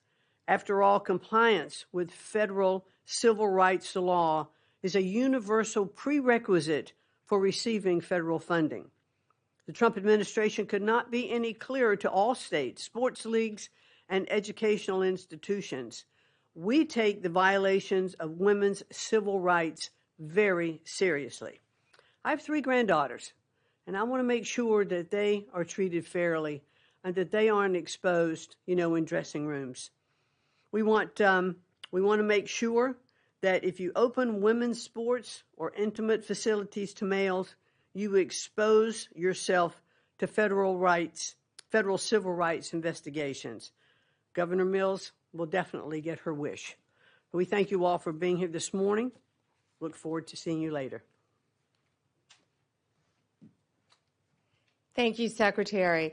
I'd now like to introduce to you State Rep Laurel Libby from Maine, who has been a champion for these young women in the state of Maine. And thank you, Representative. Thank you, Attorney General Bondi. It's unfortunate that we have to be here today because Governor Mills and legislative Democrats, along with the Maine Principals Association, continue to persist in discriminating against Maine women and girls. They are out of alignment with 2/3 of Mainers who believe that biological males have no place in girls' sports. Earlier this week, MSAD 70 School Board voted unanimously to align with Title IX. They're in alignment with 2/3 of my fellow Mainers. And I would encourage other school boards throughout Maine, I would exhort you to speak up for Maine girls similarly and vote to align with Title IX. I thank you to the Trump administration and AG Bondi for taking action on behalf of our girls and helping to ensure a safe, fair, and level playing field in Maine. Thank you. President Trump, before he was elected, this has been a huge issue for him. Pretty simple. Girls play in girls' sports, boys play in boys' sports. Men play in men's sports, women play in women's sports. And he got to know a great young woman during that time named Riley Gaines. And we are all so proud and honored to have her here with us. Riley has been a champion nationally for this issue. Riley, please join us. Well, goodness gracious, it's an honor to be here, to stand beside, of course, Secretary McMahon, Attorney General Bondi, these amazingly brave athletes, Representative Libby. But truthfully, I'm frustrated. I'm frustrated that we have to be here, that we as women have to stand before you all on national television demanding equal opportunities, demanding privacy in areas of undressing, demanding safety in our sports. Amazing to me that we are still here fighting this fight, that the Democratic Party has really doubled down, tripled down, quadrupled down on their ridiculous stance, but that's exactly what they've done. Let me tell you what sports has done in my life. Of course, in terms of athletic achievement, I very proudly finished my career as a 12-time NCAA All-American, a 5-time SEC champion, actually the SEC record holder in the 200 butterfly, making me one of the fastest Americans of all time. A 2-time Olympic trial qualifier, SEC Scholar Athlete of the Year, SEC Community Service Leader of the Year. The list goes on, but again, just to really reiterate, it's a lifelong journey. It's how I met my husband. It's what gave me my lifelong friends. It taught me how to be a leader. It taught me how to set goals and work to achieve those goals. All things that, of course, I'm utilizing in my life now beyond sports, that leadership in Maine, Governor Mills, Democratic leadership really across the nation, that's what they're denying girls and women of. I'm sure you guys saw the clips and the visuals that surfaced following President Trump's executive order signing of this EO, barring men from participating in women's sports within any educational program that receives federal funding. And it was the most amazing thing to be there. And you have all of these young girls. I'm talking 5, 6, 7, 8 years old. They've got their jerseys on, their sports uniforms, their big bows in their hair that they wear on the soccer field. That visual means more to me than I could possibly put into words. And that is what is at stake here. That is who Governor Mills is fighting, not Donald Trump. It's those little girls. And I believe that's sick. It's regressive is what it is. They do this under the guise of progress, indicating we are moving in the positive forward direction. No, what Governor Mills is doing, and again, Democratic governors across the nation, is deeply regressive and utterly misogynistic. Over the past 3 years, I've had the opportunity to speak to countless girls in Maine and again across the country, countless parents, coaches who all virtually say the same thing. Why wouldn't anyone protect my athlete? Why wouldn't anyone protect my daughter? Why wouldn't anyone protect me? I've talked to girls who have lost roster spots, of course, podium finishes. I've talked to girls who have been exploited and simultaneously exposed to naked men in intimate areas of undressing. I've talked to girls who have been severely injured in their sports due to a male player on the opposing team. For crying out loud, we have a female representative from Maine, Laurel Libby, you just heard from her. She didn't tell you what happened to her. She lost her ability to vote and to speak on the House floor for defending girls and women, for posting about what was happening in Maine. No, this type of oppression didn't happen in Afghanistan. No, this type of censorship didn't happen in England. It happened right here in America under Democratic leadership. Again, this isn't progress. I would describe this as betrayal. Let this be a notice, these actions that we have seen put forward today by the Department of Justice, by the Department of Education, to all other states who are not willing to comply with federal law, that federal law being Title IX, which is very clear in how it was originally implemented, or at least it should be. We never knew we had to define this word sex until these both elected and unelected bureaucrats started to go through the back door and reinterpret this word to mean what they want it to mean. Originally implemented in 1972, it was only 37 words, very brief. Ultimately, of course, preventing sex-based discrimination. Let this be a notice. California, Minnesota, the likes thereof. If you do not comply with federal law, you do not get to reap the benefits of complying with federal law. Of course, one of those benefits being receiving federal funds. Women are protected and recognized under federal law, again, that law being Title IX. The U.S. government under President Trump, including the Department of Justice, including the Department of Education, will not stand by and ignore when the federally protected rights of women and girls are being violated. Again, that encounter between Governor Mills and President Trump went viral for really all of the right reasons. I think she thought she had this mic drop moment when she said, "I'll see you in court." Guess what? You will, because President Trump is a man of his promises. That was his campaign slogan. That's what we've seen delivered. Promises made, promises kept. This is another one. People, the American people, girls, women, boys, men, old, young, white, black, gay, straight, none of those identity factors matter. We want transparency and we want accountability. Again, we voted overwhelmingly in favor of that on November 5th. And accountability is back in the White House. So I stand before you all today, and I thank you, again, Secretary McMahon, Attorney General Bondi. I thank you on behalf of course, myself, but I think more importantly, my younger sister, of all the women and girls who have dreams, like I did when I was young, to achieve, to succeed in my sport and beyond. So thank you. Riley, thank you. And Zoe would now like to say something. Tell us about your sport too, Zoe. So I compete in soccer and indoor track and outdoor track. And like was mentioned previously today, I had to watch at the Maine Class B State Indoor Track Championship as my close friend and my teammate and other female competitors lost the state championship to a biological male. And this was heartbreaking for me to have to watch. And Riley said that it's betrayal, and that's what it is. It is the job of our elected officials to protect our young female athletes, and they have failed to do that. We walk into sports expecting to have a level playing field, and to walk into the state championship to see a biological male there and to lose to a biological male, that's betrayal. And so I am extremely grateful to AG Bondi for standing up for us when our elected officials aren't doing that. And on behalf of the girl athletes in Maine, I just want to say thank you all, and I look forward to having a level playing field back after this fight. So thank you. And Cassidy wants to say a few words. My first experience was when I was 13 years old. I was going to change for gym, and I walked into the locker room, and there was a biological male there.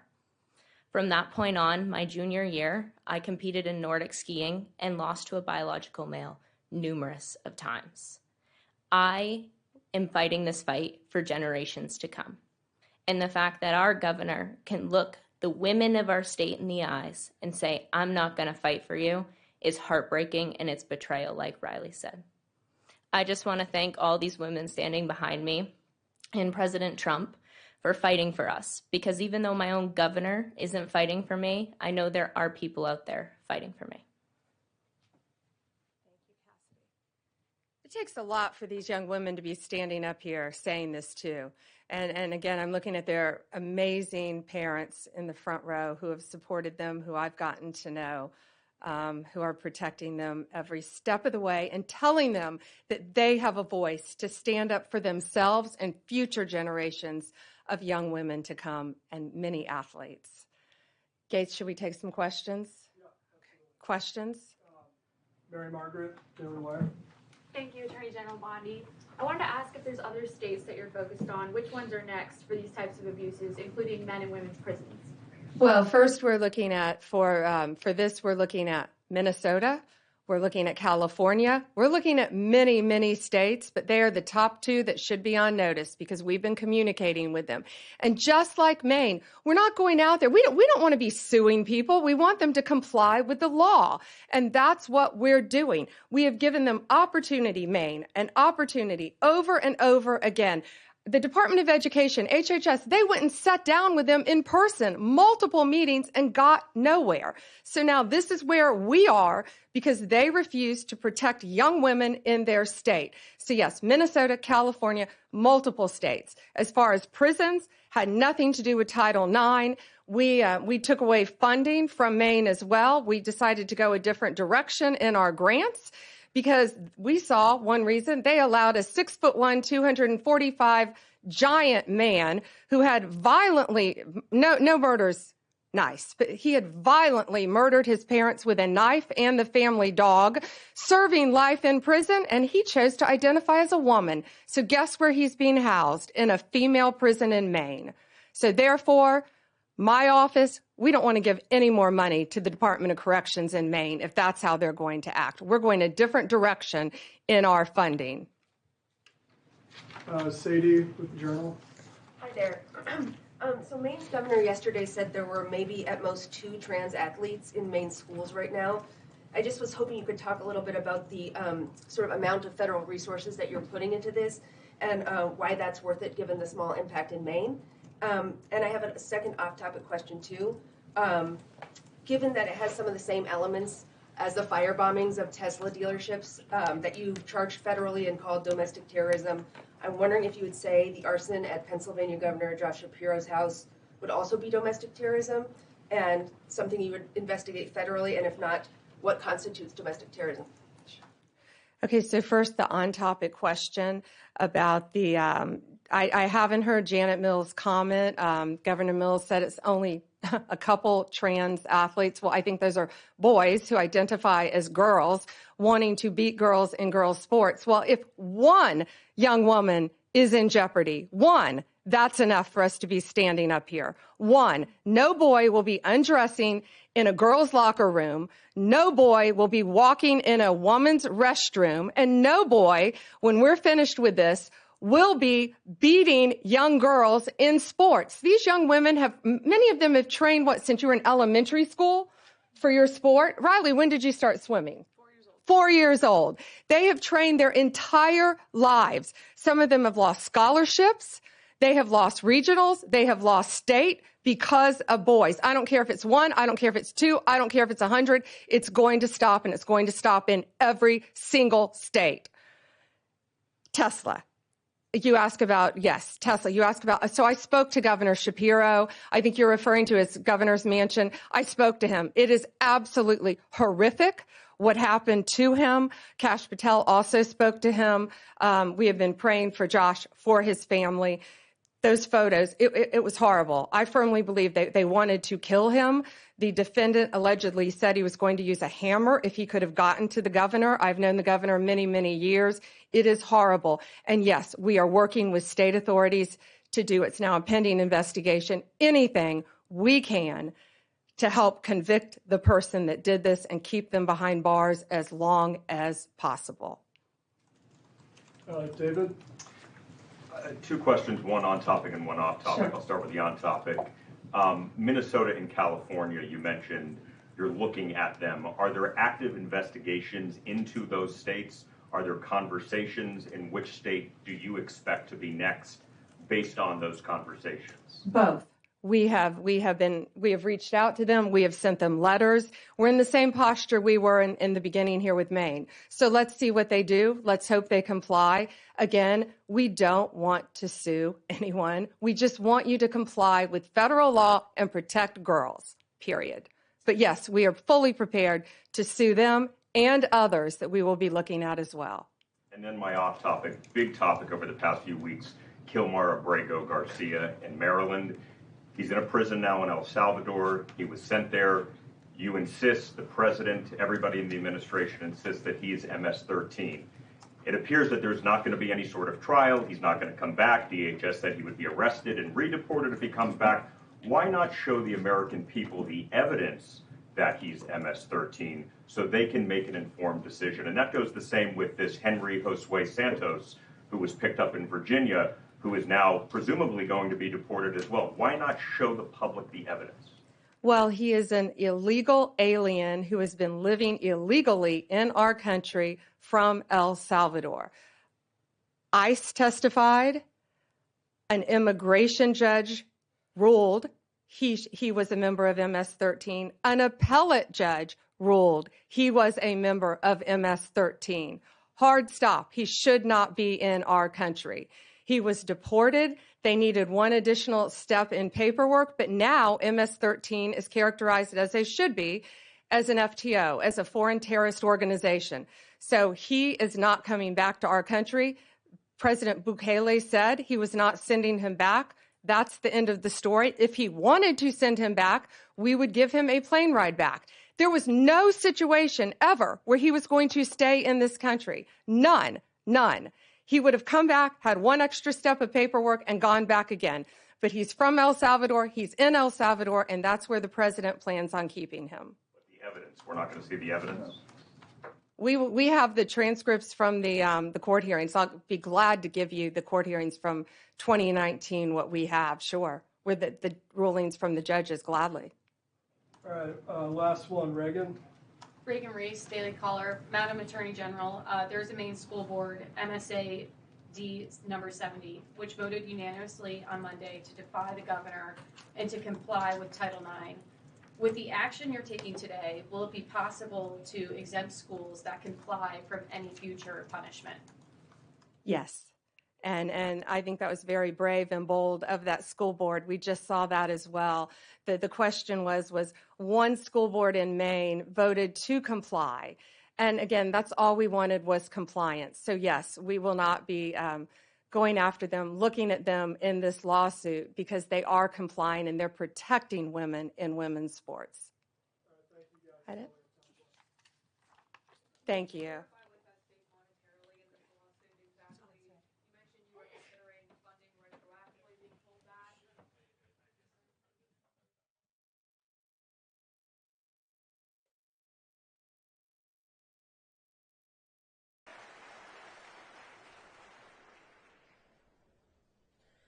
President Trump selected a good friend of this Senate to serve as the 87th Attorney General of the United States, Mrs. Pamela Bondi.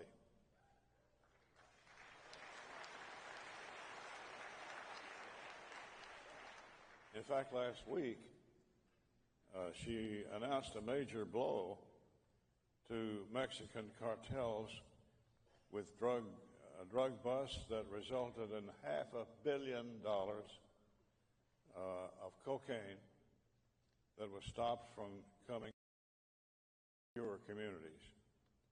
Will you please help me welcome Attorney General Pamela Bondi back to the Senate.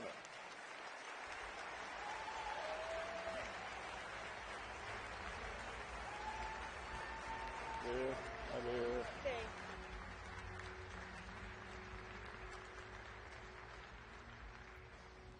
She served as the Attorney General of Florida from 2011 to 2019, and she was the first female elected to that office. On day one of her new role, Attorney General Bondi issued 14 directives, and she hasn't slowed down at all. In fact, just last week, she announced a major blow to the cartels that I just referred to. So, question one, we're going to do a conversation with the Attorney General, and we want her to feel free to take off on any subject that she desires. But let me pose a question or two. Attorney General Bondi, it is wonderful to see you back here. She was here on the very first of these summits 14 years ago, and she's been back a time or two more, and we're thrilled. And we're thrilled that she took the time from a very, very busy schedule to come be with you as you go about your chores of saving lives. That's her goal and ambition. First, let me congratulate you, Madam General, on your promotion as the 87th Attorney General and our nation's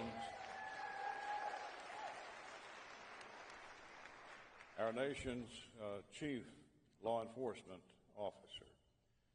As we begin this conversation, please take a moment to share with us what your priorities are for the department and the nation's men and women in blue who protect us. I thought you were going to come sit with me. Yes.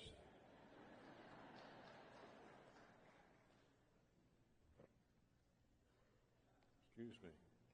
All right. Thank you, Chairman. Thank you, Chairman. Well, our priorities are pretty easy. President Trump gave us a very clear directive, make America safe again. And that includes going back to the basics of fighting violent crime. And that's the basics. Getting the bad guys off the street, the bank robbers, the armed robbers, the murderers, the violent criminals, the gangs who are bringing all these drugs in our country, but also eradicating drugs from our country. And it's all kinds of crime. And now we're looking at what they did, Chairman, with Tesla. They're firebombing, and those bombs are a weapon of mass destruction. It's crazy to me what they've done, and we've made 6 arrests. And those people are looking at 20 years in prison each, and we are not negotiating, and they have stopped. The bombings have stopped. And, right now they're state charges, but we're currently looking at what they in Pennsylvania. Josh and I were AGs together, and then I see on the news that on the first night of Passover, that man's home was almost blown up. I don't know if all of you saw the pictures on the news. It was horrific. It was horrific what they did to him and tried to burn his house down. I mean, there is hate on both sides of the aisle all across the country. There are crimes, and we're doing everything we can to fight violent crime. I always tell the president we need 10 more hours in every day, but we're going nonstop. And I think the core, like back to the basics, the core, it's the drugs, too, and eradicating the drugs. So that's why you being here, doing this for so many years, and all of you being here, you're saving a life every single day by what you do. So thank you all, and thank you.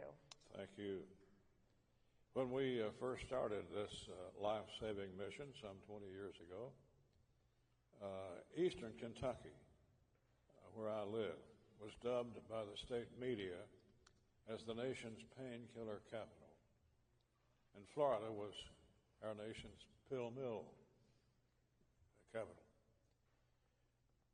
Drug trends have changed over the years quite a bit since our first summit. Rather than prescription drug overdoses, synthetic fentanyl from China is now the driving force behind deadly poisonings in America. Where does our nation stand today when it comes to fighting this terrible menace that's impacted all of America? Where do we stand? It's unbelievable. Every 6 minutes, and I know you on as an American overdoses. They overdose from drug abuse. And specifically fentanyl, you know, you and I were talking backstage about how really when you started prosecuting, it was marijuana. When I started prosecuting, I prosecuted for 18 years before I was state AG and then before I became U.S. AG. And it was cocaine. You know, that was the drug of choice. Then heroin and meth made a comeback. And now it's fentanyl, it's xylazine, it's carfentanil. It's these crazy drugs that are made in China, all made in China, and shipped to Mexico and coming right across the border into our country. And I want to digress for a minute because I don't want to forget to say this. And this is everyone out here. We have to tell, you know, these kids, my first experience with fentanyl was when I was state AG. And no one really knew what it was. I fought my own party on getting it scheduled higher because they were telling me fentanyl is something you get on a patch when you're in the hospital and having surgery. I'm like, no, it's apples and oranges. That's medical fentanyl. This is completely different. And how I learned about it, 3 young men in Tampa Bay, I think it was in St. Pete, dropped dead. And I can't remember if it was Xanax or Adderall, but it was a drug of choice among college students. And they bought it on the street, and it was laced with fentanyl. So if we can tell our kids, everywhere I go, I tell everyone, don't take anything from anyone, even if it's a Tylenol. Don't accept anything. You know, and these kids think, oh, it's Xanax, I'm studying for finals, I don't have a... Don't take anything, because I think, Chairman, that's how all of these deaths started. So we've got to still educate kids and stop them from doing this. But that's how the original 3 that I learned about started, and now, of course, it's wildly out of control. You know, a few years ago, we had the then Attorney General testify before my subcommittee that funds the Department of Justice. And at that time, Florida was the home of the pill mills. Yeah. I mean, they were lining up people by the hundreds to go through a so-called doctor's appointment to get pills. And most of the people going down to Florida to get pills were from my district, East Kentucky and the Appalachian area. Well, the Attorney General, I was telling him, the biggest pill mill we have in this country is in Broward County, Florida. And we had a fairly heated exchange between he and me. And finally I said, you've got the ball. It's in your court. You're the Attorney General in charge of most of the agencies. What are you going to do about the pill mills that you are sworn to eradicate? And I said, it's in Broward County, Florida. Let me spell that for you. It's B-R-O-W-A-R-D. Well, you took the ball and got rid of the pill mills. And that was a major blow for the health and welfare of my constituents at that time. Thank you. And I worked closely with Jack Conway, who was the Attorney General at the time. I think it was called the Oxy Express. Yep. And people would drive down from your state, from West Virginia even, right? From everywhere. Tennessee. They would drive to Florida because we had absolutely no regulations, and they were I called them drug dealers wearing white coats. They were these doctors, and I went all over the state of Florida. This would have been in 2010, 2011. And I went all over the state, and I found out about it when I was running for office, because I was all over the state, and everywhere I went, whether it was a small urban community or a huge affluent gated community, moms were coming up to me, handing me pictures of their children who had overdosed from oxycodone. And after I became AG, I framed all those pictures in my office as a reminder. And that was another one I kind of had to fight my own party initially to educate them on what I was seeing and what was happening. So 98 of the top 100 oxycodone prescribers, these are doctors. I guess they need to figure out what you can. Yeah, looks like they did.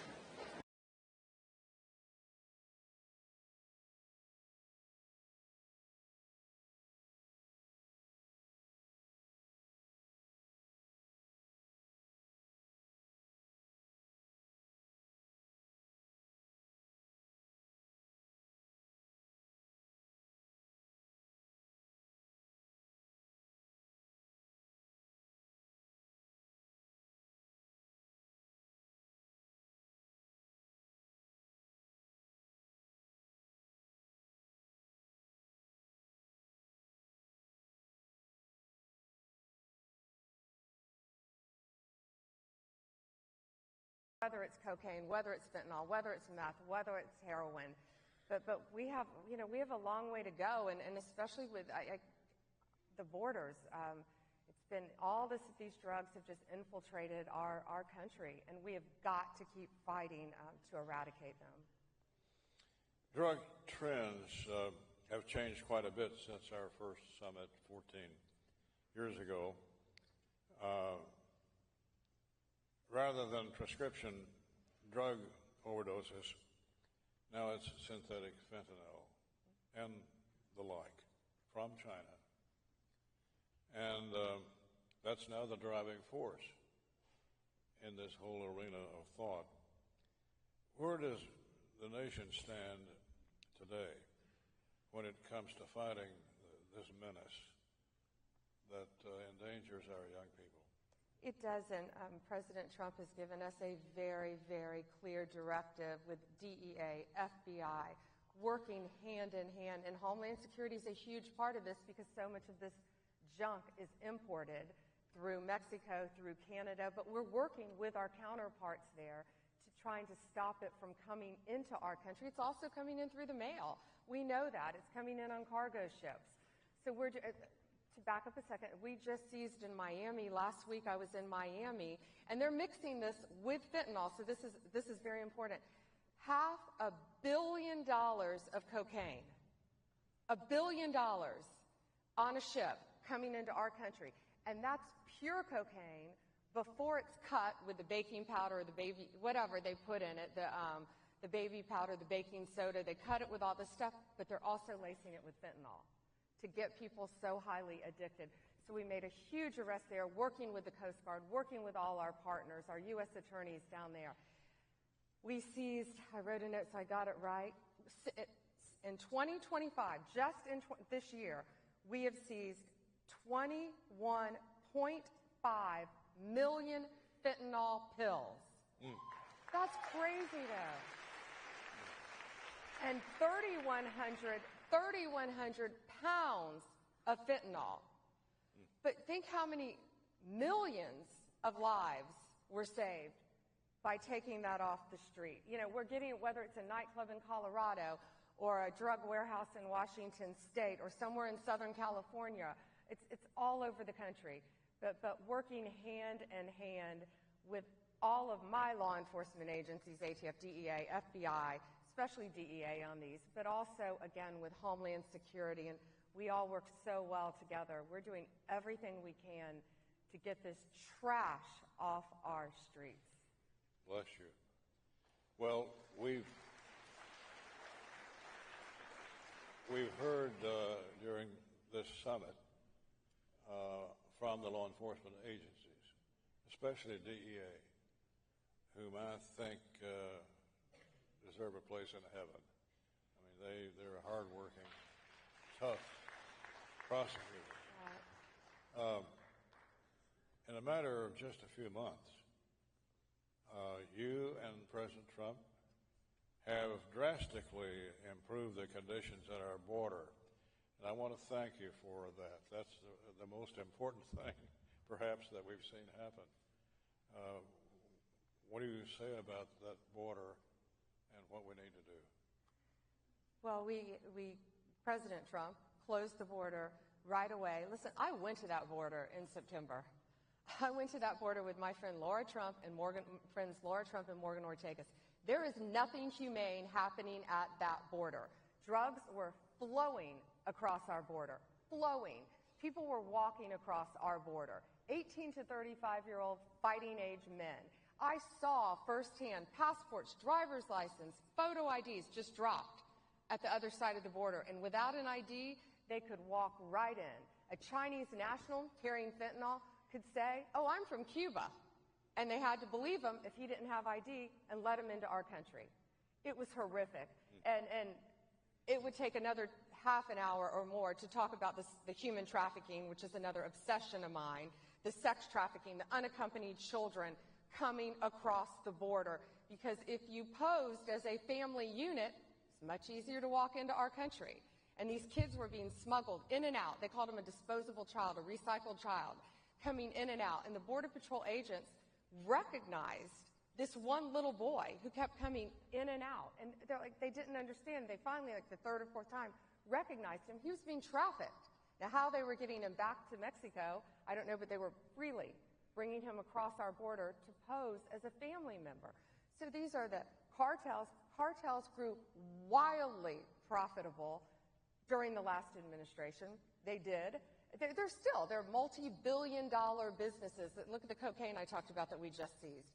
But they're multi-billion-dollar businesses, and it's flowing into our country. And President Trump said, no more, it's going to stop. No more human trafficking, no more drugs across our border, and we're doing everything we can to stop it. But so many of these drugs are already in our country, and that's why all of you in this audience and you, Chairman, have such a vested interest in this and helping these victims and getting these drugs off our streets. CDC recently released a promising report featuring a historic reduction in overdose deaths nationwide. Nearly 30% over the last year. And I expect that number to get even better when the borders are almost perfectly secure that you and the President have engineered. Please share with us your idea of the importance of having that secure border and what it might mean for the fight against fentanyl and others. Well, it's going to make it a lot tougher for these cartels to get into our country. Sinaloa, there are so many major cartels in our country. Just within the last few days, we arrested a Sinaloa cartel member in Greensboro, North Carolina. What else? 27 members of TDA who had come right across our border were arrested in Oregon, Florida, and New York. And all these, and when I talk about the gangs and the border, these are not people coming to America for a better life. TDA, MS-13, they are terrorist organizations. They are highly organized. Their structure is like a corporate structure. They have, in D.C. a couple weeks ago, we arrested one of the top members of MS-13 living half an hour outside of D.C., in Virginia. They have infiltrated our country. It's organized crime at its worst. They're dealing drugs. They're dealing firearms. This guy had 5 firearms on him, living in a very nice residential neighborhood. And they have an incredible corporate structure. And the higher-ups in the organization, the leaders, insulate themselves. So we worked with Governor Youngkin in Virginia, and it's everyone working together. It's a task force that we all started partnering with states who want to work with us. And that's how we're securing our borders, by getting the people who are already here off of our streets, and that's stopping the drug flow throughout the country. We also recently sentenced a man who was arrested with 14,500 fentanyl pills, and that was in Washington State. So this stuff is all over our country. It's all over our country, and it's killing our kids, it's killing adults, and people are getting highly addicted. So that's why the securing the borders are of utmost importance. But it's got to be it's multifaceted. You know, we can secure the borders as best we can, but then the drugs are already in our country, and the gangs are already in our country, the cartels are already in our country. So it's keeping Americans safe and getting those violent criminals off our streets. Well, congratulations on all of those great accomplishments. In February, you announced the arrest of 29 Mexican cartel members, including a kingpin who'd been on the DEA's top 10 list for 4 decades. Congratulations for that effort. Thank you. Thank you. By the way, that individual was accused of killing a DEA agent, Kiki Camarena, in the 1980s. What more can we expect from your department as it tackles these long-standing, deeply rooted criminal organizations? More of what I've been talking about, more of what you're seeing, and the drug kingpin that you just referenced. I get a credit for a lot, but it's a team effort. It's not. First, it's all Donald Trump. It's his directive, and everything we do is working with him to keep America safe. If you've ever heard that man open his mouth, he is anti-drugs. And so that was, this guy was Rafael Quintera, and this was a lot of hard work by Marco Rubio in the State Department, because he was in Mexico, and he had escaped multiple times. So he killed Kiki Camarena in the 80s. They not only killed him, they tortured him. And Kiki Camarena's family has had to live with this since the 80s. And I got to be part of the phone call to call his widow and his son and tell them that this monster is in custody and was on a plane, and we were all there to greet him when he came back to our country. And will face life in prison. He will be prosecuted in our country, and he will face life in prison. And Kiki's son, Chairman, is a circuit court judge. And we got to FaceTime with his son and talk to his son. And a little trivia is that after his father was tortured and killed, Mrs. Camarena gave her son, who's now the judge, her husband's handcuffs from DEA when he was an agent. And they had them engraved. And guess who was handcuffed with his father's handcuffs in the U.S. of A.? Not a great story. So it may take a while sometimes, but they are getting to see justice. And hearing this widow crying for something that happened to her husband in the 80s and her son, who's now a judge, that's why we do what we do. Yeah. If we can save one life, lock up one bad guy every single day, then hopefully we're making a difference. And the same thank you with what you're doing throughout our country to fight for victims of crime, and all of you.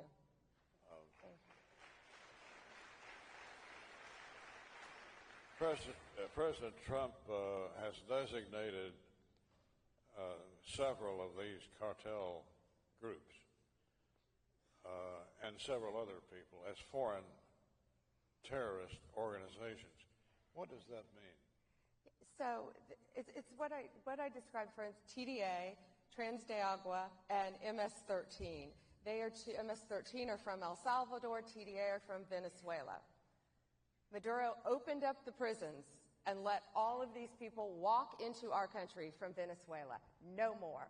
And when they are alien enemies of our country for all the reasons we've been talking about, for the reasons you're here. You know, they're killing kids with the drugs. They're killing adults every day with the drugs that they're bringing into this country, the guns that they're smuggling into this country. They're organized crime, MS-13, and what we're able to do is we're charging them with RICO, with racketeering, because they are criminal organizations and they are conspiring to destroy American lives. So we've been prosecuting them that way. I just talked about the one we arrested in Virginia. In Miami, I was in Miami, all the days run together. I think that was 2.5 weeks ago in Miami. But there were, and I met with the victims' families there. There was a horrific murder where a young man was not a member of the gang, but to rise up in these gangs, to become in the top leadership, you have to kill someone.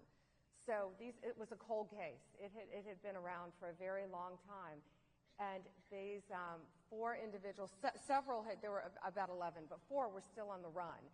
And they captured them. All FBI did a great job working with DEA, working with Homeland. Everyone works together. It's a team effort. But they captured these 4 guys. And so what they did to this victim, we had to use an interpreter. I had the families in with us, and these moms were just crying, so relieved that these monsters are off the street now because they're charged with the murder of her son. One of them coerced him to come somewhere with him, and then they stabbed him. I saw the pictures. I saw the crime scene photos over 100 times. And these guys have been on the run for a very long time, and we got them off the street. One was living in the Northeast. I can't remember which state now. One was living right in Fort Lauderdale, Miami area still. And one, have you all heard of the Villages? It's a high-end retirement community in Florida. Yeah. Ready for this? One was hanging drywall in the Villages, living among us. And they were able to capture them, catch them. They're now in custody, and they will be prosecuted as the terrorists and the murderers that they are. And they thought they got away with it. Yeah. Let me ask our guests a question. Do you feel better about things with her in charge? Huh?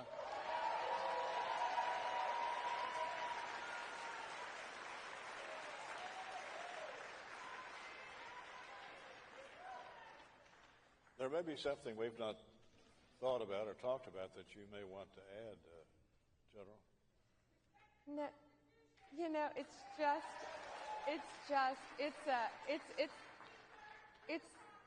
a group effort, and it's DEA, FBI with Kash Patel. We have Terry Cole coming in who's going to run DEA. We're going to have a great new leader of the Bureau of Prisons. It's all of us. It's working with Christy Noman, Tom Homan, and ICE, and everyone combined, and Marco Rubio was Secretary of State, and Pete Hegseth, DOD, and Tulsi Gabbard, and John Radcliffe, because we all work well together, because we're going to get these murderers back to our state to prosecute them, is the one I talked about earlier. But it's not me. It's a team effort, but it's one man. It's Donald Trump, who put all of us on that cabinet to make America safe again. And that's why we're doing what we're doing. And thank you for the leadership in Congress and what you're doing to help make America safe again and keep America safe. Great, thank you. We are blessed to have in charge now in the country this great Attorney General. But also, we've got Senator Robert Kennedy coming tomorrow here. And we're all looking forward to that. But having you as the Attorney General, and I'm the chairman of the subcommittee that funds the Department of Justice, so it's important to me personally in my job to be sure that you have all of the weapons that we can arm you with. So thank you for your service to your country and to your fellow citizens, and bless you for your work. Thank you. Thank you. Thank you. Thank you all. Thank you, Chairman. Thank you. Thank you. It was a joy.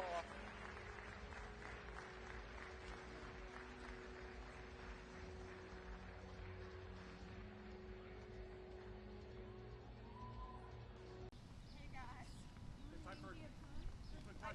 I can be really quick. I told Peter earlier to pass on to you. I have, in about 10 minutes, I have about 24 victims' families coming in my office for a private meeting. Joe Biden commuted the sentences of 37 of the 40 death row inmates. The victims' families had no closure. They found out, some of them, on Christmas Eve. One, a Marine who had been raped and murdered. Her family, no closure. One, two innocent people working in a bank. Two bank robbers came in to rob the bank, violently gunned them down. Two men in one state violently murdered 5 people, threw their bodies in a reservoir. These were people that were commuted off of death row by the Biden administration. Donald Trump has made it very clear we are going to look out for these victims' families. They're coming in at 8:40. They're meeting with me. We're having a private meeting. They need closure. Again, some of them found out on Christmas Eve. So it's a private meeting, and then I believe at 9:30, some of them may want to talk to you, but we're not going to pressure them. You know, it's if they want to, but they will be there. I know some of the families want to talk, some don't, some want the privacy, but if you want to come over at 9:30, they'll be there. Then at 10:45, Director Patel and I are doing another press conference that's of vital importance, a huge case that we've been working on, the FBI, all of my prosecutors, and we'll be announcing that at 10:45 today. Does the Justice Department have a comment about the pizza and I'm just learning about that. Not yet, but we will. Thanks. Confirm the migrant flight to Libya, who might be on board that. You'll have to talk to the Secretary of State. James Comer said yesterday that all the Epstein files are missing. Can you confirm the status of them? We still haven't heard from you. No, the FBI, the FBI, they're reviewing, there are tens of thousands of videos of Epstein with children or child porn. And there are hundreds of victims. And no one victim will ever get released. It's just the volume, and that's what they're going through right now. The FBI is diligently going through that. I haven't seen that statement, but I'll call him later and find out. Martin seems to be facing a very tough confirmation battle up on Capitol Hill. Do you plan to appoint a new interim U.S. attorney? Yeah, I heard about that late yesterday, too. As you saw, I was tied up all day yesterday over here at the White House. I'll be talking to Ed today and find out what's going on with that as well. Thank you. Sorry. You know, no, there's not at this point. She asked about giving what else can we do for the families of these poor families whose loved ones were violently murdered, and they had to find out, some of them on the news, had to find out on Christmas. No, there's not more we can do other than listen to them and hear them out, and they need closure, and they do know now that going forward, the Trump administration is seeking the death penalty again on future criminal defendants and keeping our streets safe. But yeah, I'm a career prosecutor, and they want to be heard. We want to listen to them. That's part of it, and hear about their loved ones. It's going to be very emotional for all of us, especially for them, and hear the horrific details of what they went through. But thank you for asking. I've really got to go. Thank you. Trafficking to date. This multi-agency operation led by DEA with our local, state, tribal, and federal partners targeted one of the largest and most dangerous drug trafficking and foreign terrorist organizations in our country. The DEA seized 11.5 kilos of fentanyl, including an astounding approximately 3 million fentanyl pills, the largest seizure in our nation's history. These are the pills in the bags right there. The Maine, bottom right, the head of this organization, Sinaloa organization, here in the country illegally, 6 of these guys and women here in the country illegally. His name is Alberto Salazar Amaya. He is the leader, and he was living in Salem, Oregon. With him, they got millions of dollars, cash, cars, but the drugs were in Albuquerque, Phoenix, and Utah. That's how insulated these drug dealer cartel leaders make themselves. This was an incredible operation, and that's why I wanted all of you here behind me. It took months and months of work, investigation, leading up to smaller buys, smaller cases, to get this massive amount of drugs and guns off our streets. $5 million approximately in cash, 35 kilos of methamphetamine, 35 kilos of meth, 7.5 kilos of cocaine, 4.5 kilos of heroin, 49 rifles and pistols, all shown in the pictures. And then, of course, the 3 million pills. These pills were stamped as oxycodone. Let that sink in. 3 million pills going on our streets. 3 million pills, the streets of our country, laced with fentanyl, labeled as oxycodone. And they were in all different strengths of fentanyl within them. This operation was made possible by over 55,000 hours of law enforcement investigation. And this is a really dangerous job that these DEA agents face every day, but they are getting very dangerous drugs off of our streets each day. They are flooding our cities with a weapon of mass destruction, fentanyl. And when we catch you, like all of these individuals, if convicted, we will put you behind bars, there will be no negotiating, and we will lock you up for as long as humanly possible. We will not negotiate with those who are killing our family members, including brothers, sisters, daughters, sons, parents, friends. Everyone in this room, I guarantee you, knows someone who has been afflicted with drug addiction, and many who have known someone who has lost a loved one because of this trash on our streets. The precursors are made in China. It was sent to Mexico and came right in our country. And again, 6 of these individuals were here illegally. That won't shock you. And we're running a massive, massive drug operation. This kind of success doesn't happen without extraordinary leadership. And I want to personally thank my friend, DEA Principal Deputy Administrator Rob Murphy, DEA El Paso Division Chief Agent in Charge Omar Ariello. I'm killing your name, Omar. Omar, okay. And U.S. Attorney, where's Ryan? Ryan Ellison. I also want to thank again the brave men and women of law enforcement. Last week I joined them at a DEA laboratory, and we went there, and it was truly remarkable what we saw, how quickly these cartels can manufacture and make fentanyl powder and put it into these pills. But people need to know, parents need to know, kids need to know, this fentanyl, this bus, these 3 million pills were oxycodone. They put this in Xanax, they put this in Adderall, they put this in Molly, the date drug or the party drug, something called Molly. They put it in cocaine, and they put it in marijuana. And it is to get you so highly addicted that you can't get off it. 75,000 Americans are dying each year because of fentanyl. 75,000.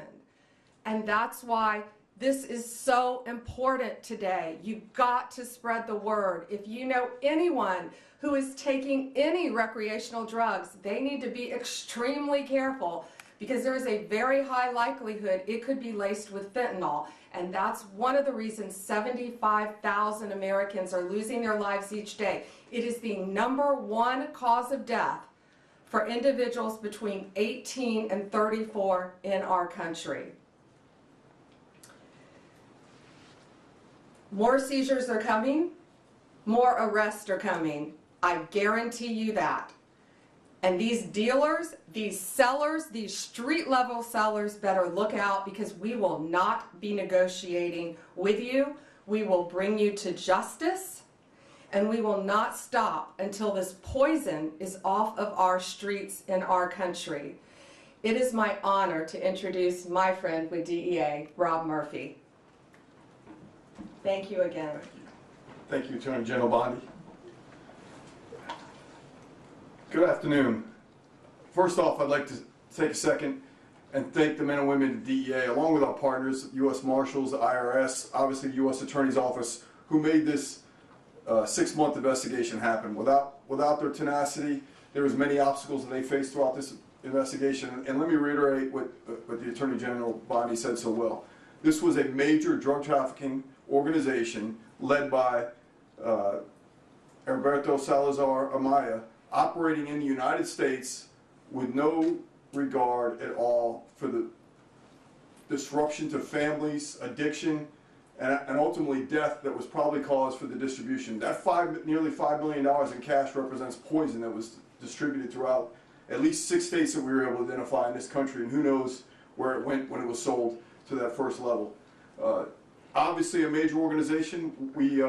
This team was able to infiltrate the organization at every level. We knew how the drugs were being brought into the U.S. We've identified the main players in Mexico who belong to the Sinaloa cartel, who was recently designated by this administration as a foreign terrorist organization. We are exploiting them at every level. We continue to do that. We expect more out of this investigation.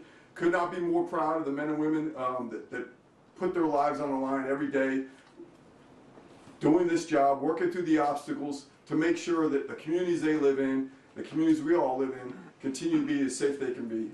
So thank you, Attorney General Bondi, for giving this the attention it needs, and look forward to seeing what happens in the future. And so with that, I'd like to introduce U.S. Attorney Ryan Ellison. Well, good afternoon, everyone. My name is Ryan Ellison, and I'm the United States Attorney for the District of New Mexico. I'm going to give you a brief overview of the investigation that dismantled one of the largest and most dangerous fentanyl operations in United States history. This case involved coordinated efforts from federal, state, tribal, and local law enforcement agencies across multiple states. As a result of this ongoing investigation, 16 individuals have been arrested, including the alleged leader, Heriberto Salazar Amaya, an illegal alien from Mexico with 2 prior removals and direct ties to the Mexican cartel. In Albuquerque alone, authorities seized staggering quantities of illegal drugs and assets, including over 2.7 million fentanyl pills, 11.5 kilograms of concentrated fentanyl powder, 7 pounds of methamphetamine, multiple kilograms of heroin and cocaine, 41 firearms, to include ghost guns and weapons modified for automatic fire, more than $600,000 in cash, and numerous luxury vehicles.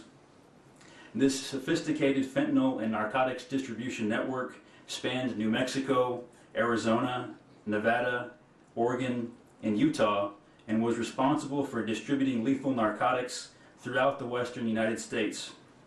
The sheer scale and potency of this fentanyl is sobering, with enough lethal doses to kill countless Americans. All defendants faced serious federal charges related to conspiracy and distribution of fentanyl, along with additional charges for firearms offenses and immigration violations in certain cases.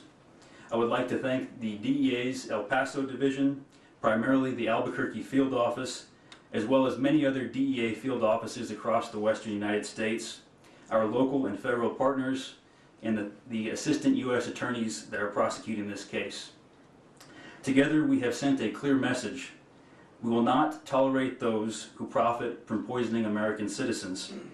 The fight continues, but today, our communities are safer with these drugs and criminals off the streets. Thank you.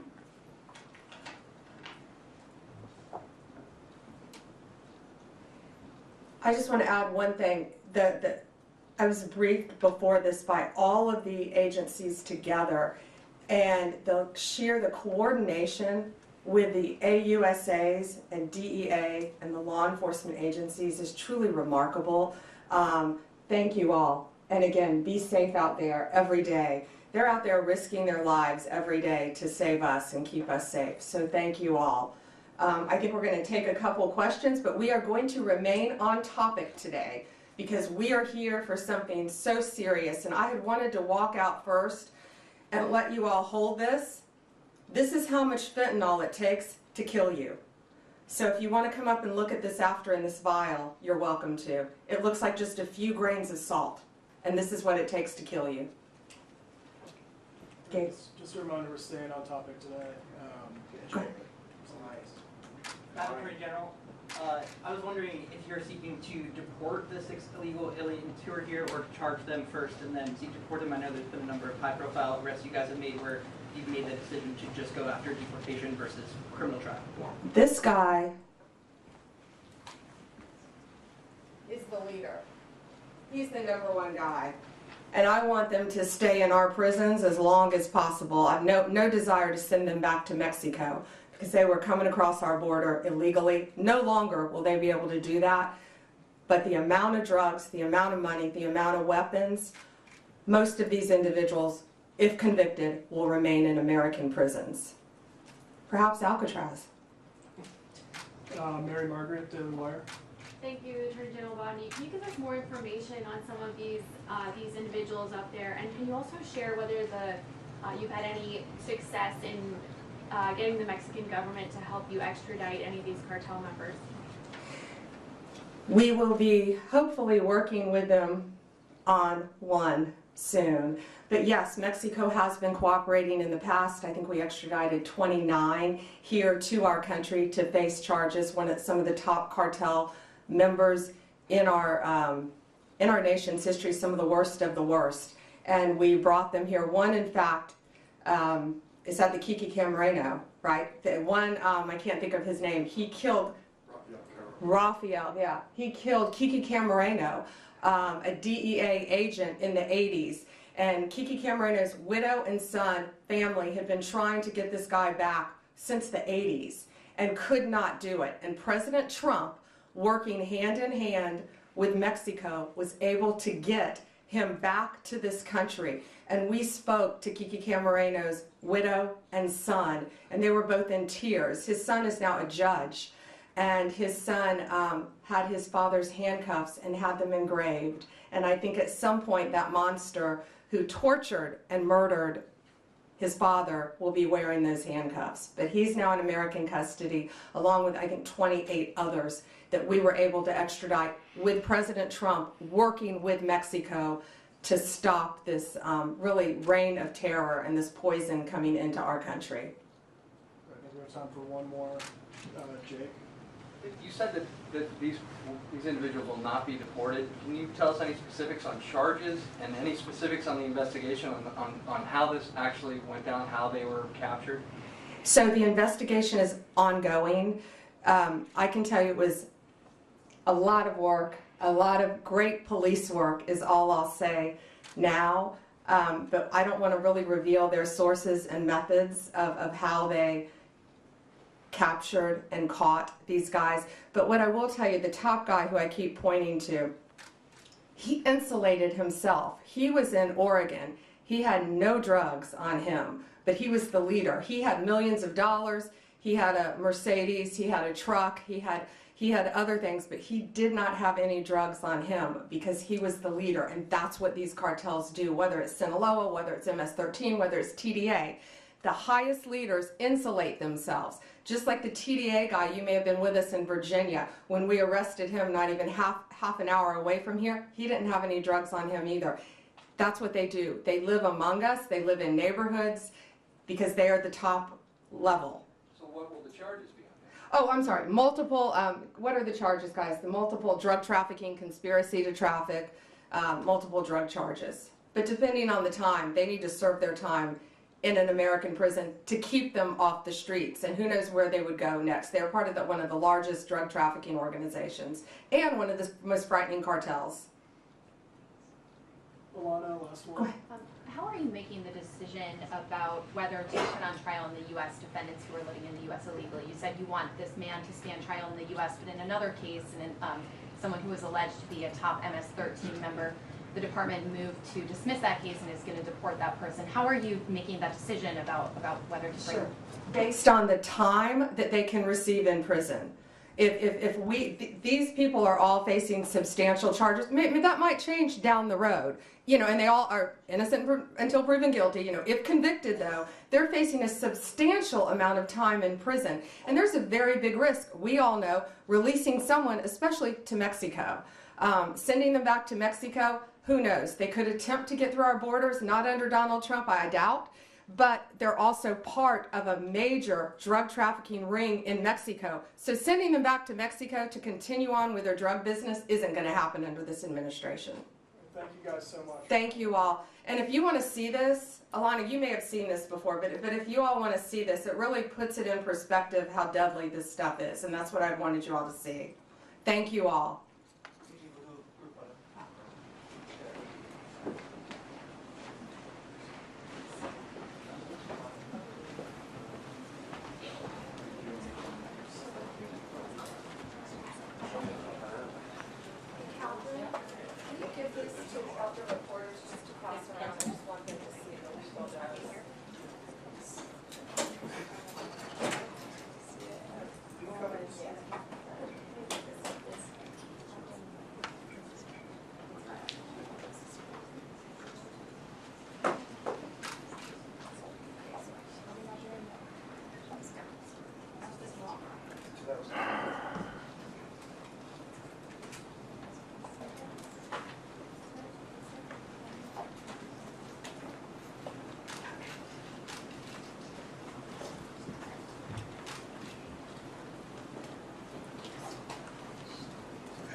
Good morning.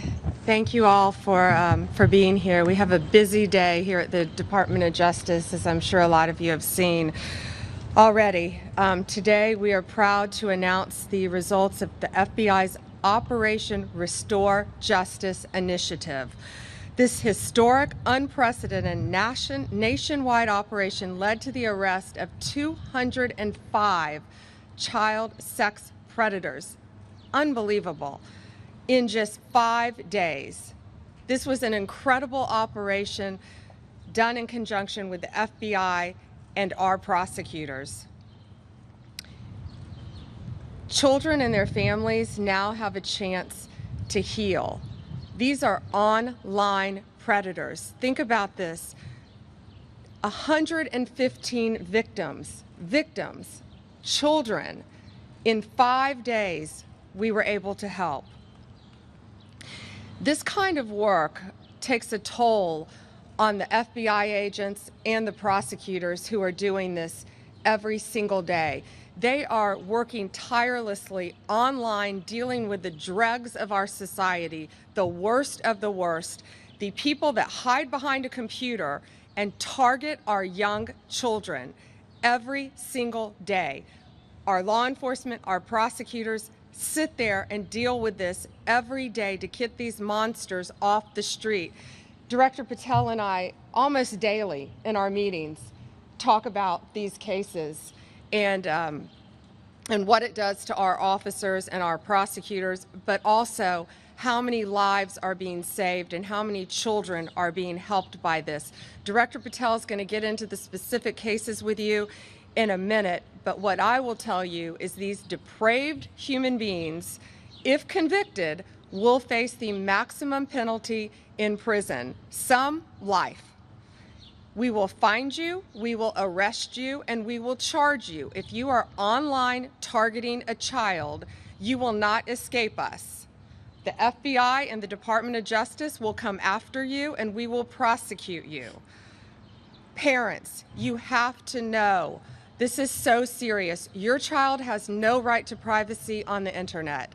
None. You have to monitor what your kids are doing, whether they're playing games on the internet, on social media, any other websites that children, teenagers frequent, an online predator can find them. I always say it's from instant message to instant nightmare. Parents, they're talking to your kids like they're other children, and they're not. They're predators. They pose as children. They get them sometimes to post explicit pictures of themselves after they talk to them. And then in some cases, they even try to blackmail the children. The suicide rate among teens ages 14 to 17 has increased as a result of this as well, because teens are taken advantage of and they're manipulated online by child predators. So all of you being here today and covering this is so important, because parents need to know. You've got to talk to your kids. They think they're talking to other children, but most of the time they're not. Director Patel, thank you. First and foremost, to the Department of Justice under General Bondi's leadership and all its components, because of your courage, we are here today protecting our most vulnerable, our children. Thank you, General Bondi. Thank you to so many of your colleagues here today that do this work tirelessly day in and day out and never get a moment's thanks. We should acknowledge all of them today. As the FBI director, I'm humbled to lead some of the bravest men and women in law enforcement, and I want to thank our 55 field offices, our 90-plus United States Attorney's offices, our CIOS section, our CRIM division here at the Department of Justice, and our field offices throughout the country with lawyers and prosecutors and agents working tirelessly on some of the harshest criminality we've ever seen. They don't take breaks because our children deserve a free and open society. I also want to just take a moment to emphasize the priority of this Department of Justice and this FBI. Our children. If you harm our children, you will be given no sanctuary. There is no place we will not come to hunt you down. There is no place we will not look for you. And there is no cage we will not put you in should you do harm to our children. The prioritization of this administration and General Bondi has made it abundantly clear to child predators, you will be hunted down and you will be prosecuted. And that is a refreshing thing to hear for the men and women who do this work tirelessly. And it's also an acknowledgement of the safety that we look forward to bringing America. As the Attorney General mentioned, there are a couple of cases worth highlighting. People in places of public trust have violated not only the law, but that public trust, to include teachers, law enforcement personnel, and other professionals that we look to safeguard our children have not only violated the law, but violated the trust. In Minneapolis, defendant Jeremy Francis Plonsky, a Minneapolis state trooper and former Army reservist, was arrested for producing child sexual abuse material while in uniform. Not anymore. In Norfolk, Virginia, defendant Jose Alexis Valdez Sosa, an illegal immigrant from Mexico, again, allegedly arrested for transporting a minor across state lines. No more. Another example, right here in Washington, D.C., in the Metropolitan Police Department, Officer Linwood Barnhill, a former already convicted sex offender, was arrested again for exploiting more victims, more children, while on supervised release. These are just three examples that show you the extent and the depravity of these horrific crimes. And we need to team up together with the American public to find the rest. I want to give a special thanks to the National Center for Missing and Exploited Children for the tireless work they do in partnering with us. And again, I want to thank the Department of Justice and all these folks here.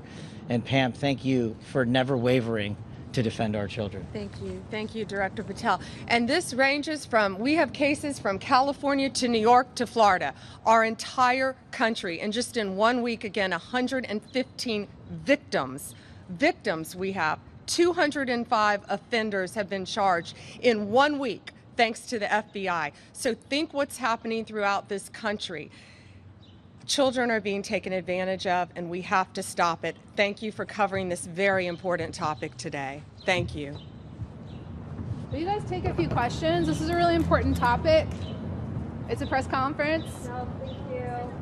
Come on, guys. It's a press conference. Press conference, you bring us here, you answer a few questions, even on topic. Guys, it's different getting it from the two nations, two top law enforcement officials on an issue like this.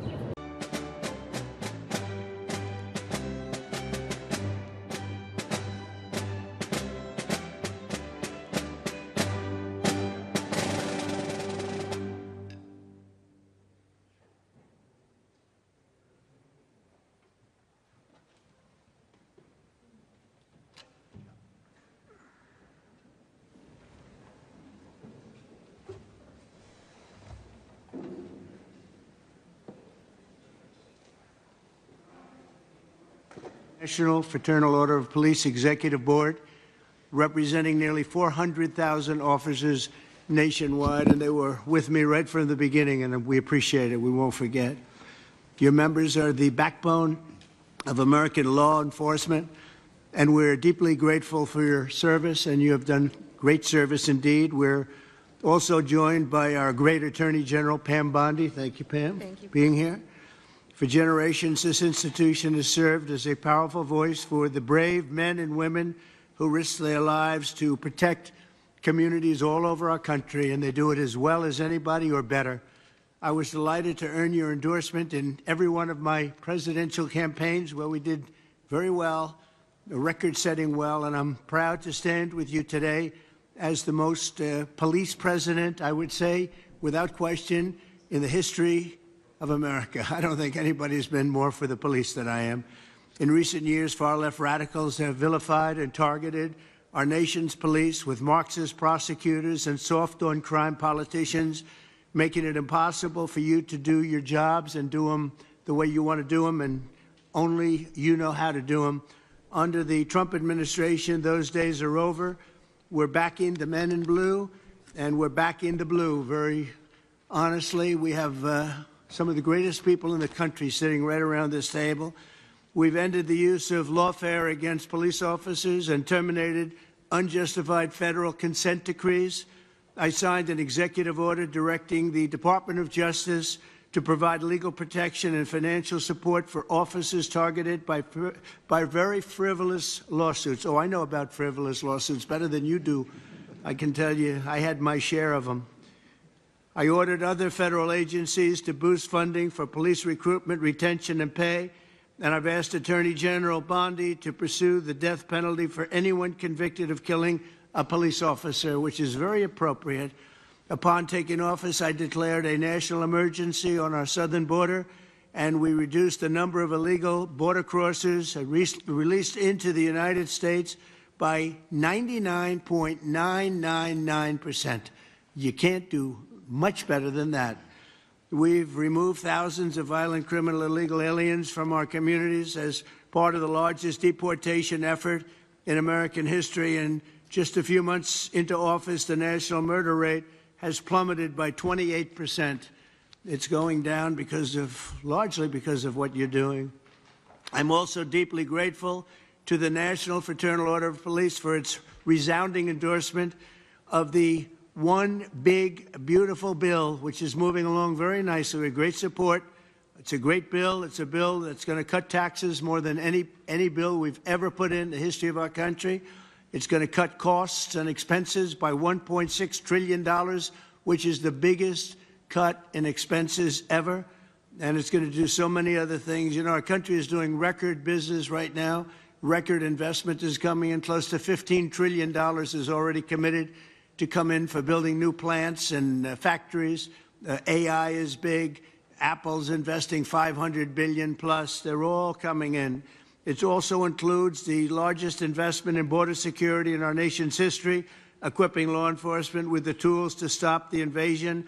I built a lot of wall, hundreds of miles of wall. Now we're going to build some additional wall where we feel we probably should build it after a little trial and error. And we're going to end up building more wall than even I built, and we built a lot. So I want to thank you for your support, and now let's get the bill passed. We want to get it passed through Congress without delay. In everything we do, we will give our police the respect and the protection and all of the resources that you need. I did that, as you know, nobody wanted to do it before me, where I gave you the military equipment that was excess. They called it excess military equipment. You know that very well. I think every one of you benefited by that. It was in warehouses, billions of dollars worth in warehouses all over the country, and other presidents didn't want to give it to you. I did, and we gave it to you, and it helped out a lot and saved a lot of police officers' lives. I'd now like to ask Attorney General Pam Bondi to say a few words, followed by FOP National President Patrick Yoes, and then Washington, D.C.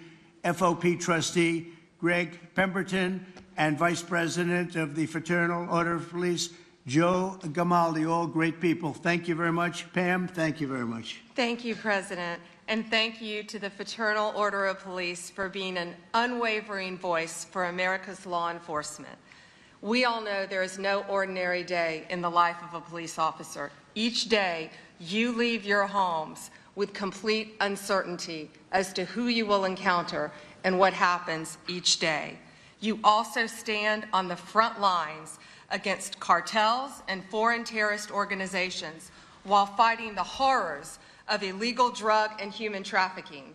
I was just in Poland this morning and arrived back not even 2 hours ago. And you have the respect of the entire world of law enforcement around this world. They respect all of you so much. Thank you for making all of us so proud on the worldwide stage. President Trump's Justice Department will do everything to protect you and to support all men and women who wear the badge in this country. We are fully committed to ensuring our local law enforcement officers have access to the resources, tools, and manpower you need to do your jobs. That means boosting recruitment and retention.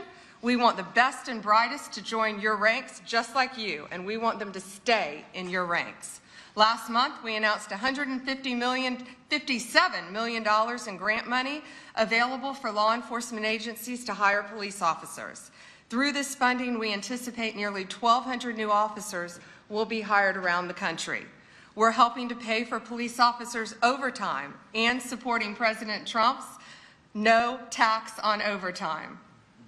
We've also made millions of dollars available for mental health and wellness programs for you around this country. We know how important that is.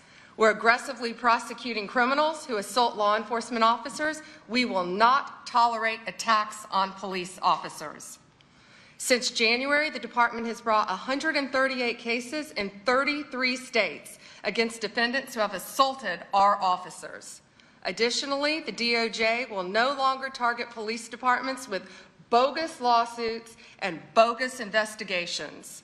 We are dismissing lawsuits filed by the Biden DOJ against police departments in Louisville, Minneapolis, Albuquerque, and more. We're ending meritless investigations into Phoenix, Trenton, New York City, Oklahoma, and elsewhere. We're also ending consent decrees that take control away from you, destroy morale, and increase violence. Instead, we're working with local law enforcement to give you the tools that you need to make our streets safer. We believe in backing the blue, not just in word, but in action. The Biden administration slandered you, defunded you, and undermined your service. But we stand with you, we honor you, and we will not abandon you. Thank you on behalf of President Trump, the Department of Justice. We are 100% committed to standing with our nation's law enforcement. God bless you and God bless America. Thank you.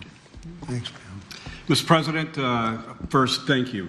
Thank you for not only your support for law enforcement as the 45th president, but also your support as the 47th president and all the years in between. You've always been a steadfast supporter of the Fraternal Order Police and law enforcement across this country. I want you to know on behalf of our nearly 400,000 members, we appreciate all that you do for us. With us today is the members of our executive board. We also have members of FOP unions in major cities across this country, which have some very serious problems that we're working with, and we appreciate the opportunity to share with you some of our views and work together on this. You know, you made a promise to us, and I want to start by saying this. You made a promise that you were going to address overtime, tax on overtime, and that was a promise made in a new big bill. One big new bill is certainly making good on that promise. We thank you for that. You know, law enforcement officers, we find ourselves in a very difficult position where we're having a serious problem with recruiting retention, as you pointed out. The problem is the people who are working right now are working so many hours and they're forced to work overtime, and now they have the tax liabilities that are associated with being pushed into different tax brackets because of being forced to work. Not only that, they're not getting to keep the money they earn. So you, in a recruiting and retention standpoint, you show appreciation for what we do, recognize what we do in the community, and I want you to know that we're proud to support the bill. This is something that needs to be happening. A promise that you made, and we appreciate you carrying through with it, and know Right. that we're a partner in it. You also made a number of other promises to us, and promises made that we appreciate. And I want to start with one of our first people I'd like to recognize. You promised, and here we are in our nation's capital, revitalizing the city and making it safe again. And no one knows that better than the person who lives it every day and leads the officers in the Metropolitan Police Department and our labor union, and Greg Pemberton. And I'll ask Greg to say a few words. Thank you, Pat, and thank you, Mr. President, for having us. My name is Greg Pemberton. I represent 3,000 police officers that work here for the Metropolitan Police Department in Washington, D.C. The crisis that we're facing, which frankly is more of a calamity, is a staffing crisis. We are authorized to have 4,000 sworn police officers here in the nation's capital. Unfortunately, as of today, we only have 3,190. Over 800 vacancies that we have here for this Metropolitan Police Department. And the worst part is that over the past 5 years, we've had a net loss of 600 police officers who've just left this agency in a mass exodus. And the reason for that is that our city council here in the District of Columbia has passed layers and layers and layers of legislation that prohibits our officers from being able to do their job. It exposes our members to administrative, civil, and even criminal liability, even when they go out and do their job properly. It has also stripped our members of their labor protections to fight off these frivolous complaints and these erroneous allegations of misconduct. It all makes for an environment that is almost impossible to keep these staffing levels what they need to be. Frankly, Mr. President, I think the nation's capital, the District of Columbia, is not just a city of 700,000 residents. This is the nation's capital, and it belongs to everybody. It belongs to every American. It should be a safe city. It should be a pinnacle of American society. It should represent the freedom and democracy that we all cherish so much. And anybody should be free to come here and experience that and see what it is that we are here in this country. And the sanctity and safety of the District of Columbia shouldn't be left in the hands of a city council that subscribes to these radical ideologies that we all know are failed, and that we have the empirical data that it doesn't work. It only increases crime and makes cities more dangerous. I want to thank you for creating the Make D.C. Safe and Beautiful task force. I've met with Orville Green. I find him to be phenomenally qualified to help us out of this mess. I also want to thank you for the appointment of Janine Pirro for the USAO position of D.C. I met with her recently, and I found her plan to solve and tackle a number of these problems very promising, very optimistic. So the 3,000 police officers stand at the ready, Mr. President, to help you make D.C. great again, and hopefully we can solve some of these problems and fix crime here in the nation's capital. Thank you very much. Mr. President, it's the topic of the day, pretty much every day now, is the unmitigated disaster that has created in cities across this country with the open borders. And all the problems that it has done for quality of life, it's done for our safety within our community, safety of the officers that work in the communities, and you've been a great advocate of putting us back together. And I'll ask our Vice President Joe Grimaldi to touch on. President Trump, I think I'd be remiss if I didn't start by saying thank you. Thank you for the incredible efforts by you and your administration to deport these people who have come to our country illegally and then refuse to follow the very laws that we hold so sacred. Our officers, especially in sanctuary cities, are tired of arresting the same people over and over again who never should have been here in the first place. We have lost friends, co-workers, unimaginable trauma to American citizens and families. And the most frustrating part from a law enforcement perspective, what it was 100% avoidable. And now we have judges who are standing up for gang members, murderers, robbers, rapists, blocking deportations, obstructing the very will of the American people. It's a disgrace. And if they had a shred of integrity, which I assume they don't, they would resign in shame for what they're doing right now. But I would just ask that you continue to work with us, continue to support with us so that we can partner with all of our great federal agencies out there, continue to carry out this mission. And again, thank you for securing the border and once again making our country one of law and order. Thank you very much. Very nice. Yes. Sorry. Yes. We're going to have a little discussion now, very private. And I just want to thank you all for being here. And thank you very much, media. Appreciate it. Thank you very much. Mr. President, let me respond to Elon Musk's claim about the Epstein files. Mr. President. Nice to see Attorney you. General, Nice to see you.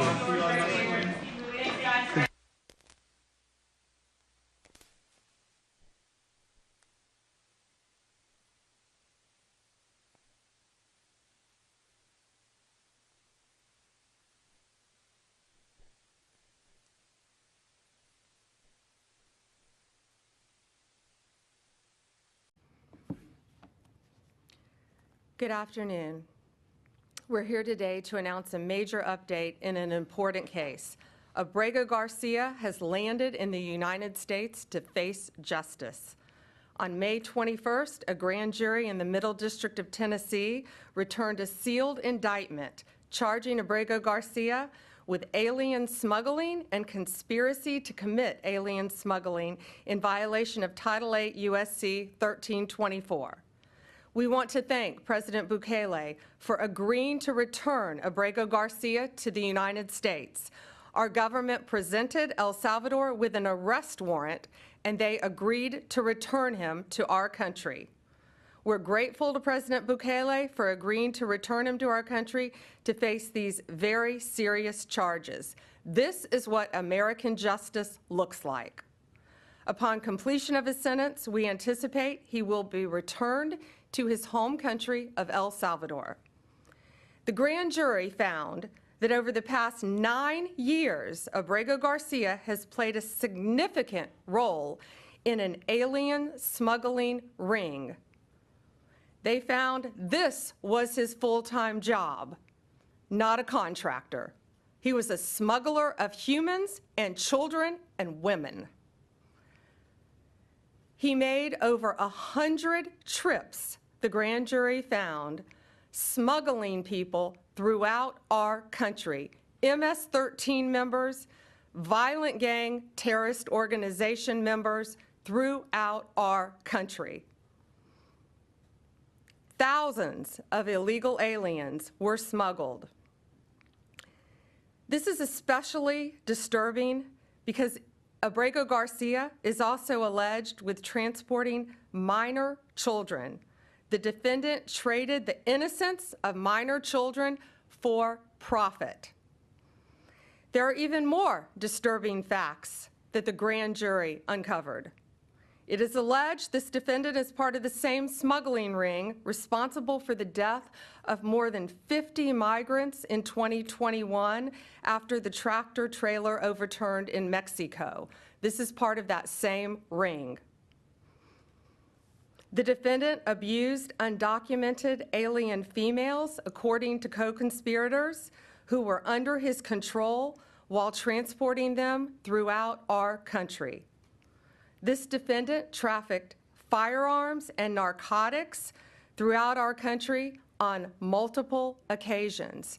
They were using vehicles, SUVs, with added seats in the back, floors that had been ripped out, guns, narcotics, children, women, MS-13 members. That is what the grand jury found.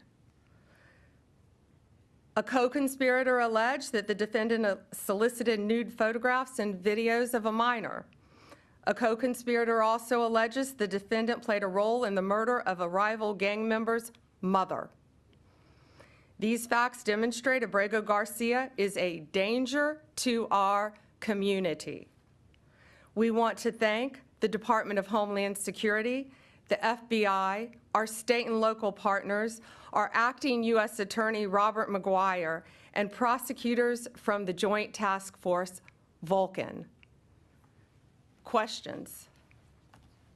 Attorney General, the traffic stop that we've seen video of from Tennessee, where Alberto Garcia was first identified by the local authorities.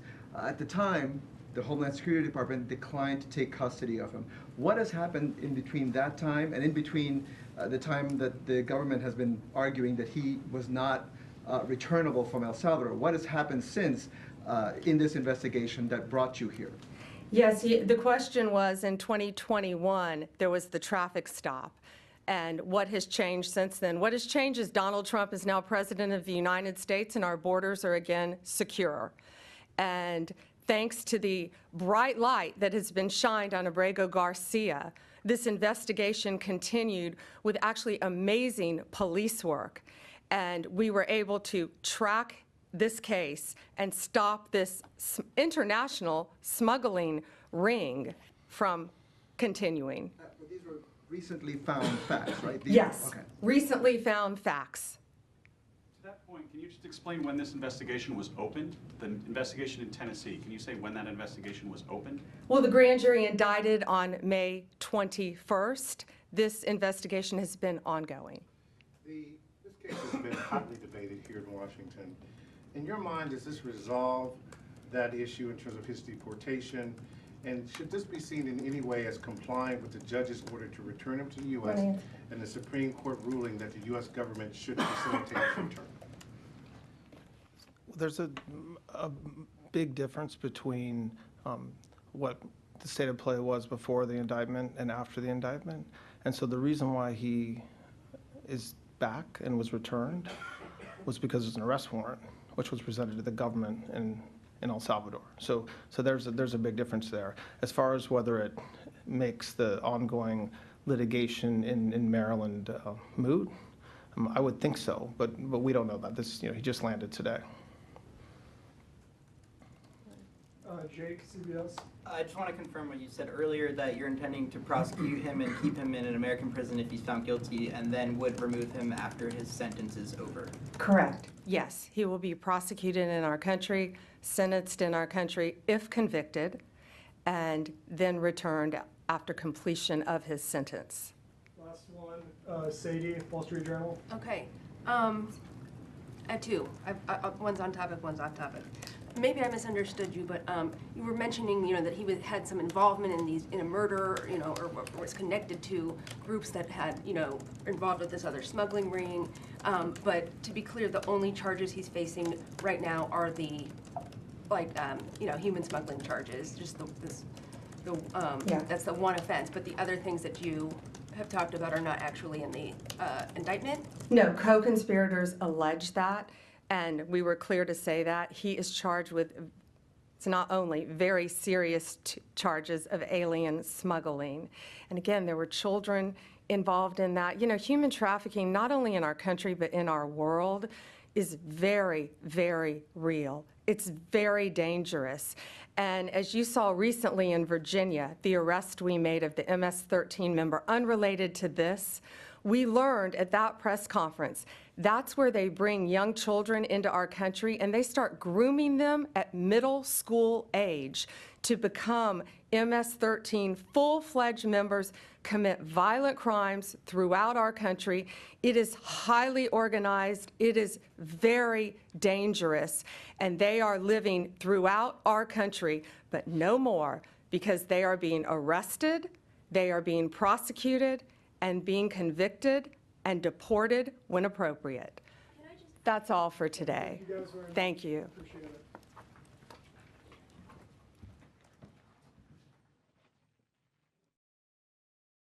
I do have a 9 o'clock meeting, you guys. Attorney General, we've heard the president use the word insurrectionist repeatedly. What is his bar for invoking the Insurrection Act, and can you describe some of the conversations around that particular topic that have been underway? Well, sure. Right now, it's keeping California safe. If Gavin Newsom isn't going to keep California safe, we are. You know, they imposed a curfew last night. I think that helped a bit. But today, we wanted them to declare, they didn't declare an economic disaster out there with all of the businesses. Had they done that, Kelly Loeffler and the Small Business Association could have come in and helped, given federal aid to all of these businesses in California. We've been seeing on the news all of these drugstores getting robbed, getting looted. The Apple store just got raided. I mean, we're all watching this live on the news. And this isn't just looting to me. You think people just run in, take something, leave, and nothing happens? We're using the Hobbs Act. We are charging robbery to protect Californians under this. If you loot a store, we are going to charge you with robbery under the Hobbs Act, and you're looking at maximum 20 years in prison. But we're going to prosecute you for that. Identifying people now, it's a different world. The guy with the cinder blocks, we were able to identify him. Great FBI work, DEA, ATF, all working together with ICE, with Homeland Security. Great partnership out there. And our National Guard, to wrap back to your question, our National Guard, our Marines, they have come in to protect our buildings, to protect, the Marines have come in to protect the National Guard. It is total chaos out there. We're all watching it on the news. And you know, they're throwing bricks. We had a law enforcement officer injured. They're throwing bricks at cars, and this is very orchestrated. They're not just cinder bricks. They had hammers in place. They're breaking them up. We've all seen on the news where the sidewalks, they're coming in with these huge sledgehammers, breaking up the sidewalks and taking these huge pieces of concrete, throwing them off a bridge, throwing them at people. It's truly a miracle that no one has been seriously injured or killed yet. But we're going to do everything within our legal authority to protect our law enforcement officers and all the people in California right now. You know, you guys, this is serious out there. We want to protect people. We want to protect law enforcement and all the hard-working people there who are trying to go to work every day. Their businesses are shuttered. They can't do anything because of this, and it has to stop. Can I follow up on the legal authority part of that? Let's ask that again. What is the threshold for invoking the Insurrection Act? And beyond California, sure. Are you seeing examples in other cities where the president might have to consider? Sure. Well, first, in other cities, well, we've seen it in New York, but what happened in New York was very different. NYPD came in right away. NYPD came in and shut it down. We all believe in peaceful protests. You saw New York. There were peaceful protests happening in New York. Much different situation. So law enforcement, they need to have their hands untied where they can do their jobs. Right now in California, what we're doing is working by bringing in the National Guard, by bringing in the Marines right now to back them up, to protect our federal buildings, to protect the highways, to protect the citizens. So right now in California, we're at a good point. We're not scared to go further. We're not frightened to do something else if we need to. Right now we're trying to. With hammers banging up sidewalks? Is it something else? Like what's the threshold for? Well, right now we're hoping it's going to get under control. We hope the curfew will work, and we're going to continue to do everything we can to keep California safe if the government of California is not going to help them. One more question. One question. The administration has talked a lot about defending law enforcement over the last week or so that these protests are going on. But you've been criticized for having a double standard with the president pardoning all these people who attacked police officers on January 6th in his first day in office. How do you answer that criticism? Well, this is very different. These are people out there hurting people in California right now. This is ongoing, no longer. We're going to protect them. We're going to do everything we can to prosecute violent criminals in California. California is burning. These people are waving Mexican flags, yet they don't want anyone to go back to Mexico. They're burning American flags. This is the United States of America, and we're going to protect Americans. We're going to protect all citizens out there. Thank you. You guys have a great day. Thank you. Thank you, Ms. Chairman, and Ranking Member Meng for holding this important hearing, and thank you, Attorney General Bondi, for appearing before us today. Madam Attorney General, I serve in addition to the Appropriations Committee as a ranking member of the Committee on House Administration. I sent you a letter last week along with my Republican counterpart, Chairman Brian Stile, requesting an increase in federal prosecutorial resources to address threats against members of Congress, particularly in light of what happened last week in Minnesota, that tragedy. In 2024, the U.S. Capitol Police identified and received nearly 9,500 concerning statements or threats against members. Federal prosecutors have only secured 8 convictions so far, and the heightened threat environment demands an all-hands-on-deck approach. Will you commit to assigning an assistant U.S. attorney or a special assistant U.S. attorney in each of the 94 federal districts to, at least on a part-time basis, investigate and prosecute threats against members of Congress? So thank you for bringing that up, and I take that very seriously. Not only what happened in Minnesota was horrible. I've spoken to Keith Ellison. I've spoken to Amy Klobuchar about that. It's horrible. We are involved in that. The FBI was involved. Our U.S. attorneys are involved. Many of these are district to district. So the way we're doing that is, I will tell you, my National Security Division is involved in all of those and assisting in those. We meet every single morning and we discuss that. But many of those, Minnesota, will be handled in the state in which it happened. Another one is Governor. I'm sorry if I can keep going. I'm sorry. Sure. I don't mean Quickly, to. though. I filibuster. Governor Shapiro and what happened in Pennsylvania with Governor Shapiro. I've spoken to Governor Shapiro. We are working hand in hand, our U.S. attorney with the district attorney there, hand in hand, just like in Minnesota. I made sure our U.S. attorney and our district attorneys there were working hand in hand. Political party doesn't matter when something like this happens. And I also want to make sure all members of Congress are safe as well.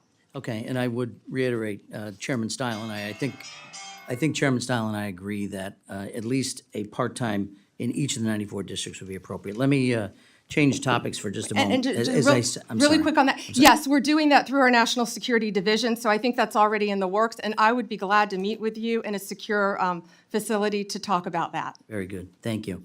Continuing, in addition to my role here, the committee that I serve on as an authorizer oversees Capitol security as well as federal elections, so I'm closely following the aftermath of January 6th. Recently, several defendants who received presidential pardons related to that day are now arguing in court that the pardon covers crimes like, for instance, illegal firearm possession discovered in a search of an individual's home in California months after January 6th. What's your position on whether the pardons cover these separate offenses? The pardon power rests with the president, not the Department of Justice, and some of that is pending litigation, and I cannot discuss pending litigation. Well, I'm not asking you about who has the right to a pardon. I think as the Department of Justice in February wrote, the pardon is an act of grace which removes the punishment from a crime a person has committed. It further said, in its effect, the granting of a pardon is in no sense the overturning of a judgment of conviction. It is an executive action that mitigates or sets aside punishment. So as the chief law enforcement officer, what's your opinion, not the president's power of whether he can offer a pardon? That's pretty clear in the Constitution. But for crimes committed unrelated to January 6th, would you suggest that the pardons would cover activities or crimes potentially committed outside of that by the same person? Well, I don't know if you're referring to Joe Biden pardoning his son after he said he would not pardon Hunter Biden, or the commutation I actually referred of to January 6th. I'm sorry. all the sentences that the people that were on death row. I've met with those families, and all of those sentences were commuted. I'm not going to comment on pardons on either side of the aisle. So, well, I'm not asking about either side. I'm asking, you're the chief law enforcement officer in the United States. You have a responsibility directly, but you swore an oath to the Constitution, not the president. Want to know what your views are on the extent to which pardons cover potential crimes committed by individuals who have been pardoned but unrelated to January 6th.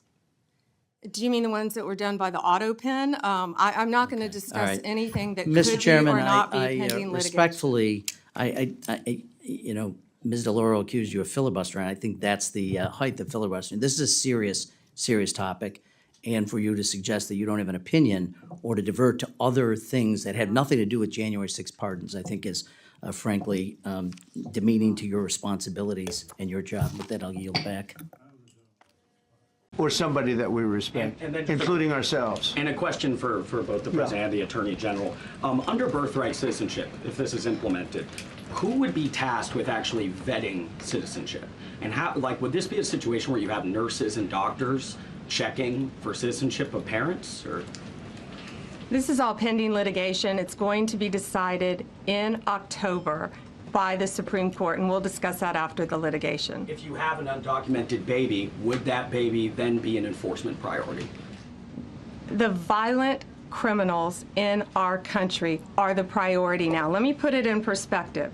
Today marked the 2,711th arrest in our country of TDA members, just TDA. Everyone in this room agrees they are one of the most violent criminal organizations in the world. And the Biden administration let them walk into our country for the last 4 years. 2,711 of them today have been arrested in our country. That is the priority of Donald Trump. That is the priority of this country, of Homeland Security, of all of our lawyers, of FBI. That's the priority. That will be discussed in October when the Supreme Court hopefully rules in our favor, and we're very confident of that. But you should all feel safer now that President Trump can deport all of these gangs, and not one district court judge can think they're an emperor over this administration and his executive powers and why the people of the United States elected him. I just might add one thing, and they used birthright citizenship, some of the worst people, some of the cartels, to get people into our country, just so you know. And again, I say, if you look at the end of the Civil War, the 1800s, it was a very turbulent time. If you take the end day, was it 1869 or whatever, but you take that exact day, that's when the case was filed. And the case ended shortly thereafter. This has to do with the babies of slaves, very, very obviously. And I think we're going to win. People I don't think they went about discussing it right. I came along and we looked and we said, wait a minute, this is wrong. We've been looking at birthright citizenship wrong for years, but they've used it. The cartels have used birthright citizenship to get very bad people in, and what Pam's doing and what Todd and everybody else, what they're doing at DOJ and all over, FBI, ICE, Border Patrol, these are incredible people.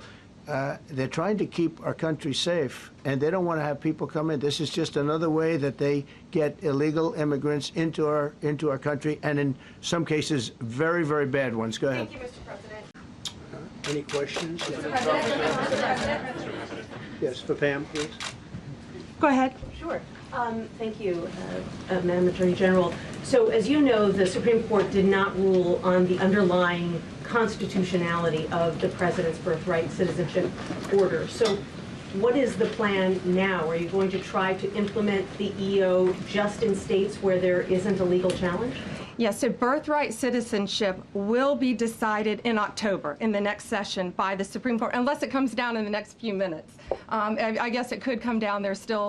I think they're still deliberating right now on some cases. As you heard, we just got transgender books, which is a huge win.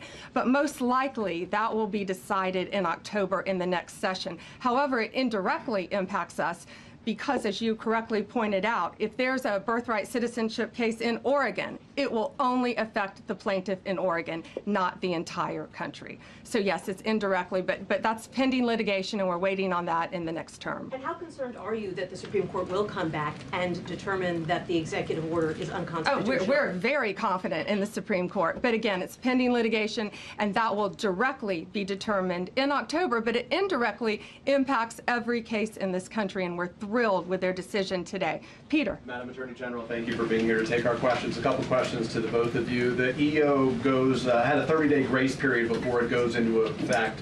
Is there any thought about trying to make it effective immediately within that period of time? We're going to follow the law. We're going to make those decisions, and we're going to do what's right in the bounds of the law. And then the DOJ didn't ask the justices to rule on the merits of the birthright citizenship ban. Just for explanation purposes, why? Sure, because that's going to come down in October in the separate. This was huge because it's indirectly impacted today. As I said, it's case by case. Let me reiterate, of the 35 of the 40 nationwide injunctions filed against this president, against his executive authority as President of the United States, 35 of them came from Maryland, D.C., Massachusetts, California, Washington. I mean, that's crazy. These 5 districts. So yes, it indirectly impacts us. It will be a separate decision in October. Next question. Thank you, Mr. President. A question for you, sir. Do you believe this ends the power of the lower? Thank you, Chairman, and thank the ranking member, and I thank General Bondi, for being here today. And I want to pay you a compliment to begin, because you speak with such forceful clarity. It's very nice to hear exactly where you want to go, how you're going to get there, and how important it is to uphold the laws of this country. So thank you for that. Thank you, Senator. I wanted to point out the ATF's National Tracing Center, which is in West Virginia, is the only one of its kind to trace U.S. and foreign manufactured firearms. The facility provides critical information that helps solve crimes, detect trafficking, and track the movement of crime-related firearms. In 2024, that National Tracing Center processed more than 600,000 requests. I just want to make certain that in the budget, that there is enough in the budget to meet the demands, and that these critical services can be sustained with the budget requests that you've made. Senator, our budget continues to fully fund the National Tracing Center. I will personally make sure that that is funded. It will continue to be operated by ATF as well, and it does such important work. Even in my years in a courtroom, they do amazing work. I've seen the work they do firsthand, and I would also, in all my spare time, I would love to visit that center. That would be great. I really want to visit that center and see what we can do also to enhance it, and work with you on that. It's so important. You know, these are issues that cross party lines. I mean, this is what every American in our country, we should be working together on, and I'm glad Senator Van Hollen has stayed. I know others have other committee meetings, but he stayed here and listened to this. You know, this tracing work helps every American, Democrat and Republican, victims, all victims across every state alike, and it's such important work, and you have been a true advocate for it for your state, and thank you for that, Senator. Thank you, and I look forward to having you visit. That would be a wonderful experience. Good to see it firsthand. I am a little bit concerned about the ATF proposed merger with DEA. I'm not going to ask a question on that so much, but we have received a lot of concern from constituents if that would dilute any of the different functions that each one of those does. Also, on the HIDTA task force, there's a proposal to move that over from ONDCP to DOJ. Well, Maryland, we share a HIDTA task force out of the Baltimore region into the Panhandle. We have one in southern West Virginia. This is critical for our area, the coordination of resources. I got it. How are you seeing that in terms of bringing it? I know it's been proposed in the past. What's your perspective on bringing HIDTA within the DOJ? Yeah, it will go under Office of Justice Programs, OJP, but it will continue to help Americans. I don't think you were here when we spoke about it earlier, but it transfers $196 million to the HIDTA areas, and I will do everything in my power to be sure that those areas and those local law enforcement officers are funded. And I see why people are concerned to go back to the ATF-DEA merger. Change is hard. And what we want to do with ATF, Senator, we want to put them back on the streets. Instead of going to the homes of lawful gun owners in the middle of the night, we want them to be out arresting the bad guys for illegal firearms. We're doing away with the bureaucracy at the top. It's being streamlined, but ATF will go back to its core function. Those agents will be on the street going after the guns, the drugs, working hand in hand with DEA, and they will continue to do great work. And I frankly think they're excited to be out there doing cops work, what they signed up to do. Right. Well, we'll see how that evolves, and I appreciate your response there. Hazleton is also in my district, which is a very large prison with over 3,000 inmates. They've had some issues out there, big issues out there, allegations of, with staff shortages, gross mismanagement, abuse, cover-up, falsifying documents. I'm sure you're tracking these issues. I do want to compliment the president on his appointment of William Marshall, a West Virginian, former state trooper from the state of West Virginia. He's going to do a fantastic job. So thank you for for bringing in such a strong advocate. He's already been very responsive to us on Hazleton, which has had kind of chronic issues throughout the last several years, regardless of what administration it's been. So I want to put that on your radar screen. And lastly, I will say I've been a big supporter of the Violence Against Women Act. I'm proud of the work that we've championed here on the Appropriations Committee for this. It's really sad when you think of what happens in families sometimes, and the proliferation of violence is extremely concerning to me. I've worked in this area for a long time, so I just wanted to let you know my passion in this area. And again, thank you for being here, and thank you all. Thank you, Senator, and thank you for letting us steal Bill Marshall. I think all of you will think the world of him, our new Director of Bureau of Prisons. You go ahead. Sure. First, to back up on that, in February, I did an interview on Fox, and it's been getting a lot of attention because I was asked a question about the client list, and my response was, it's sitting on my desk to be reviewed, meaning the file along with the JFK, MLK files as well. That's what I meant by that. Also, to the tens of thousands of video, they turned out to be child porn downloaded by that disgusting Jeffrey Epstein. Child porn is what they were. Never going to be released, never going to see the light of day. To him being an agent, I have no knowledge about that. We can get back to you on that. And the minute missing from the video, we released the video showing definitively the video was not conclusive, but the evidence prior to it was showing he committed suicide. And what was on that, there was a minute that was off the counter. And what we learned from Bureau of Prisons was every night, they redo that video. It's old, from like 1999. So every night the video is reset, and every night should have the same minute missing. So we're looking for that video to release that as well, showing that a minute is missing every night. And that's it on Epstein. Over the past several weeks, the Department of Education has notified the Department of Education in California, as well as the California Interscholastic Federation, that they were in violation of Title IX. They were allowing men to compete in women's sports. Now, this is after years of their being in violation of Title IX. We informed them that if they did not change, that we were going to refer these cases to the Department of Justice, and we have done exactly that. Thank you, Secretary McMahon, for all of your hard work. And today, the Department of Justice has filed a lawsuit against California Department of Education and the governing body for women's sports in California. We've made it very clear, only women in women's sports under Title IX. An example in California, a boy who was in track and field. He would have lost every race. Yet in women's sports, he won over 36 medals. Those medals should be returned to the women, as well as no boys will be allowed in women's locker rooms. No longer. We have sued Maine. We're in litigation with Minnesota. We've sent multiple letters. And if you do not comply, you're next. The Department of Education and the Department of Justice, we will protect girls in girls' sports.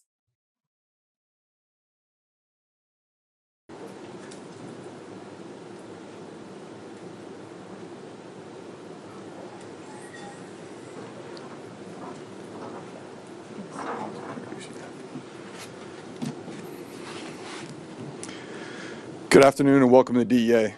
My name is Robert Murphy, the Acting Administrator for the United States Drug Enforcement Administration.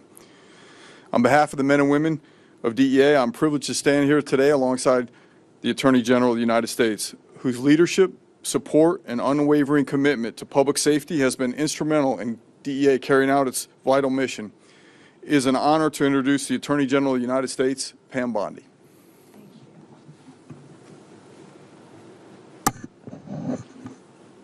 Thank you all for being here today. This is so important why we're here today. Acting Administrator Murphy, thank you for everything you do. We've been to DEA labs together. You have been fighting this every day, and I can't thank you enough. It's been an incredible few weeks for the DEA nationwide. We're here today to announce the historic success through Operation Take Back America. We should remember why this work matters. We're honored today to be here with Chelsea Curtis. She is a brave sister. She lost 2 of her brothers to drug overdoses, 1 to heroin, and her second brother she lost to cocaine that was laced with fentanyl. Chelsea works with us here at the Department of Justice, and she's in the District of Virginia, and she does amazing work, and she is paying it forward by looking out for other victims and their families and fighting this epidemic throughout our country. Thank you, Chelsea, for being here with us. Over the 4th of July weekend, DEA agents executed successful operations throughout this country, one in Columbia, South Carolina, where they seized 71 kilos of fentanyl and 20 kilos of methamphetamine. This is very near the University of South Carolina, where dealers, we all know, often target college kids. They put these drugs in pill forms to go after our kids. This includes a seizure in Fresno, California, also 4th of July weekend. Acting Director Murphy is going to get into details about these, but this is why this is so important, and this is something new that I hadn't seen. 24 pounds of carfentanil disguised as real prescription pills. Carfentanil, we all know, is even stronger than fentanyl. They often call it the elephant tranquilizer. And it was carfentanil in prescription pills to look like oxycodone. That should terrify every parent in this country. In many cases, illegal aliens are doing the work of cartels in our communities. In one recent example, just 2 weeks ago, the DEA arrested an illegal alien sitting in the front passenger seat of a trailer truck that contained over 700 pounds of methamphetamine. 700 pounds. Something else I hadn't seen, they are now putting methamphetamine in a pill form. First time we've seen that, a pill form. Now, a pill form of methamphetamine might not kill you instantly, but it can get you so addicted to meth that it can destroy your life instantly. DOJ attorneys will continue to prosecute these violent criminals, and they're all violent. If you are dealing in these drugs to Americans, to any citizen in this world, you're a violent criminal, and we will prosecute you to the fullest extent of the law. Since January 20th, DEA has been removing this poison from our streets at a historic rate. They've seized over 44 million fentanyl pills, over 4,500 pounds of fentanyl powder, over 64,000 pounds of methamphetamine, 64,000, nearly totaling the same amount that was seized in all of 2024. 541,000 pounds of cocaine. And what they're doing, they just take a little fentanyl and lace it in that cocaine, which is how Chelsea lost her brother.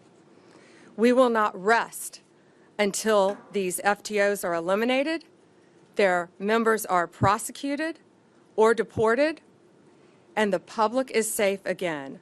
Thanks to President Trump, we're able to take the handcuffs off our law enforcement officers, our great men and women at DEA who are out there every single day risking their lives to protect us and to protect our families. One big beautiful bill enhances our law enforcement capabilities by also including money for technology that will help our agents catch these criminals. And they're getting so sophisticated. And Acting Director Murphy is going to explain to you. I've never seen anything like this either in my entire career as a prosecutor. how sophisticated they are in smuggling these drugs into our country. Now, I'm going to let him explain that to you with a truckload of cucumbers that came into our country. In addition to One Big Beautiful Bill, the Halt Fentanyl Act that was passed through Congress is now headed to the White House. That will help us because it analogs. Previously, these drugs that were coming into our country, they would change the precursors as fast as they can so they wouldn't be illegal coming into our country. No longer with the Halt Fentanyl Act. Also now, if a criminal is in possession of 100 grams or more of any fentanyl-related substance, they will face 10 years in prison minimum. President Trump, the Department of Justice, and the great men and women at the DEA will continue to fight to make America safe again. We will fight from Tampa to the Twin Cities, from Nassau County to the Golden Coast, and I can't wait for you to hear these recent cases that were just made. And to the Angel families and our incredible Angel sister who lost two brothers to drugs, and everyone affected by fentanyl, know that every day we will be out there fighting for you and your loved ones. The most important reminder we can give you here today, to high school kids, to college kids, to parents, to talk to your kids, do not buy, take, accept any drug, any prescription drug from anyone off the street, even if it's a friend. Do not accept it. This is why. This is a real Adderall pill. This is a fake Adderall pill. You can't tell the difference. These are laced with drugs that could kill you. Over here, the oxycodone, the fake ones and the real ones. This is what was seized in Fresno, California. In Fresno, right? Yes. Amounts that could kill so many of our high school and college kids. They think that buying this on the street corner won't hurt them, but it will, and it can kill you. And that's why they're targeting places close to our universities as well. I'm going to let Acting Director Murphy now fill you in on all the details of these very, very important arrests that were made just within the last couple weeks. Thank you all for your attention to this very important matter. Thank you, Attorney General Bondi. Men and women of the DEA lead the fight against the Mexican cartels. These cartels are responsible for the manufacturing, the smuggling, and the distribution, and then the subsequent collection of the money, because that's what's driving this problem is profit, and making sure that money makes it back into Mexico. How do we measure success? DEA works tirelessly every day to disrupt and dismantle these cartels. We are second to none at developing intelligence, interpreting it, and actioning it. Without the intelligence, these cases I'm going to go on to talk about, we would never be able to make. You are not going to randomly stop. The amount of vehicles that we haven't come across a port of entry, there's no way. And some could be million a day. There's no way we're going to be able to stop every vehicle, search it, and find this. Without the actionable intelligence, the technology that we're hopefully going to be getting based on the new bill, will help us get better at doing our job and preventing this stuff from making it to the street in the first place. But we recognize that's not enough by itself. We have a responsibility to ensure the public is aware that threats posed by the cartels that endanger both public safety and national security, and this is where all of you come in today. We are seeing a disturbing trend. Cartels are now producing methamphetamine pills. We started seeing it in 2024 at a tremendous amount. We've already seized more methamphetamine pills this year than we did the entire year of 2024. These are made to look like popular drugs that our youngest men and women want, our college-age students. This is an effort by the cartels, a deliberate effort.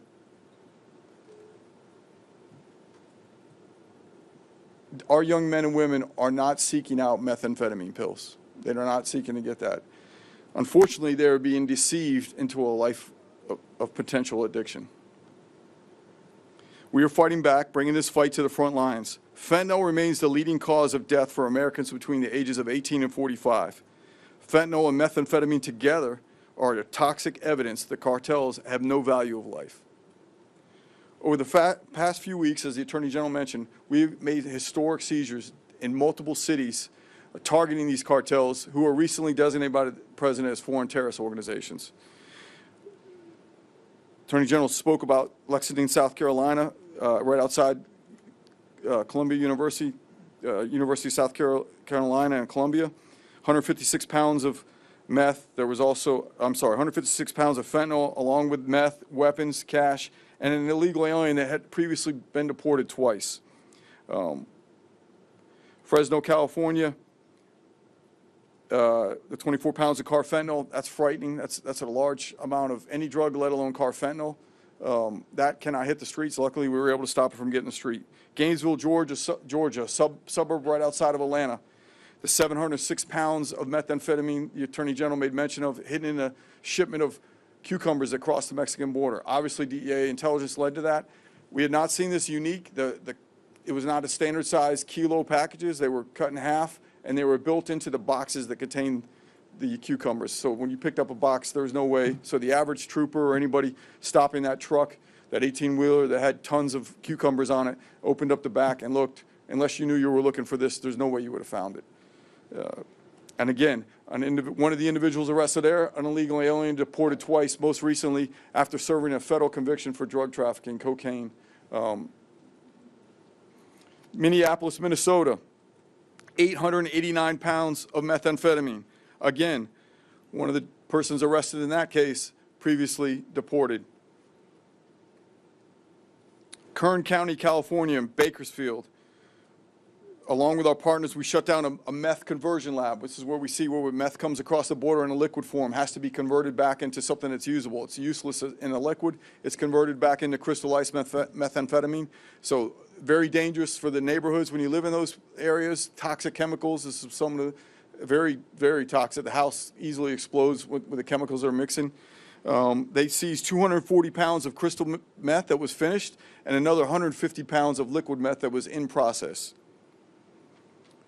Galveston, Texas, along with our other federal partners, CBP and others, we were able to seize 1,700 pounds of methamphetamine worth over the $15 million hidden inside a vehicle that was crossing into the United States.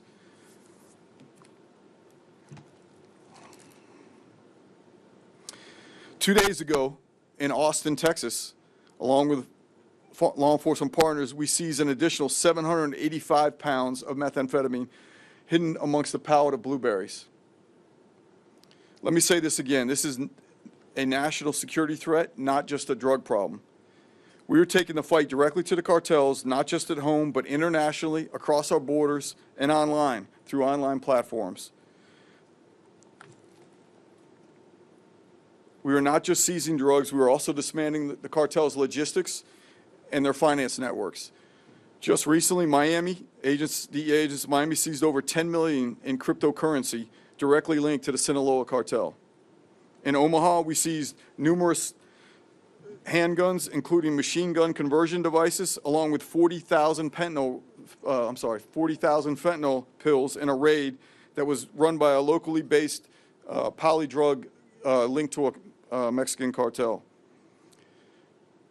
Just recently in Chicago, multi-state takedown in Indiana, Kentucky, and Arizona resulted in the seizure of 59 illegal firearms possessed by serious violent felons, along with 74 pounds of methamphetamine, 11 pounds of fentanyl, 11 pounds of cocaine, cash, and 23 individuals who were arrested. Every seizure demonstrates the reach the cartels have throughout the United States. Make no mistake, the cartels are operating in every corner of this country, and so are we. At this point, we'll take questions. Yes, ma'am.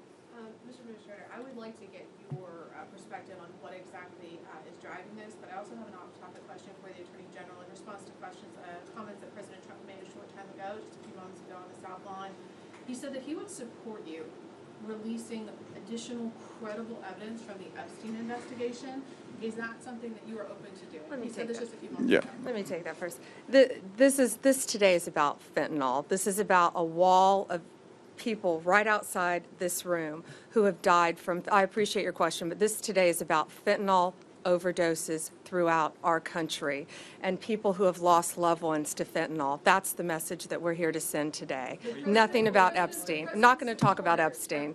Go ahead. And so to your first question about what's driving this, clearly it's driven by profit. It's all it is. Mexican cartels are driven by profit only. These are business decisions. Everything we talked about today, whether it's how they're smuggling across the bill and the innovation they use to get it across the border, also the attempt at, quite frankly, during the 4th of July holiday, we think it was a concerted effort that they flood us because they thought there'd be less law enforcement working at that time, and they sent as much as they could across the border into numerous cities. Didn't work out well for them. Also, the decision to start making methamphetamine pills, business decision, like any other company in America. They look at what is wanted, unfortunately. Taking a pill has a lot less stigma than shooting a drug in your arm, snorting it, smoking it. But that makes it that much more dangerous because it's less threatening to our young people who, again, from a national security standpoint, that 18 to 45-year-old men and women, that's who makes up our U.S. military, and we're losing them at historic rates. That is not what we can allow to continue, and that's what we're here to fight and continue to fight it. Yes, ma'am. I have an on-topic and an off-topic question. On topic, you spoke a lot about seizure numbers, but of all the different actions that you took over that weekend, can you talk to us about how many individuals are going to be facing criminal prosecution, not simply just being deported, perhaps, arrested and sent? Everybody arrested in this will be facing. This is a serious amount of drugs. Do you have a number? Well, I don't off the top of my head because it was in multiple cities, but I think most of the, pretty much at every place we're talking about, I don't have an exact number. And to jump in on that same topic, that minimum 10 years in prison for almost all of these defendants, some 20, some 40, depending on the amount of drugs, the type of drugs, the level of drugs. Go ahead. My off-topic question Sure. is for you, Attorney General. Today on social media, President Trump made allegations about mortgage fraud against Senator Schiff. I'm wondering if you can comment on that and whether or not that issue has been referred and will be looked at by the judge. Yeah, I just was told about those comments walking into this room, and we don't comment on whether there is or is not a pending investigation. But thank you. Anything else on topic today? Go ahead. Madam Attorney General, on this matter of fentanyl, which Yeah. is a priority clearly for the DEA, Department of Justice, are you confident you're going to still be here to execute this because there's so many people calling for change at the Department of Justice? I'm going to be here for as long as the president wants me here, and I believe he's made that crystal clear. It's 4 years, well, 3.5 now, right? We've got 6 months in, and it feels like 6 years. Yeah, exactly. But I was with Director Patel this morning, and we are working on fighting violent crime. We are working on all these issues that we deeply care about to make America safe again and get these drugs off our streets. You know, we've been working on this since my really last 2 years. Fentanyl was coming on the market when I was State Attorney General. And now with these cartels, it's coming back. It's coming in more than ever. And the border has stopped that, but we're going to catch them and we're going to prosecute them to the fullest extent of the law. Yes, sir. Is there disruption at the leadership of DOJ and the FBI with your relationship with Pam Bondi that is affecting the operations of the DOJ? No, I'm not going to talk about personnel matters. No, I was with Director Patel all morning, and we are committed to keeping America safe, making America safe, working with our incredible partners at DEA, FBI, ATF, U.S. Marshals, to do everything we can to make America safe, and that's what we're focused on. And today, we're focused on protecting our kids. And I would ask all of you, when you leave, go look at that wall outside, right outside this room, of all the fentanyl deaths, all the faces of fentanyl that you have done an amazing job putting up. Thank you all. Following up on that. Yes. Yes, go ahead. I wanted to follow up on that question. I think the American people have a lot of questions about your relationship with the Deputy FBI Director. Do you believe that he should stay in his role? I'm not going to discuss personnel matters. I think we all are committed to working together now to make America safe again, and that's what we're doing. Only on topic, guys. Go ahead. First of all, I believe when you're in a public forum, you can choose or not choose to answer any questions, but I don't believe it is your right to ask us. Restrict those questions. That said, I will keep this on topic. Thank you. How can you keep America safe again when the president's budget for 2026 cuts DEA by $212 million and the FBI by $500 million. Do you support those cuts? Do you think they will harm your capacity to fight? Well, it won't. That's a great question. It won't harm our capacity to fight. I'll tell you that. We can always do more with more, but we can do more with less, and that's what we're committed to doing. The big, beautiful bill also adds a tremendous amount for us in combating especially the drug crisis, billions of dollars, I believe. I think it's 400 million. Yeah, let me see, 3.3 billion dollars in the big, beautiful bill to combat drug trafficking, support the prosecution of immigration matters, and gang-related crimes. So that crosses all agencies as well. So that bill will greatly help us as well, in addition to the budget.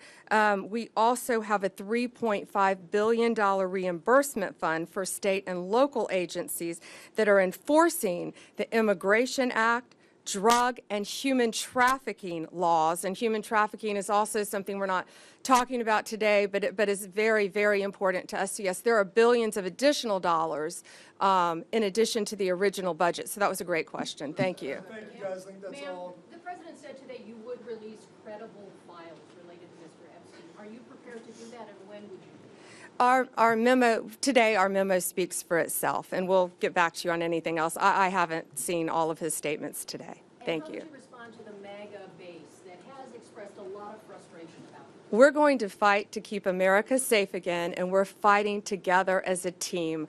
That's what's so important right now. You know, we've got a war on drugs. We've got a war on human trafficking. We've got cartels in this country, and we are going to do. We've got foreign adversaries around this world as well, and we're all going to work together as a team to fight to keep America safe again. And I can tell you that's what we're all committed to. Thank you. Thank you all for being here, and thank you for, please show these pictures today. Thank you. If anybody needs B-roll, there's some B-roll, especially of the cucumbers, the thing I talked about, some great video of that. If you need it, Shanaz, we can get that to them. So there's plenty of it. Yes. So is there anything new on Canada? The president has talked about with respect to tariffs, the potential concern from Canada. Have you seen anything recently that would be useful for the public to know about fentanyl from Canada?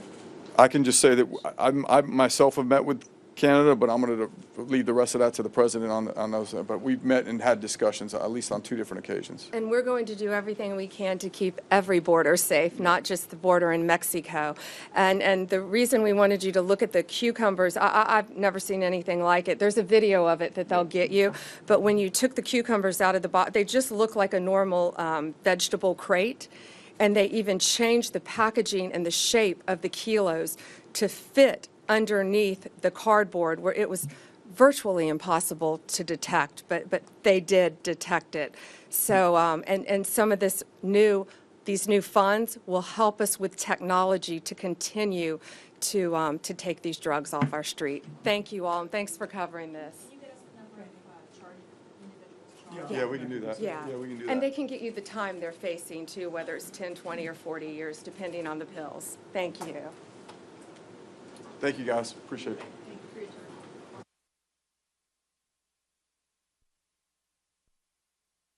time. Because she's now, as you heard me say, she's really in charge of a lot of what we're talking about. She's done an incredible job. People are going to start to see the fruits of her labor. And Pam, maybe you could say a few words about what we're talking about here. Sure, President. Let me be crystal clear. Crime in D.C. is ending and ending today. We are going to use every power we have to fight criminals here. President, thank you for caring about our capital. Families come here every summer. Our museums are free. We have the National Zoo. We have the National Gallery. D.C. should be a place where everyone can come and feel safe. Behind me and to my side, we have some of the best career law enforcement and prosecutors in the country who are ready to take this on. As the president said, Terry Cole is going to be supervising the Metro Police Department. Gadi Saralta, our U.S. Marshal, is going to be supervising command and control, the entire operation. Our Deputy Attorney General, Todd Blanche, and I will be working with them closely, along with our great FBI Director, Kash Patel. Kash is going to talk to you in a minute about what we did in Virginia recently with Governor Youngkin. Many of you covered that, and it was tremendously successful.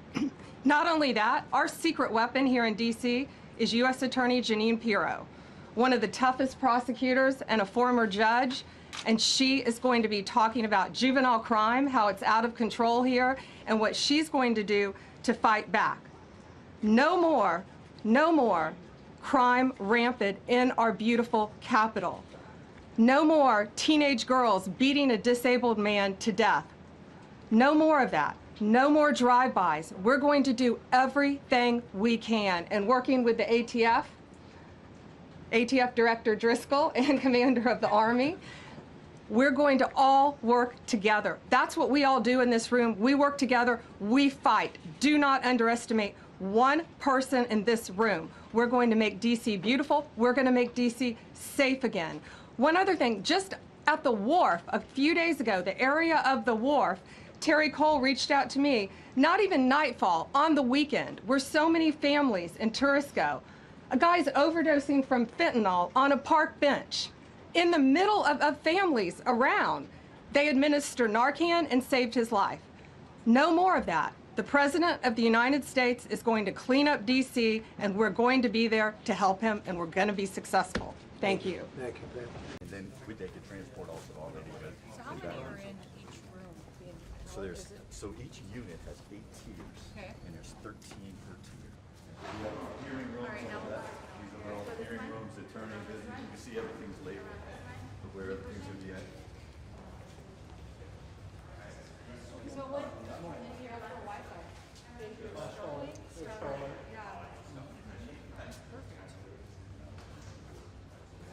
This amount was an old man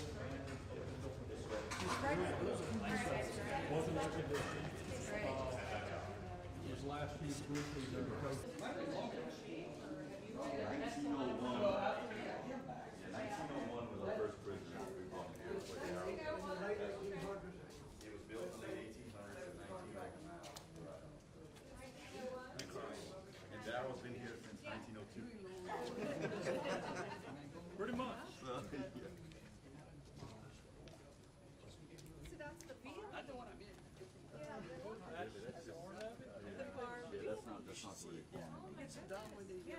Guys, we're going to have to push it out real quick. Let's move.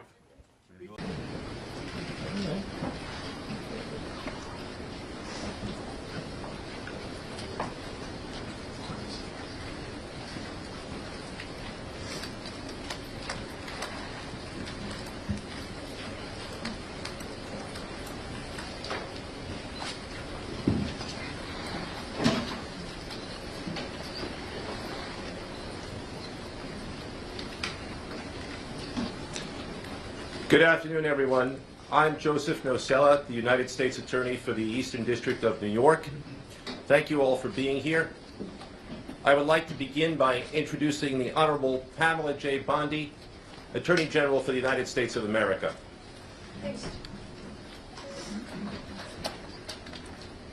Thank you to our great U.S. Attorney here. We also have our DEA Administrator, Terry Cole, our HSI Acting Executive Associate Director, Derek Gordon, FBI Operations Director, who I'm with every day, Chad Yarborough, U.S. Attorney in the Southern District of Florida, Jason Quinones, U.S. Attorney for the Western District of Texas, Justin Simmons, and Acting Assistant AG Matt Gagliotti, who I'm with almost every day as well. We're here to announce a landmark victory for the Department of Justice, our law enforcement partners, and the United States of America. As you've heard, drug kingpin Ishmael Zambada Garcia, also known as El Mayo, has confessed to a lifetime of crime in service to the Sinaloa Cartel, a foreign terrorist organization. Thanks to the relentless work of our prosecutors and our federal agents, El Mayo will spend the rest of his life behind bars. He will die in a U.S. federal prison where he belongs. His guilty plea brings us one step closer to achieving our goal of elimination of the drug cartels and the transnational criminal organizations throughout this world that are flooding our country with drugs, human traffickers, and homicides. Under President Trump's leadership, the Department of Justice is on the front lines of this fight. We're standing shoulder to shoulder with all of our law enforcement partners to dismantle these narco-terrorists. And that's exactly what they are. They are narco-terrorists. El Mayo was one of the most prolific and powerful drug traffickers in this world. His partner was El Chapo. They were co-founders of the Sinaloa cartel. They brutally murdered multiple people and flooded our country with drugs. Their reign of terror is over. He will never walk free again. Over the last 3 decades, El Mayo and his accomplices made billions of dollars, hundreds of millions each year they were making by bringing poisonous drugs into our country. No longer.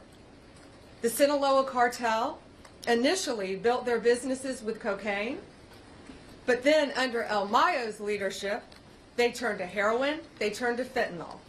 They purchased fentanyl precursor chemicals from China. They made the drug in Mexico and flooded it into our communities, killing our kids. El Mayo also ensured that the Sinaloa cartel operated and protected its drug trafficking business by relying on extreme violence. They used military-grade weapons and directed hitmen to kill their adversaries. They committed gruesome assassinations, kidnappings, and horrible crimes to maintain discipline within their own organization. He ordered the murders of countless individuals and rivals. Many innocent people died as a result of this as well. El Mayo operated with impunity at the highest levels of the Mexican drug trafficking world by paying bribes to government officials, by bribing law enforcement officers. He controlled corrupt officials and officers who protected his workers and his drug shipments that traveled from Mexico into our country. El Mayo's crimes have been so prolific that in the past 2 decades, he's been indicted in no fewer than 16 federal courts across our country. 16. From Western District of Texas to Chicago to here in the Eastern District of New York. He escaped justice for decades, but under President Trump's leadership, he has finally been brought to justice. Today's conviction is the latest success in the United States fight against deadly cartels and transnational criminal organizations. We've made remarkable progress. Just to give you a few examples, under President Trump's direction, the United States State Department designated the Sinaloa cartel, together with 5 other cartels and MS-13 and TDA, as foreign terrorist organizations due to the serious threat that they pose to our national security. As a result, the DOJ has already charged leaders of the Sinaloa cartel with narco-terrorism and charged alleged members with support and supporters of TDA, MS-13, and CJNG, currently one of the most violent cartels in Mexico. They provided material support to a terrorist organization. We are calling these drug kingpins what they are: international narco-terrorists that invade our country, threaten the sovereignty of our borders, and destroy our communities. They are terrorists, and we will prosecute them like they are terrorists. Since President Trump took office, Mexican authorities have expelled more than 50 high-ranking cartel leaders and other dangerous criminals to our country to face prosecution. More than 50. These are historic numbers that ensure that these criminals will face justice and face justice on American soil. We now have leaders from CJNG, Sinaloa, and Los Zetas in custody. Our prosecutors in the Criminal Division and the Northern District of Illinois obtained a guilty plea from Ovidio Guzman Lopez, the son of El Chapo, and another leader of the Sinaloa cartel, the co-founder. Just a few weeks ago, on August 14th, we announced criminal charges against 5 cartel leaders and high-ranking members of these united cartels. We will not rest until Americans are safe from these narco-terrorists. Thanks to our law enforcement officers, both here and in Mexico, who often put their lives on the line every single day to protect us and to get these violent leaders off the streets. We are not done yet. At President Trump's direction, we will continue to fight until every single cartel boss is behind bars and on American soil and in American prisons for the rest of their lives. Thank you.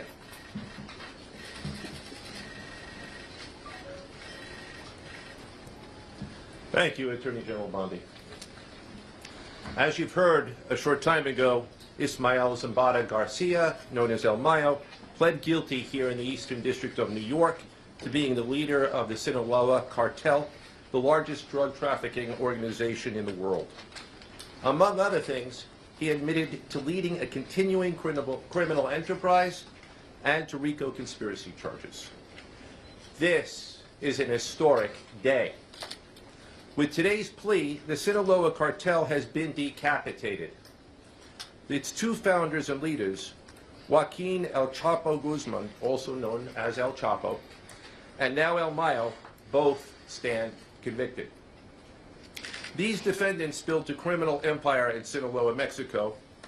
Their cartel grew like it was a cancer throughout the hemisphere. They flooded the United States with deadly drugs, including cocaine, heroin, methamphetamine, and then fentanyl. El Mayo was first indicted in the Eastern District of New York in 2009, and we continued to add charges, including, as the Attorney General mentioned, fentanyl trafficking, right up until this very year.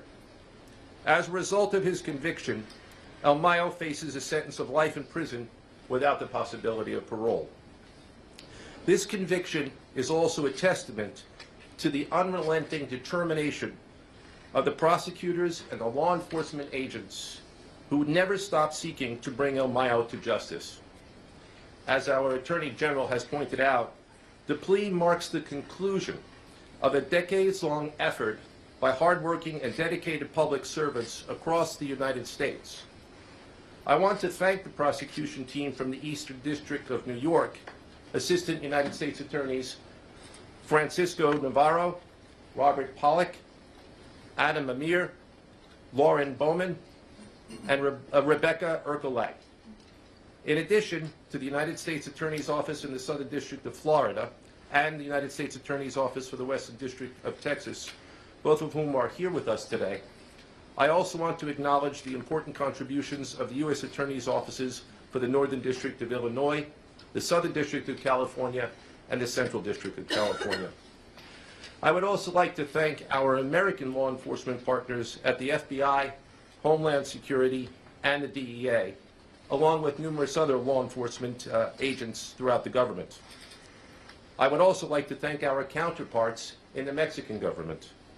Finally, I gratefully acknowledge the presence here today of Frank Tarantino from the DEA, Ricky Patel from Homeland Security, and Philip Bates from the FBI. I'm now going to ask Acting Assistant Attorney General Matthew Gagliotti to say a few words.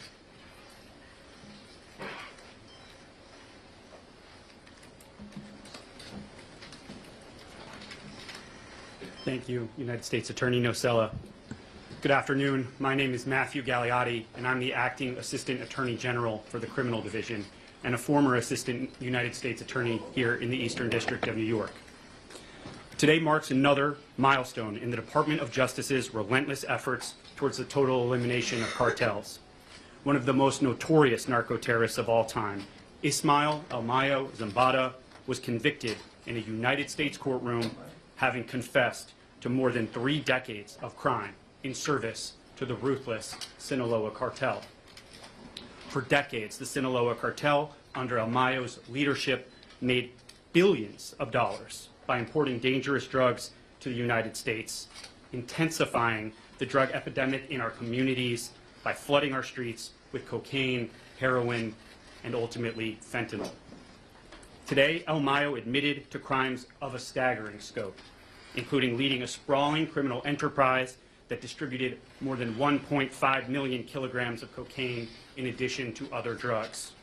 He made corrupt payments to operate with impunity, and he protected Sinaloa's operations by ordering acts of extreme, heinous violence, leaving a trail of human suffering, including innocent victims, in his wake. Pursuant to his guilty plea, El Mayo will spend the rest of his life in prison and owes $15 billion in forfeiture to the United States. Results like this are not possible without the prosecutors and agents who have done an extraordinary job building the case piece by piece and seeing it through to completion.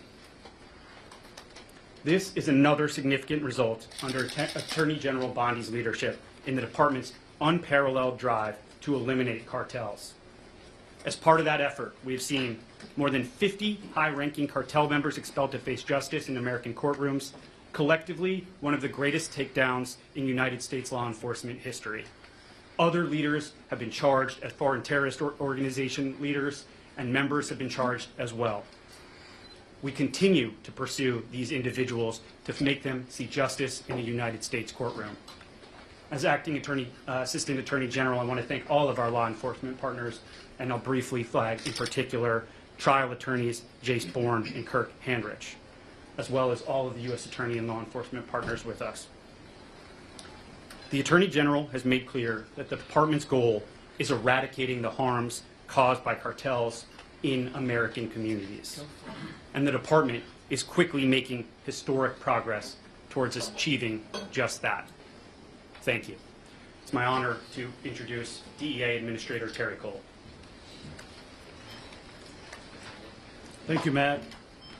Madam Attorney General, thank you for your law enforcement support. Thank you for the care and attention you've given to our police officers every single day. And thank you for your leadership. My name is Terry Cole. I'm the Administrator of DEA. I'm a career 1811 criminal investigator with DEA. And when I joined this case years ago, we were sometimes told we were chasing shadows, legends of men who believed they were untouchable. One of those men was El Mayo.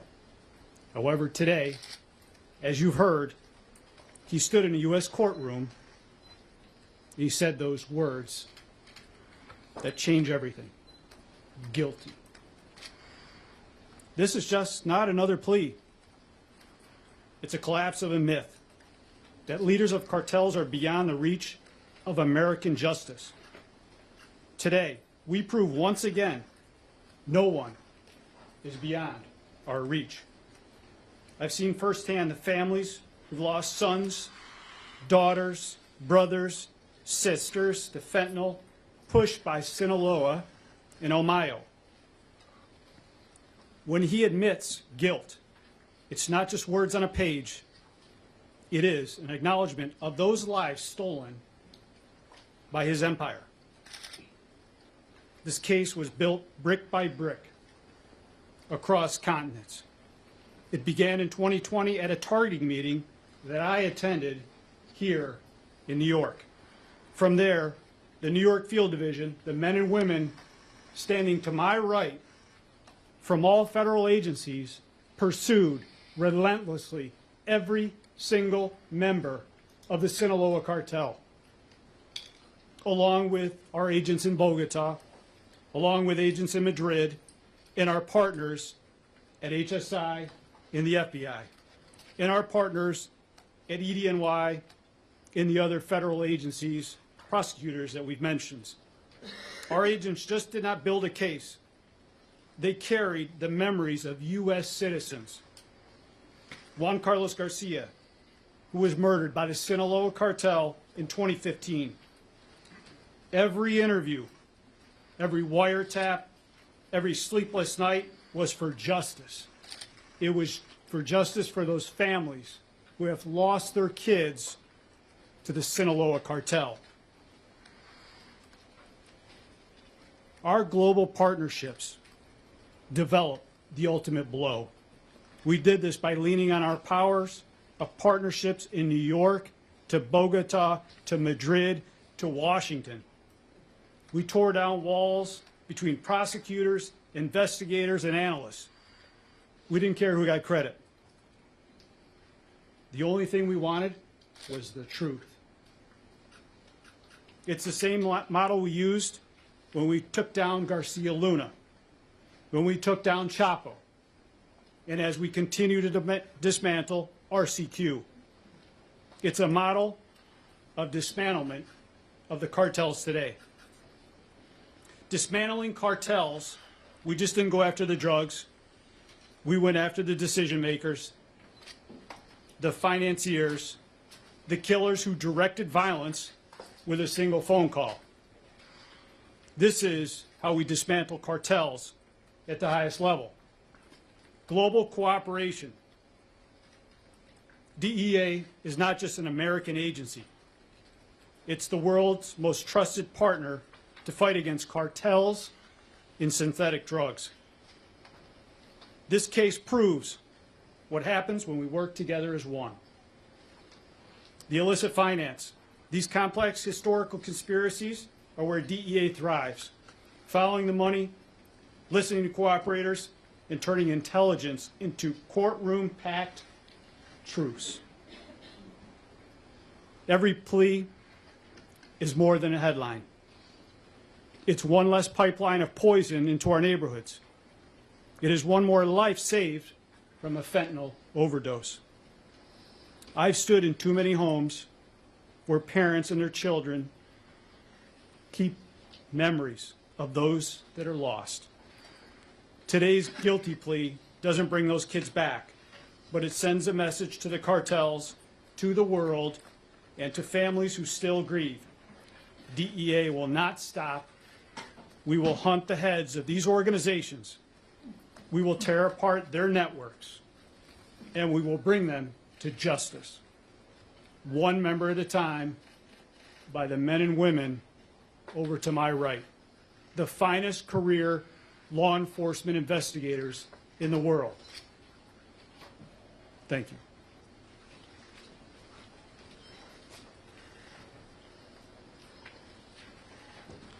Good afternoon, Madam Attorney General. Administrator Cole, thank you for the remarks. Good afternoon, everybody. My name is Derek Gordon. I'm the Acting Executive Associate Director for Homeland Security Investigations. Today marks an historic day in pursuit of justice for the countless victims Zambada's regime of terror created. For over 30 years, he yielded unchecked power at the highest levels of the Mexican drug cartels and the trafficking world, leaving a legacy of corruption, violence, and devastation behind. Indicted 16 times over 2 decades, he continued a criminal enterprise that shamefully peddled death. Together with El Chapo, he transformed the Sinaloa cartel into one of the largest, most violent drug trafficking organizations in the world. Under his control, the cartel became synonymous with public corruption, the generation of billions of dollars from trafficking fentanyl, the unimaginable bloodshed, acts of outright terrorism that devastated communities and countless lives. Today, he stands defenseless because of the relentless investigative efforts of HSI, FBI, DEA, and the Department of Justice. His guilty plea is not just a milestone in Americans' fight against the Sinaloa cartel. It's a victory for the victims whose lives were shattered by his ruthless regime. But we are far from finished. HSI special agents working alongside our law enforcement counterparts have dedicated decades to investigating foreign terrorist organizations for the sake of uncovering, disrupting, and ultimately dismantling them until they are completely wiped off the face of the earth by any means necessary. With today's victory, our fight continues with renewed fervency. Thank you very much, and I'll turn it over to my colleague, Chad Yarborough from the FBI.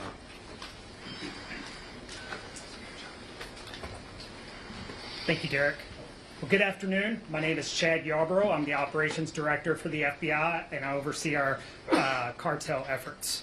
Today's landmark guilty plea of Ismael El Mayo Zambada marks a significant step forward in our ongoing fight against transnational organized crime and the deadly narcotics trade that threatens communities across this country. The guilty plea is not only a win for our communities, but a testament to the FBI's commitment to crush violent crime, to target cartels and gang activity under Attorney General Bondi. I want to take a few minutes to highlight our partners' extensive efforts throughout this investigation. And I can't do that without mentioning our law enforcement partners at DEA and HSI and DOJ, who are working tirelessly together to disrupt and dismantle these violent criminal networks.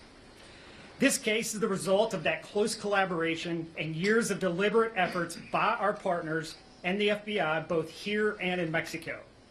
For decades, the Sinaloa cartel has been one of the primary drivers of illegal narcotics flowing into the United States.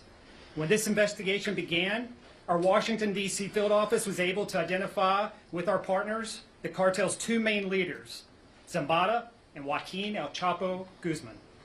After Guzman's arrest in 2016, Zambada continued to lead the Mayo faction of the Sinaloa cartel, which was responsible for trafficking multi-ton quantities of cocaine, methamphetamine, and fentanyl, which killed thousands and thousands of our citizens in the United States. And in 2024, the FBI and our partners here were able to arrest Zambada, which has led to this guilty plea today. Let me be clear. The guilty plea is not the end of this fight. The Sinaloa cartel may think that they're powerful and mighty, but rest assured, we are all up here because we have one goal in mind, and that is the destruction of the Sinaloa cartel. Now, I want the communities to know, not even the most senior leaders of this cartel and others can escape accountability. Let this be a message to all violent criminals and members of the cartels that the FBI, DEA, HSI, and DOJ will leverage everything we have, all of our resources and all of our expertise to bring these individuals to justice and safeguard our communities. Thank you.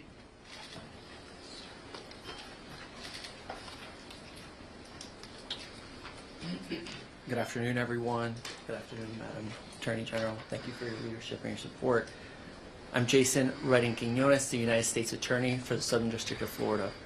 For more than 3 decades, Ismael and Mayo Zambada Garcia commanded one of the most violent criminal organizations in the world. Under his direction, the Sinaloa cartel used vast resources to bribe officials, intimidate rivals, torture their enemies, and murder witnesses, all to push poison in our community that ends today. With his guilty plea, Mayo now faces a mandatory life sentence in federal prison.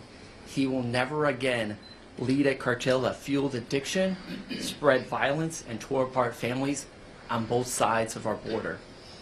Let me be clear to anyone who thinks they will take his place. We will find you.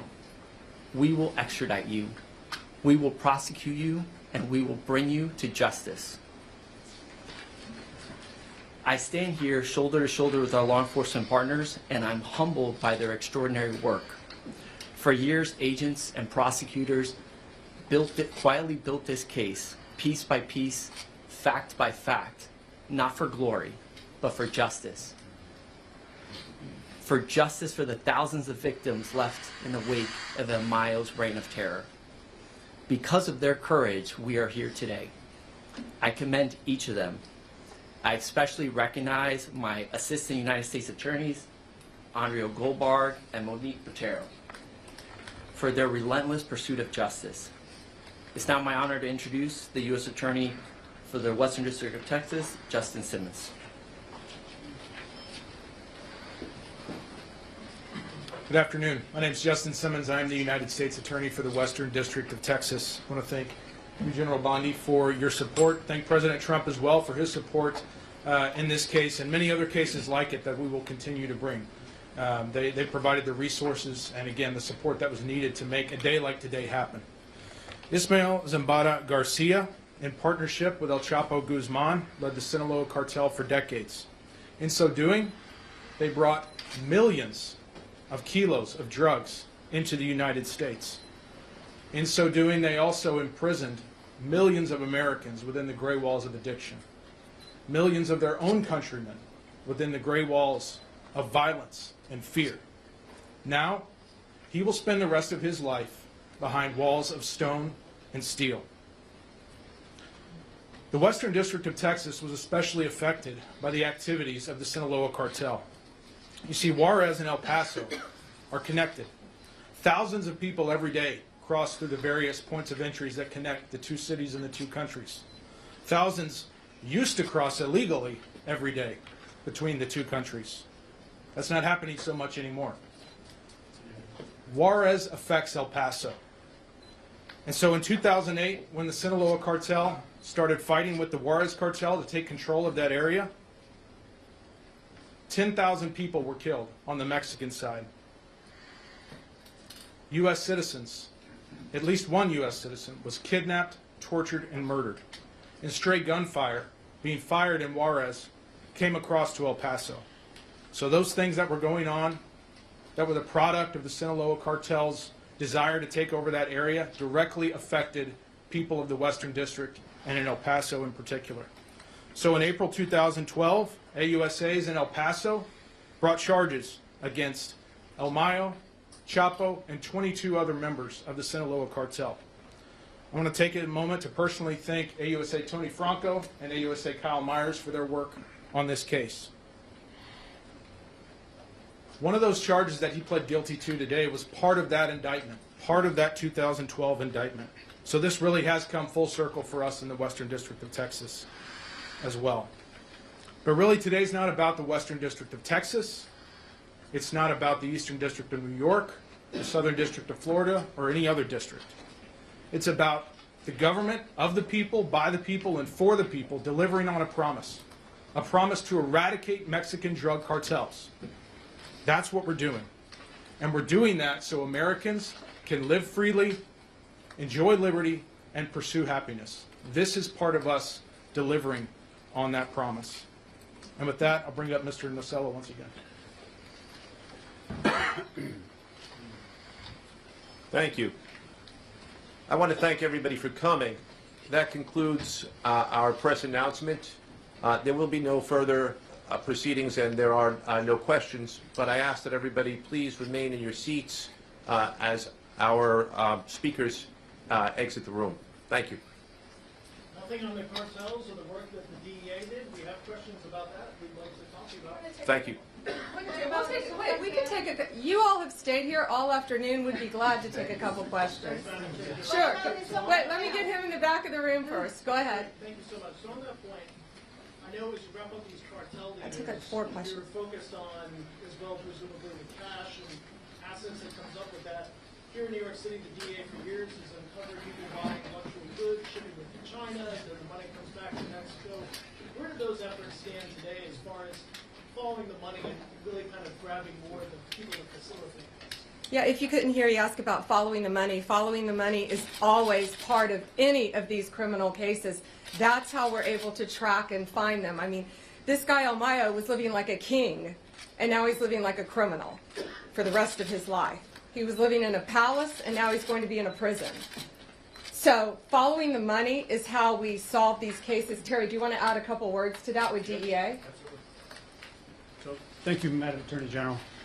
There is a large cash seizure associated with this forfeiture that we will get out here shortly. But more importantly, our work with the Mexican government is not done.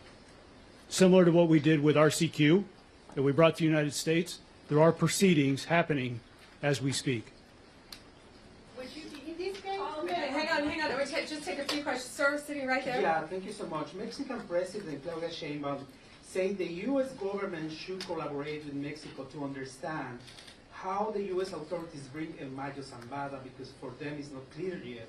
What's your answer on that request? Well, first we want to thank the Mexican authorities for all of their help in bringing all of these cartel leaders to justice. We're not going to comment on any of the specifics of any investigation, but we have brought, under Donald Trump's direction, we have brought more cartel leaders to justice than any other administration in this nation's history. Any other questions? Go ahead, Ellen. Why take the death penalty off the table in this case? So, Mexico, I've done this my entire career as a prosecutor. When dealing with Mexico, we cannot seek the death penalty. We've always known that, and that's an agreement that we've had with Mexico when we get them to our country. That includes many others. This guy's 78 years old, but he will live like he's on death row, I can tell you that. He will live in a prison cell the rest of his life. Yes, sir. Use the air bridge to come cocaine and drug to the United States. What about Honduras? Yeah. He asked about the air bridge. Air bridge is a term that is common in law enforcement for how drug traffickers move their drugs from multiple countries, Venezuela, Honduras, Guatemala, Mexico, to our country. It's called an air bridge. And they pay off government officials, they pay people off, they pay off law enforcement officers in their countries to ignore that and to let them fly undetected. We're looking at all that. We're looking at that in multiple countries. Thank you all for being here, and thank you. Great question. Thank you. Thank you. Good to see you. I want to get your thoughts. Hi, how are you? Hello, Wendy. I want to get your thoughts, that's okay, on how important it is right now to take this same model that's worked in D.C., lowering crime, lowering all the rape, murder, assaults to different cities in America. So the model that we did in D.C. worked incredible, and as you see, crime has plummeted in D.C. It's been amazing. I was texting with Mayor Bowser this morning, and last night I was texting with the mayor of Memphis. So we're really looking forward to going to Memphis today. And, you know, we know President Trump knows when the government shuts down, crime doesn't shut down. And so we're not going to let that impact what we're doing in fighting to keep America safe. Memphis has the highest violent murder rate in the entire country. Just this year alone, we have had 150 murders, and it's going to stop. We're all working together, and we're going to meet with the governor, the mayor. I talked to both of our U.S. senators last night, who are here, I think, voting to hopefully open up our country again. And but we're all, Secretary Head, Stephen Miller, and others, and I are going today to Memphis to meet with all of the government officials and all of our great members of law enforcement who are out there now working so hard. Let's talk about the policies that need to be put in place to make sure that when we do get these criminals off the street, they stay off the street and maybe be charged for some of the crimes that they've been allegedly committed. Yeah, and that's a huge problem in Memphis because they've had cashless bail. You know, when you have a woke DA who doesn't care and they're letting people out, they're turning it around. Someone who committed a violent murder recently in Memphis in 2024, I think, had just been let out months before on cashless bail and then commit some murder. So these people should be locked up. They shouldn't be on the streets. And that's why our U.S. attorneys are going to take as many of these crimes federally as we can, as we legally can. And also we have DEA, ATF, FBI, U.S. Marshals, all working hand in hand with the National Guard, with Secretary Noem and DHS, and with all of our partners on the ground, local law enforcement as well, to help keep Memphis safe and make Memphis safe, because it's been horrendous out there. In D.C., you took some of those National Guard members and you used them as sort of lawyers. Is that something that you plan to do in Memphis as well? Did you say use them as what? You had them working on legal cases as well, so that they were working in the streets, but also to keep these criminals in jail. Well, right now we have our U.S. Attorney's Office ready to go. Everything's on the table. But yeah, we had taken a lot of JAG officers that we were using. The Secretary had stuff loaned us. And so yeah, we might be doing that again as well. But right now, it's really just getting the crime under control in Memphis because it has been out of control. And you know, we have a Democrat mayor there who understands it. He understands they want to make Memphis prosperous. They want to bring businesses there. They want to keep it a beautiful city that it is. It's so historical. And yet, the crime is through the roof. number one violent crimes in the entire country. Gonna stop under Donald Trump. Thank you so much. Sorry, guys. No, the wind. Right when you right, of course. It slowed down as soon as we right stopped. when you stop. Right when you stop. Thank you so much. That's great.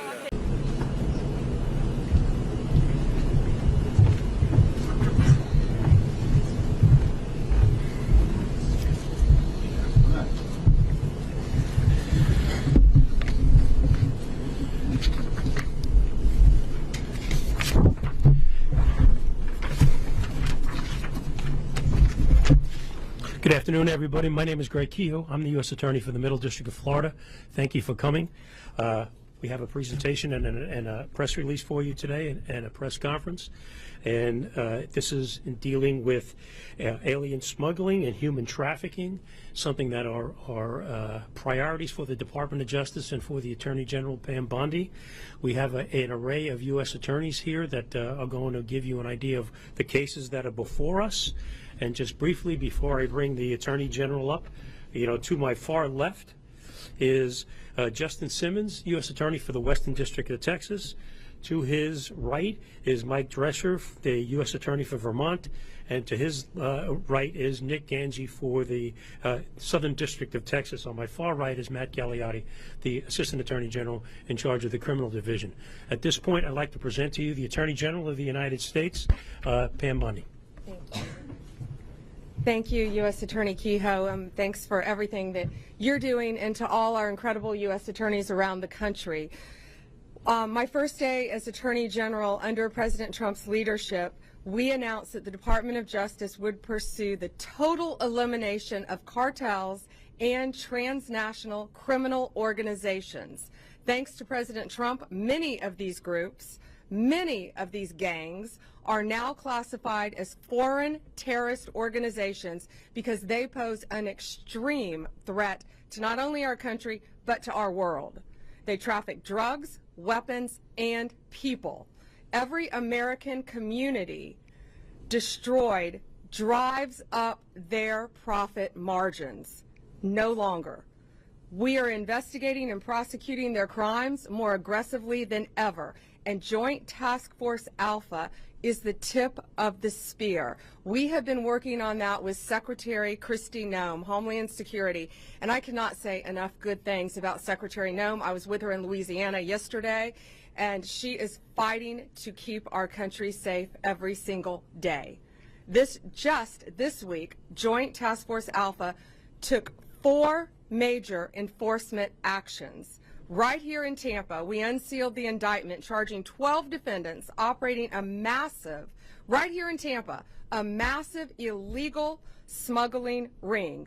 The defendants engaged in a conspiracy to bring illegal aliens from Cuba to the U.S. for profit. They coached their clients, including children who came to airports alone, came to our country alone, were put on planes for connecting flights, lied to Border Patrol agents due to coaching and law enforcement. They charged up to $40,000 per victim. They used Zelle to transfer over $7 million over the course of this scheme, and I believe had profits, cash, of over $18 million. And it's just not the southern border. In Vermont, and U.S. Attorney Drescher is here with us, we indicted Norma Lorenzo, a woman who allegedly worked with Canadian co-conspirators from Guatemala, Honduras, Mexico, and El Salvador. Children were transferred to private residences, other airports, and in 2023, according to CBP, parts of Vermont and New York started seeing unprecedented traffic from illegal aliens. Law enforcement officers operating in these areas encountered aliens from 97 different countries, including China, Pakistan, Iraq, Iran, Afghanistan, North Korea, and Yemen.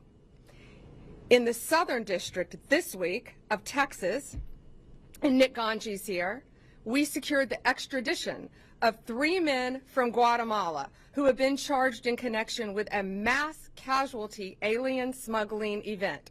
This tragic event occurred in 2021 in Chiapas, Mexico. A semi-truck containing at least 160 illegal aliens crashed, resulting in the deaths of more than 50 people. The cost of human smuggling is huge. So many families are dying, so many people are dying. These smugglers used a variety of vehicles, including microbuses, tractor trailers, and cattle trucks to smuggle multiple Guatemalan aliens, including many unaccompanied minors, into this country. In the Western District of Texas, where Justin Simmons is our U.S. Attorney, we just this week charged 4 defendants with their role in a deplorable scheme smuggling unaccompanied children into the United States from Mexico. These monsters behind the operation drugged unaccompanied children coming into our country, giving them THC so they would be asleep when passing through customs. One of the children was overdosed so badly that the child had to go to the hospital. Since President Trump took office, Joint Task Force Alpha has charged 56 defendants, including convicting a monster who attempted to bring in Indian nationals into our country in sub-zero weather through Canada in the middle of a blizzard. This was a family of 4. This family was eventually found dead in a blizzard with the father holding the 3-year-old little boy wrapped in a blanket with his glove covering his child's face, trying to save his life. In June, we arrested a Canadian-American citizen in New York for charging $1,000 for every illegal alien he smuggled over the St. Lawrence River into our country. One of the boats capsized, killing a family, including 2 children under the age of 3. A few weeks ago, we convicted a coyote in Texas. A coyote, of course, is someone who transports illegal aliens across state lines for money. In Texas, we charged him for charging $30,000 for every 10 illegal aliens that he could get get to the Rio Grande. He got an additional $30,000 for every 10 illegal aliens that made it across the Rio Grande alive. That is why we are now expanding Joint Task Force Alpha. It has 5 steps. We will now cover, the task force will now cover our northern border in Canada, of course, and all of our maritime borders. Our incredible partner again at DHS, Christy Nome, and I are expanding this to include our DEA, ATF, and FBI agents to this task force to give us even more manpower. We will receive more resources to prosecute these cases, and key figures in cartel, human trafficking, and transnational criminals. We will strengthen our collaboration with foreign law enforcement throughout this world to protect not only their citizens but ours, and return these criminals to American soil for prosecution. Under President Trump, we have coordinated more closely with our U.S. attorneys' offices to protect unaccompanied children being smuggled into our country from exploitation. One of the task force's greatest accomplishments has been demonstrating how dangerous human smuggling and trafficking are for those being transported. For those who are considering paying to be smuggled into the U.S., it is not safe for you or for your families. These coyotes are coordinating with terrorist organizations, collecting money from them to bring families and unaccompanied children into our country. These operations are getting people killed.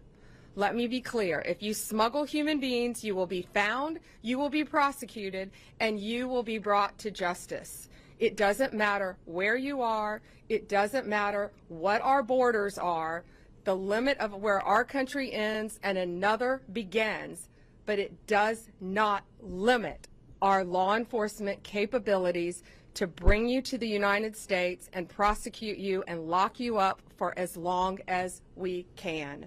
Thank you, and God bless you.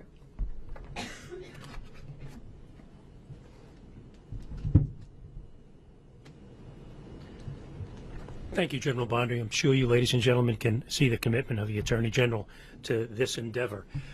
We just want to take a few minutes of more of your time and give you a little bit more detailed flavor of the cases that we have before you and the nature and extent of the horrific crimes that are taking place that General Bondi just outlined.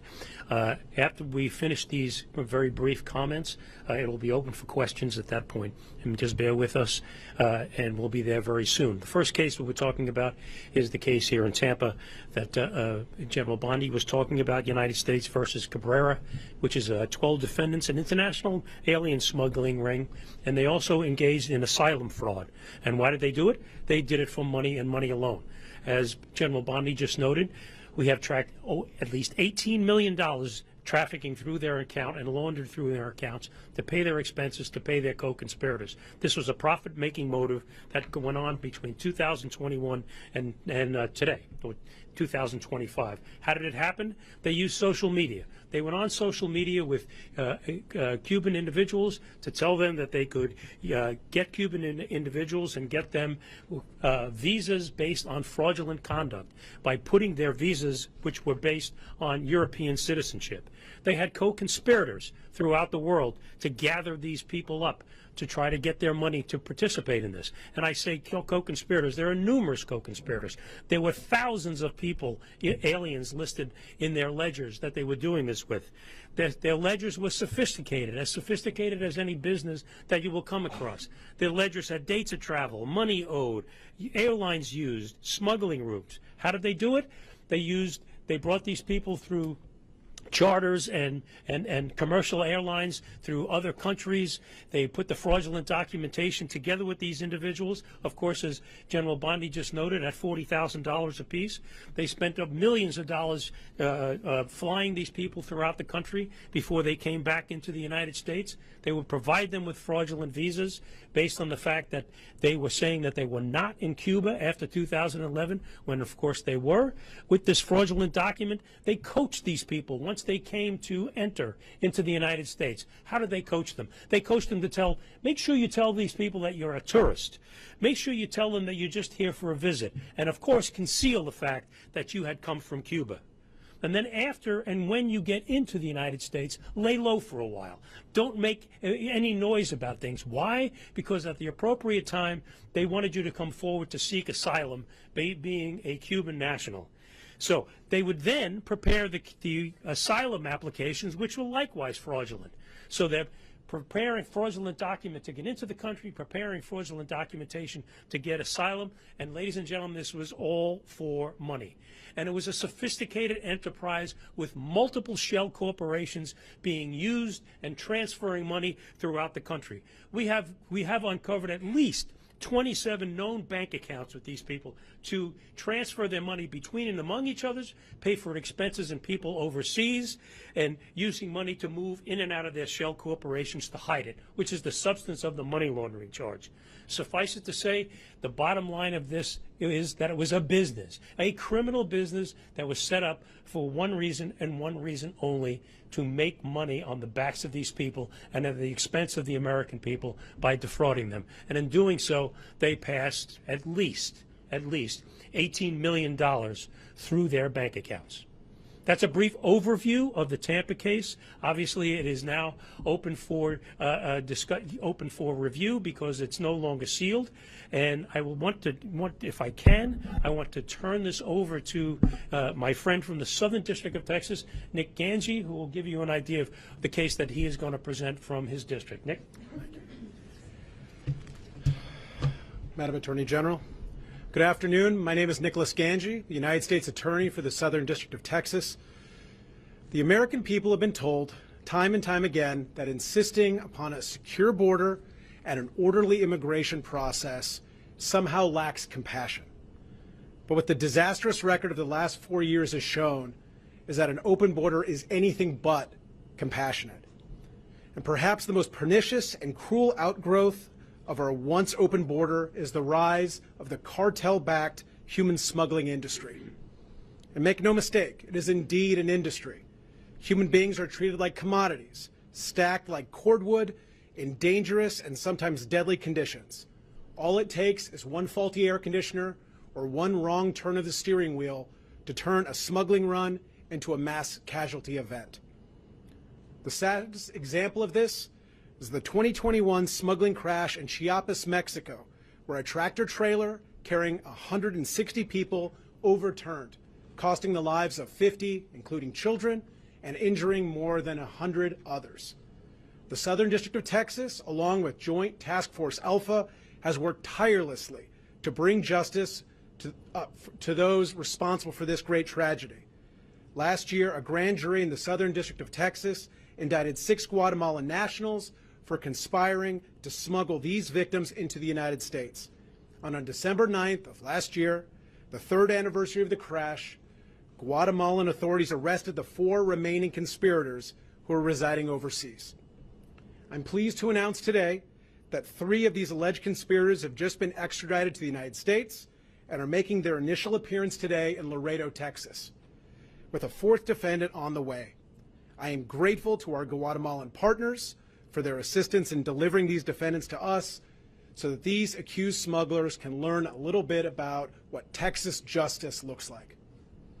But the Southern District of Texas work with Joint Task Force Alpha has yielded other successes as well.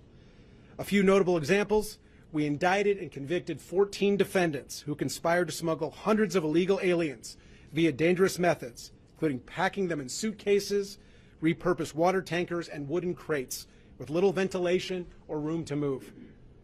We recently obtained pleas from 6 smuggling defendants who, among other things, left a man to die of heat exhaustion in the Texas brush. We indicted and convicted a human smuggler that had transported dozens of illegal aliens, including minors, and then led police on a high-speed chase through the streets of Laredo. And we obtained a 103-month sentence against a former CBP officer who betrayed his oath and took bribes to allow illegal aliens and cocaine to pass through his lane at a port of entry. Smuggling is a wicked and remorseless business, and it has no place in any civilized society, let alone the United States. And the Southern District of Texas will do whatever it takes to eradicate this industry once and for all, and to put those responsible in prison for as long as the law allows. So for those considering coming to this country illegally, our message is clear. Don't do it. Don't put your life or safety or those of your loved ones into the hands of the cartel. They do not care if you or your children have access to food, water, or even air to breathe. They do not care if you live or die. And our message to these smugglers is equally clear. You can run, but you can't hide.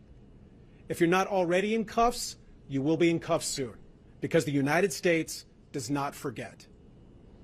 And with that, I'm going to turn it over to United States Attorney for the Western District of Texas, Justin Simmons.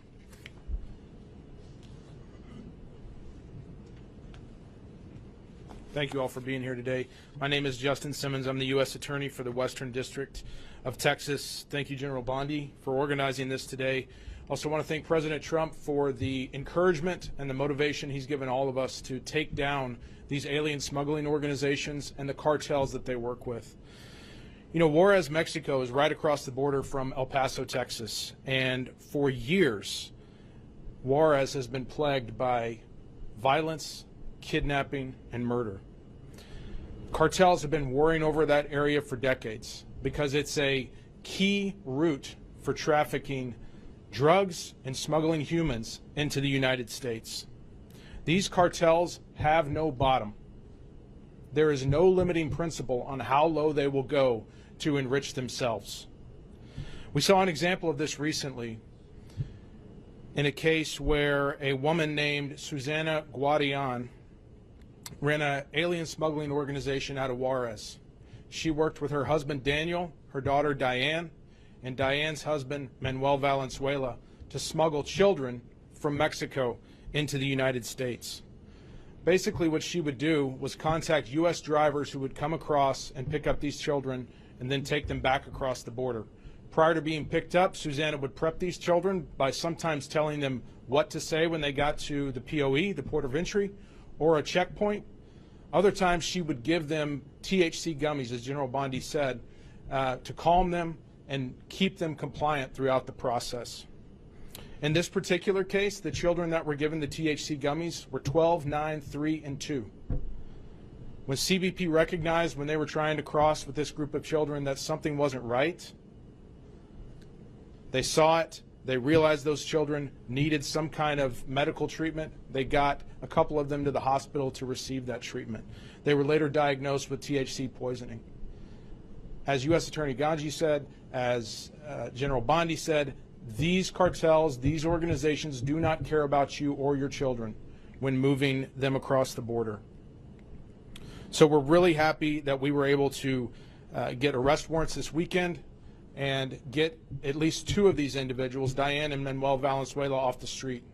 The 2 other individuals, Susanna and Daniel Guadian, are still at large, but we will do everything we can to bring them to justice as well. You know, nothing crosses the border without the cartel's permission, and nothing crosses without payment to the cartels. These cartels see children just like they see a kilo of coke. Dollar signs. That's all they see. They care nothing about their well-being. Additionally, these organizations often use stash houses in American neighborhoods where they will put these aliens that they're smuggling across for days, weeks at a time. This endangers those neighborhoods, endangers those people who live in those areas, and it brings organized crime to Main Street, USA. We will not have it. We will do everything we can to shut down these organizations because it hits the cartels where it counts, in their pocketbooks. That is all they care about, how much money they can make. And it makes America safer for Americans. It makes this place, this country, a place where you as an American can not just survive, but thrive. So that's what we're committed to. I want to thank our partners with Border Patrol, Customs and Border Protection, and HSI for their work on this case. I also want to thank Joint Task Force Alpha and their help putting this case and many other cases together. You know, in San Antonio earlier this year, we got life sentences on folks who had smuggled individuals in a tractor trailer into the United States. 54 individuals, 53 plus 1 unborn child, died in the back of that tractor trailer. So I'm really really thankful for Joint Task Force Alpha and the work they've been doing with us as well. We are on a mission to shut down these organizations and the cartels more broadly. In the Western District of Texas, this is what we do. Thank you very much. So lest you think this problem is just on the south border in Texas and Florida, I'd like to bring up U.S. Attorney Mike Drescher from the District of Vermont. Mike? Thank you. I want to thank you, Attorney General Bondi, for your remarks, and I want to thank you, U.S. Attorney Kehoe, for your hospitality hosting this event.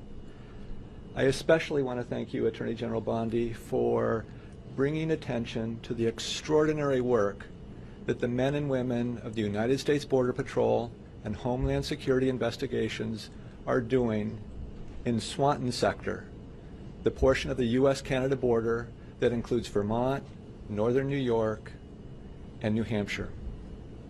Thanks to their work and the work of Joint Task Force Alpha, the United States Attorney's Office for the District of Vermont has obtained a 7-count indictment charging Norma Linda Lozano, who's 53 years old, of Ypsilanti, Michigan, with 1 count of conspiracy to commit alien smuggling and 6 counts of bringing aliens to the United States who lacked permission to enter or to remain in this country.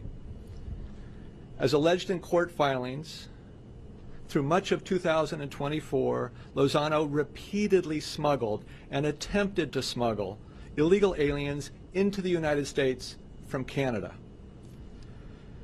She did this for profit, negotiating payment with her Canadian co-conspirators and coordinating with them the locations where she would pick up her loads of non-citizens, aliens entering the country. As alleged, Lozano's methods included, echoing some of the comments we've already heard today, hiding a child alongside luggage in the far recesses of the vehicle that she was traveling in, disregarding the child's safety and welfare.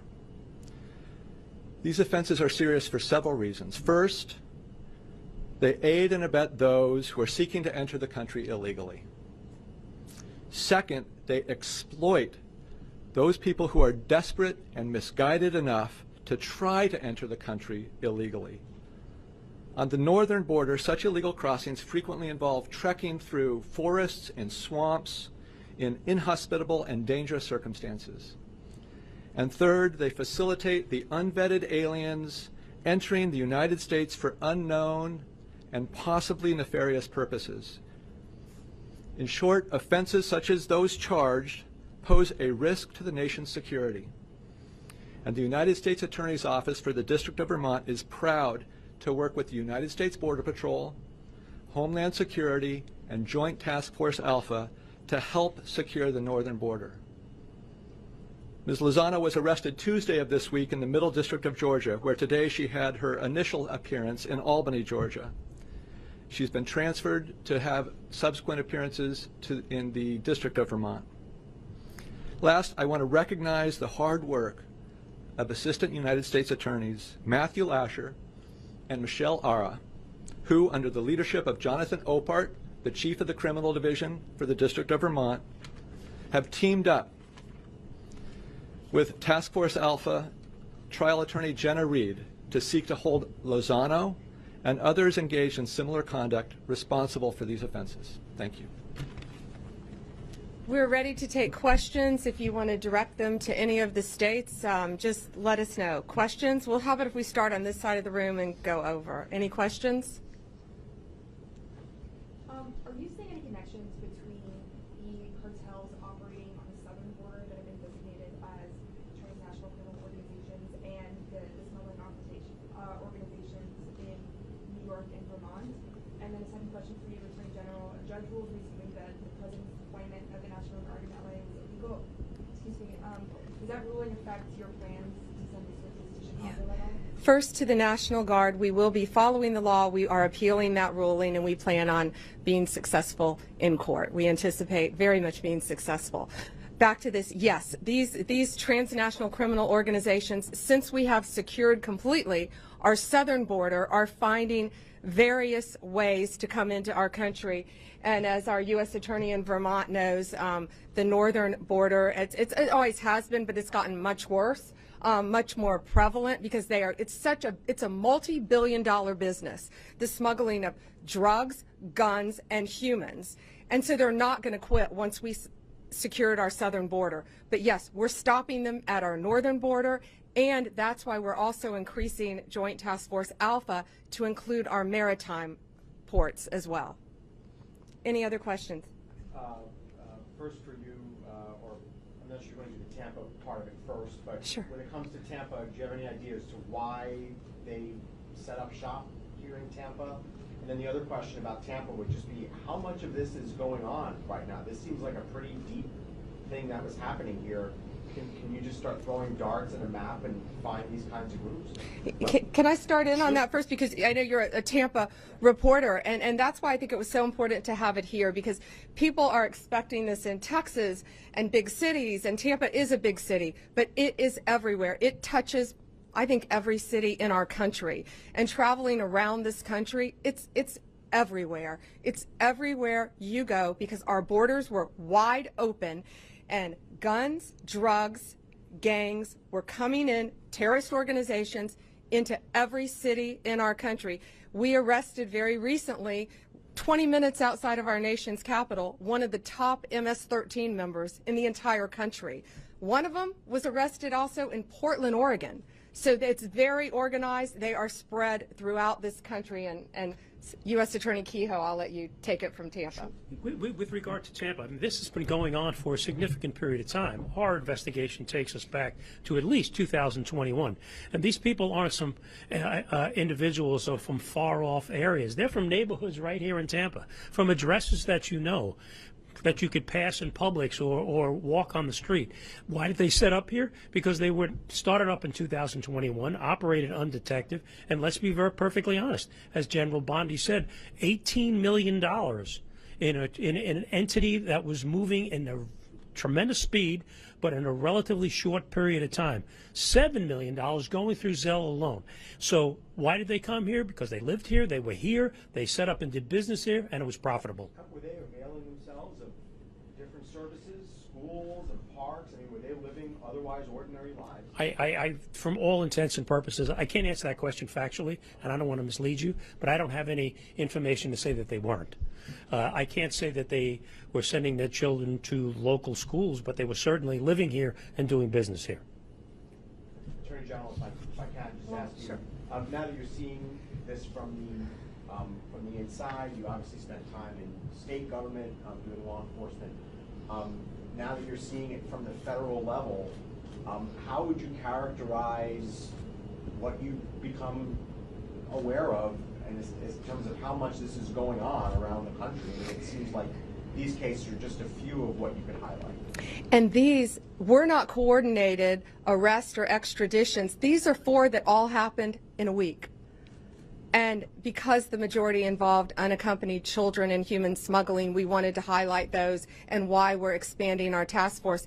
It's shocking, being in the state of Florida, being a state prosecutor, but now on a national level and an international level, seeing the amount of human smuggling that goes on in child exploitation and the amount of drugs that freely flowed into our country for 4 years has truly been horrific, and we are doing everything in our power to stop it. And we're also meeting with our partners around the world to work hand in hand with them as well. Can you characterize how many more cases are happening in Tampa, Hillsborough County, Florida? So just since January 20th, we have charged, in Tampa, you're specifically Tampa, but Joint Task Force Alpha has charged 55 defendants just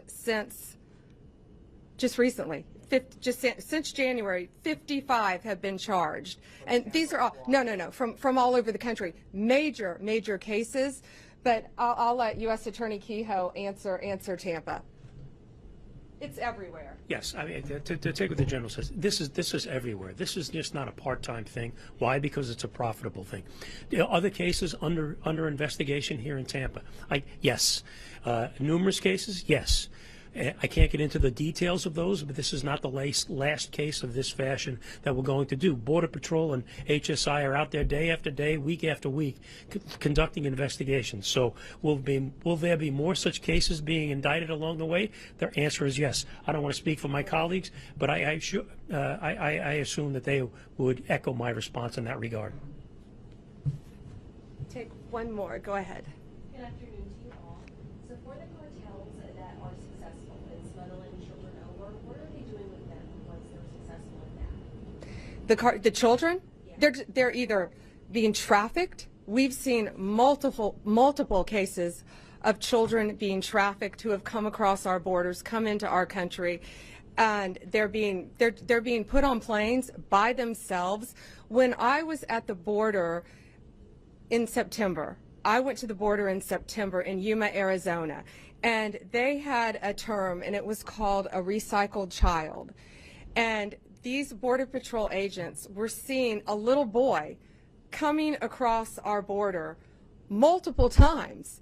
They saw him coming in as part of a family unit, which is often how they use children to get horrible criminals into our country, posing as a family unit. But these kids are coming from all over the place, and we don't know, many of them, where their parents were. That's why we're struggling to find that out, to prosecute all of them. But it was a recycled child, and these very vigilant Border Patrol agents recognized a little boy coming across. This was last September. And they couldn't figure out how he was going back and forth so easily. Well, our borders were wide open. And if you dropped your IDs, I saw IDs that were just piled up from every country you can imagine. If you dropped your passport, if you dropped your ID, they had a military member from China, dropped his ID. You could walk right into this country and say you were from anywhere you wanted to. And that's what we have stopped, and that's what we're going to prosecute. So they're using these children, many of them, to exploit them to help other gangs, cartels throughout this country. Some of these cases, when we're arresting these cartel members, they have children with them who are not related to them in their homes. Thank you. Thank you all for being here, and thank you for taking such close attention and realization to what's happening throughout our country affecting children. Have a great day.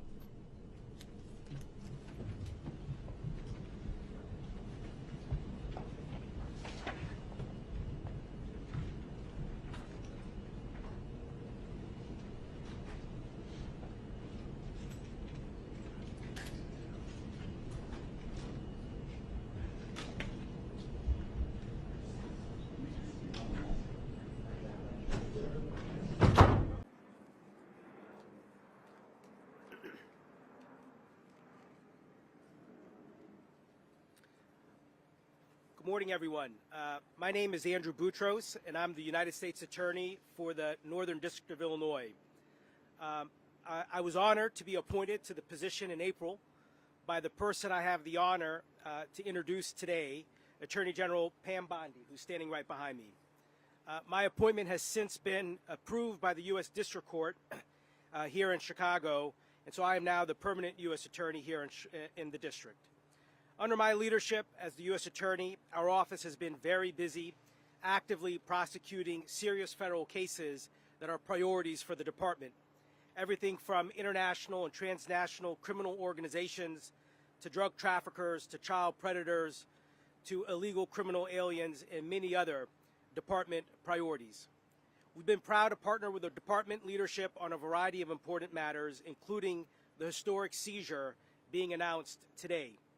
It's a real honor and privilege to welcome Attorney General Pam Bondi to Chicago and to have her with us for this important and historic seizure of illegal vaping products. There's a famous saying that many of us will be familiar with. It is lead, follow, or get out of the way. General Bondi is unquestionably a strong leader who has a long and distinguished prosecutorial track record of leading from the front, the type of record that you don't often see in an Attorney General, and that I'd like to take just a few minutes to speak about this morning.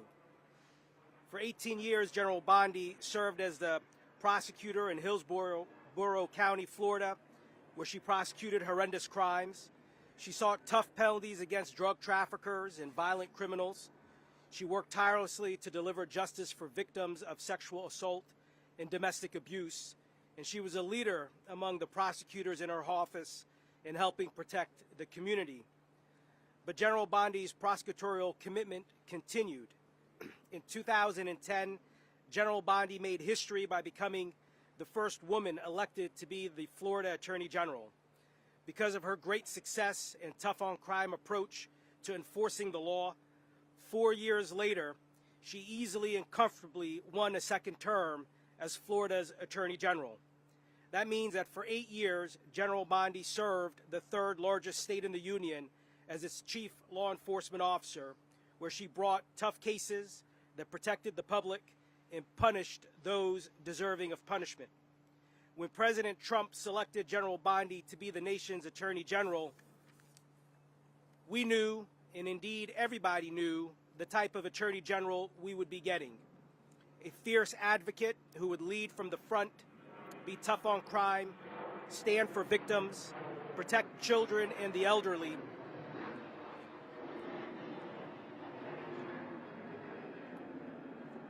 and tackle head-on some of the worst scourges that have plagued our society, whether that be drugs, violence, illegal immigration, terrorism, fraud, or discrimination. And General Bondi has delivered in all of those areas and many, many more. It is a privilege to be here with General Bondi and to introduce her as she speaks on today's historic seizure. General Bondi, thank you for your strong leadership and for having the backs of your U.S. attorneys, as well as the thousands of other federal, state, and local law enforcement partners and prosecutors who work hard every day to make America safe. So without further ado, it's my privilege to introduce Attorney General Pam Bondi. Thank you, General. Thank you, Andrew. Thank you all for being here today. Can you hear me okay? Okay. Wait, you can hear though? Department of Justice has partnered with HHS, FDA, U.S. Marshals, and ATF, my two agencies. Late July, Secretary Kennedy and Dr. McCary came to meet with me at the Department of Justice. They expressed concerns about the Chinese vapes here in our country. So many think or thought that these were legal. They are not, and we're going to tell you why. Earlier today, pursuant to search warrants issued by federal courts, U.S. Marshals began seizing hundreds of thousands of units of illicit vaping products at locations across the United States, including here at Midwest Goods in this suburb of Chicago. Many of these products were smuggled in from China, circumventing regulations. They often contain undisclosed or untested chemicals which fail to meet FDA safety standards. We're also finding they evade proper labeling and marketing regulations. It's clear many of these products are being illegally brought into America. They're targeting children, young adults, college students, and even members of our military.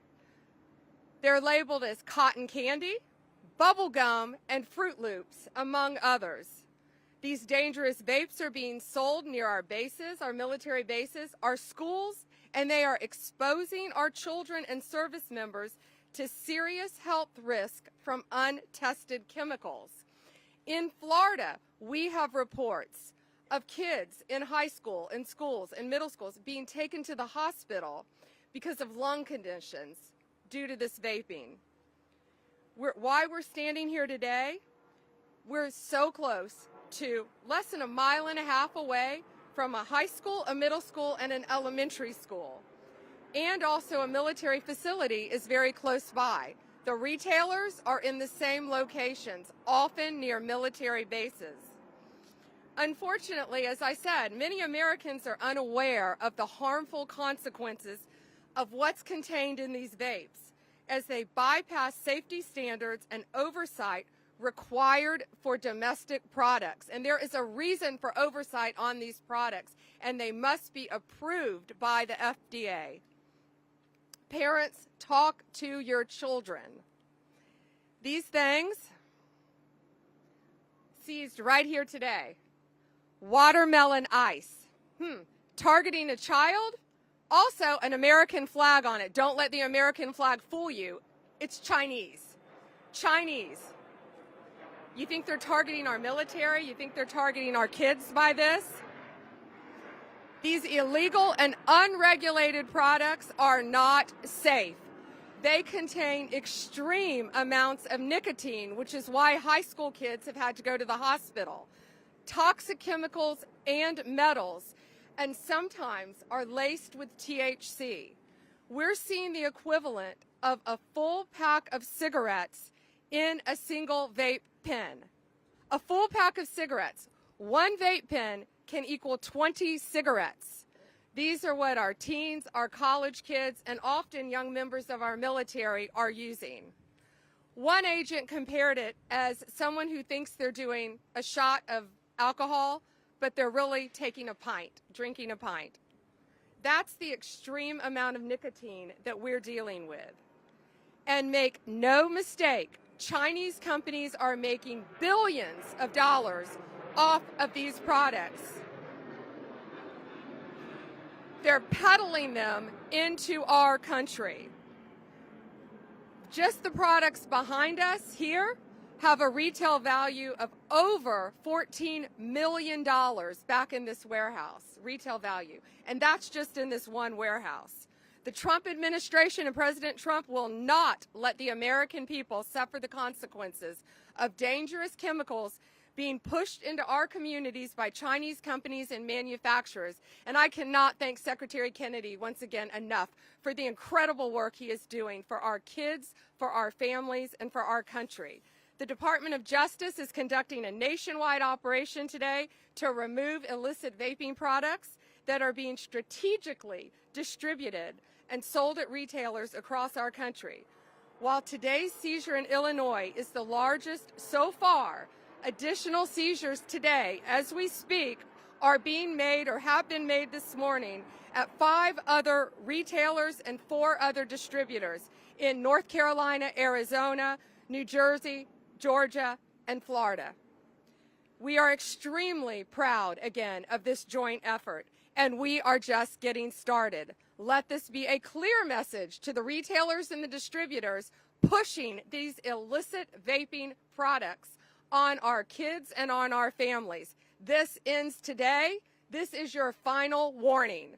The Department of Justice will use every legal tool available to stop the distribution of illegal vaping products in America. These flavored vaping products are illegal. Don't let your child say, I walked in a convenience store and bought it, so it's legal. It's not. The Department of Justice will use every legal tool to stop it. Today's success was made possible because President Trump and everyone standing here with me today played a major role in it. Secretary Kennedy, U.S. Marshal Gadi Serralta, who went in and seized these products, FDA Commissioner McCarry, and ATF Director Bob Sakata, who's here with me. His agents went in and made these controlled buys all over the country. Over the last few weeks, we've been doing this after we met with Secretary Kennedy. And I want to commend again Secretary Kennedy for everything that he's doing to help Americans. He has made this a top priority at the Department of Health and Human Services. And I thank him for being a fellow, a patriot, and a friend. It's my honor to introduce to you Secretary Bobby Kennedy.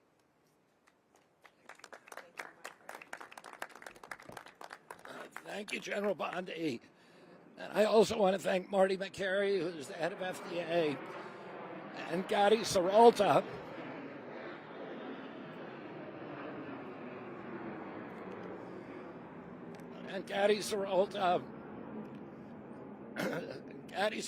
the U.S. Marshals, and U.S. Attorney Boudreaux, and all the people at ATF, at the Marshals Service, at FDA, who participated in this raid.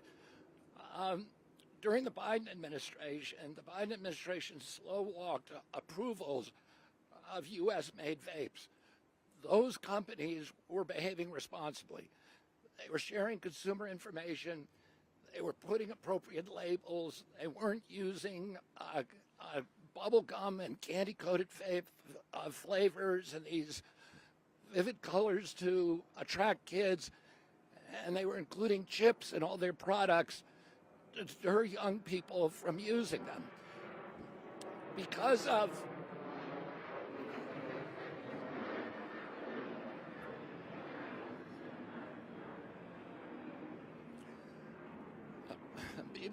the vacuum that was left by the failure to timely approve U.S. products, Chinese products flooded the market. And those products, there are now 9,000 brands of e-cigarettes being sold in this country. Only 27% have FDA approval. They're coming from China. This is a typical one. It's designed to attract children. It's pina colada flavored. It's made in China. And this is pretty typical. And these include all kinds of contaminants, including formaldehyde and THC and things that we don't know about because there's been no FDA approval. These products are illegal in China. So the Chinese government, the CCP, will not allow this. You will go to jail and worse in China if you try to sell this to Chinese citizens. They're making products there that they believe are so dangerous they can't sell to their own citizens, and they're dumping them here in our country. And the Chinese are getting richer while our children get sicker. And we're putting an end to that between August 1st and August 14th in partnership with the ATF.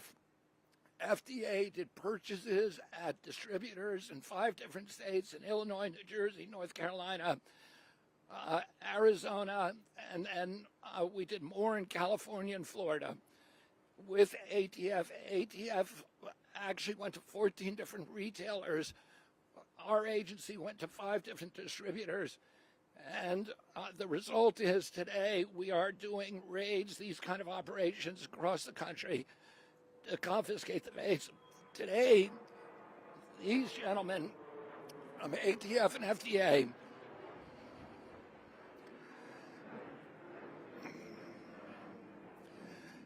confiscated 50 truckloads of this material, and 90% of it comes from China. So these kind of operations we're doing to target the biggest distributors, and also to send a message throughout this entire industry that this will not be tolerated anymore, that there's a new sheriff in town, her name is Pam Bondi, and that we are going to target these Chinese vapes and stop them from poisoning our children. And now I want to introduce another of our partners, head of the U.S. Marshal Service, Adi Saralto. Thank you. It is quite an honor to be here with our Attorney General Pam Bondi, as well as our with Bobby Kennedy, our HHS Secretary. Today, the U.S. Marshals, along with FDA, DOJ Civil Division, and ATF, took affirmative steps to protect our nation and its children from adulterated and misbranded tobacco products, e-cigarettes, marketed to our youth. Along with our partners, the United States Marshals seized and removed from the marketplace more than 1,400 individual pallets of non-FDA approved products from 5 warehouses or distribution centers and 8 retail locations across the country.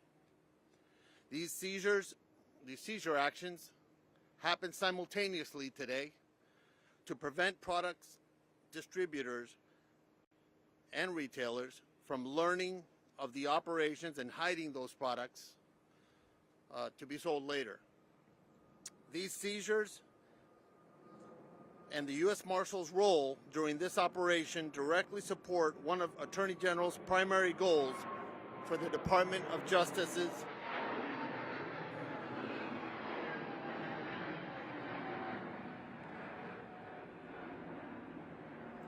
Attorney General's primary goals for the Department of Justice's asset forfeiture program, which is to punish and deter criminal activity by depriving criminals of property used or acquired through illegal activities. This operation is a great example of how the United States Marshal Service and its partners are joining forces to protect the youth in America. Now, we have the pleasure of introducing the Commissioner Marty McCary from FDA. Great. Thank you, and thank you, Attorney General Bondi, Secretary Kennedy, my other colleagues here. If you haven't noticed, in the last 3 or 4 years, there have been vape and smoke shops popping up like popcorn on every neighborhood in America. What's in those shops? Well, right here you have it. Up to 85% of the vape products in those stores are illegal. They're banned in China, where many of them are made. And we have been asleep at the wheel. And so when we did an assessment under the jurisdiction of the FDA on under our tobacco center, I realized that we walked into a mess. And I called Secretary Kennedy, and he quickly convened Attorney General Bondi and others, and we realized we walked into a mess. This was basically off the radar. Today marks the most significant confiscation of illegal vape products in FDA history, and I'm proud to be here. We need to send a message that we cannot allow this epidemic of childhood vaping to go on without us recognizing what's going on. We have to educate houses of worships and school districts, parents, teachers. We need everybody's help. We need to understand what's going on. You know, I'm a physician, and when the opioid epidemic was starting to move, when we were starting to see people come in with an overdose from a prescription opioid, we started talking as a medical community. But the groupthink set in. Doctors and their organizations said there's no risk of addiction. For 15 years, we were asleep at the wheel. Some doctors tried to wave the flag and say, hey, we have a major crisis. But nobody paid attention to them. The establishment locked arms, ignored it, not because they were malicious, they just had groupthink. They missed a giant epidemic that was brewing in the United States. Medical conferences were in on it. As a researcher, if you studied the opioid epidemic, you got very little funding or academic promotion. The journals were in on it. The New England Journal of Medicine said that perhaps one person was addicted out of 30,000 plus people that took a prescription opioid. Well, they were all wrong, and they woke up way too late. Well, the broken CDC that we inherited under the Biden administration had a study that is still highly cited that says that roughly 5% of young people are using vaping products. The methodology is flawed. It recently changed, and it is out of touch with what's going on among American youth. Walk into a high school in America and listen to the teachers, listen to the parents, listen to the students. Ask the students. We have to listen. What percent of your other high school students are using or addicted to one of these vape products, often an illegal product with one of these fruity flavors? By the way, there is no FDA-approved fruity flavor vape product. There's no FDA-approved video game vape product. We have to listen. Now, ask doctors, and they'll tell you, as I have, they don't know. They don't know how many people are using these on a regular basis in high schools. When I talk to parents and teachers and kids in high schools, I'm hearing 20%, 40% of the kids in high school, 50% of the kids in high school. This is an epidemic that we have yet to fully understand. So we need to pay attention. In this Chicago area, there are approximately 194 Starbucks. There's approximately 102 McDonald's. There's approximately 194 Starbucks in the Chicago area and approximately 102 McDonald's. There are over 1,200 vape and smoke shop and other retailers selling vaping products. We have to wake up, and we're doing everything we can at HHS to create funding around understanding what's going on. You know, we talk a lot about how to address addiction in the United States. The best way to address addiction is to stop young people from getting addicted. Thank you. I'm going to introduce Deputy Director Skata. Good morning, everyone. Thank you for having me here today. We're honored to be part of this event here. ATF and our partners with the United States Marshals, FDA, and HHS have been working on this for the last several months to put this operation together. From ATF's perspective, our jurisdiction is derived from the Prevent All Cigarette Trafficking Act, the PACT Act, which also covers the vaping products. As you've heard today, this is just the start of our activities to prevent this from infiltrating our communities further than it already has. ATF has the full authority to inspect locations that deliver and sell vape products around the country. These operations will continue moving forward unannounced throughout our communities.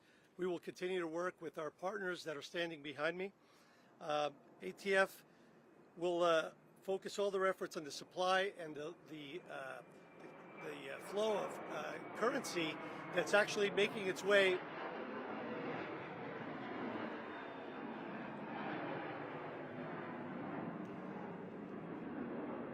The currency derived from selling this product is making way to our foreign adversaries. You've heard China mentioned multiple times.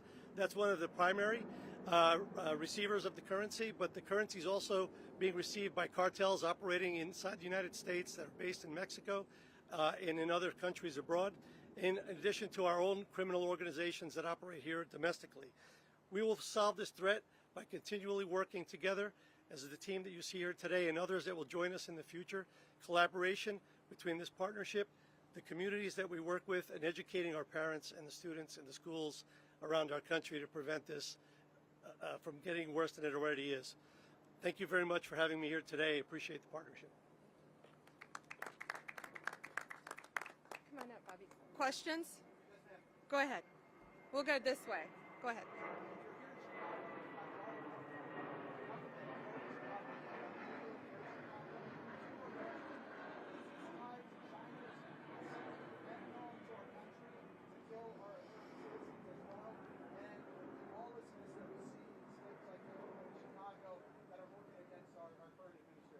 Yeah, first to start with the lawlessness you asked about here in Chicago. It has the highest murder rate in the nation's capital here in Chicago, and an incredibly high number of unsolved violent felonies. I believe only 16% have been solved this year. So yeah, Chicago is very violent. We're here in a suburb of Chicago today. But, you know, we have a government here that does not want to cooperate with President Trump, and he wants to come in here and he wants to help this city. He wants to clean up Chicago and its suburbs. You ask about this and fentanyl. Well, what we know is the Chinese's business model. They bring this into our country, they distribute it, they get kids addicted, they add THC, and ultimately it could be laced with fentanyl. Thank goodness we haven't seen any fentanyl overdose deaths yet. That's why we're here today. That's why we're on the front end instead of the back end of this problem. To seize this, to stop it now before fentanyl is laced into these things.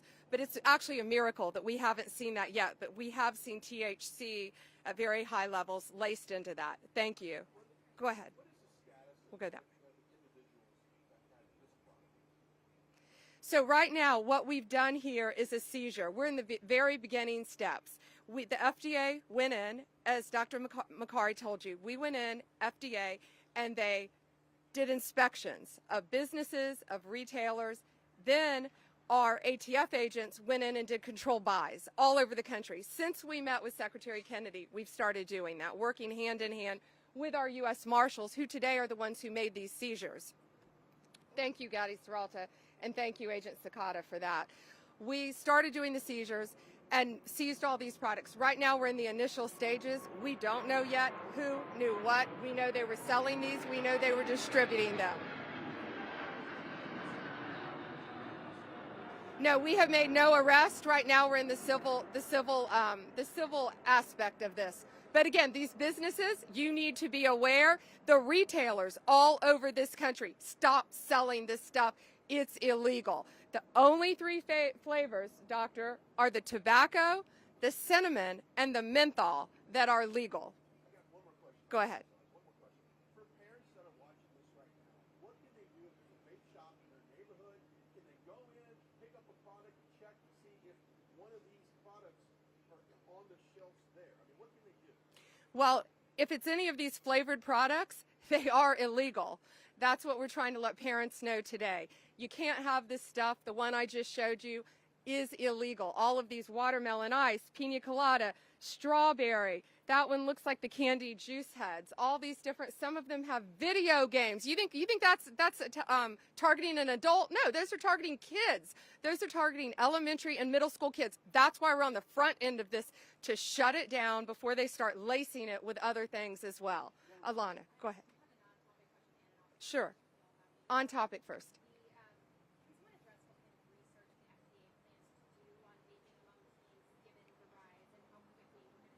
Sure. I'm going to let them answer that, Doctor. So we need to have an all-of-the-above strategy, and so it's not just FDA. NIH is going to be funding research. If you are an academic physician, as I was at Johns Hopkins, and you want to study the impact of this potential health harm, your career is going to get sidelined. You're not going to get the NIH funding. So we need to fund not just gene therapy, but what's happening to our nation's youth at scale.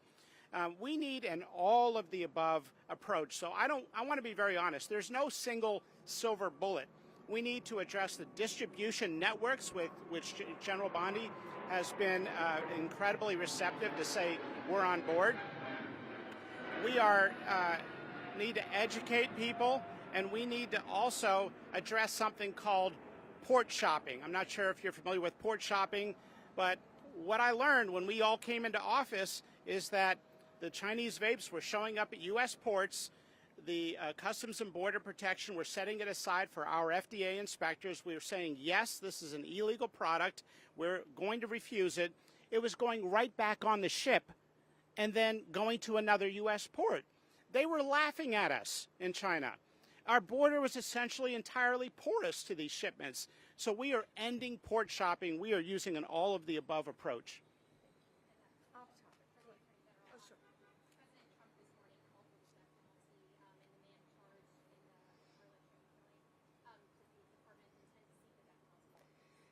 So the status now is we have arrested him. We are charging him federally because it was a murder on mass transit. This young woman died a horrific, horrific death, as we all saw captured on video. It was horrible. The steps are we charge, then we indict, then legally we make the decision whether or not to seek the death penalty. That is certainly on the table once he is indicted for this horrific crime. Go ahead. Sure. Let's do on first. Okay.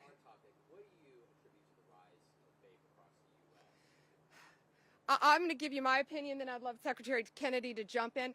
I'm seeing it in Florida. We're all seeing kids walking down the street with this stuff, and I guarantee you their parents have no idea that this is a pack of cigarettes, the amount of nicotine in one of these. I was floored when I learned out how much nicotine is in these. And again, some of these are laced with THC. We don't know if these are yet. These were just seized.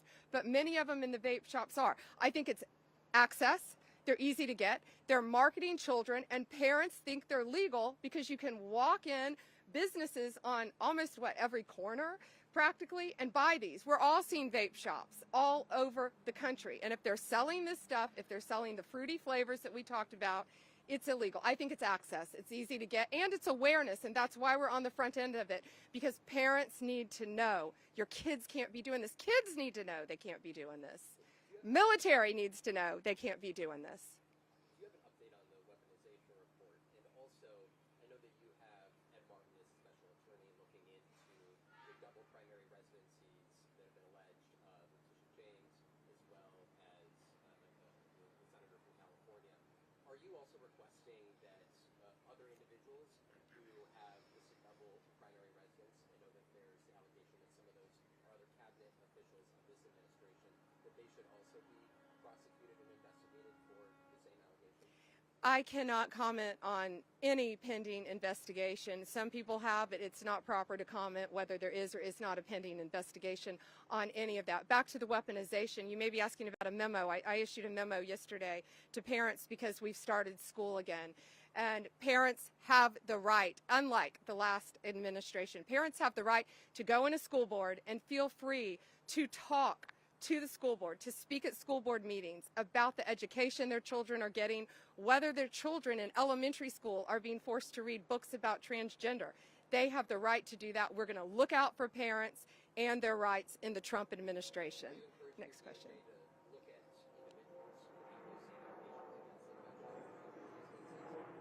I'm not going to comment on anything regarding whether there is or is not a pending investigation. Thank you.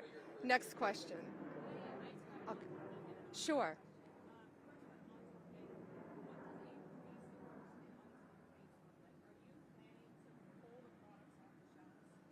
Yes, on that. And I meant to let Secretary Kennedy jump in too on your question about the increase. So yes on that, and let me let him jump in on that as well. I mean,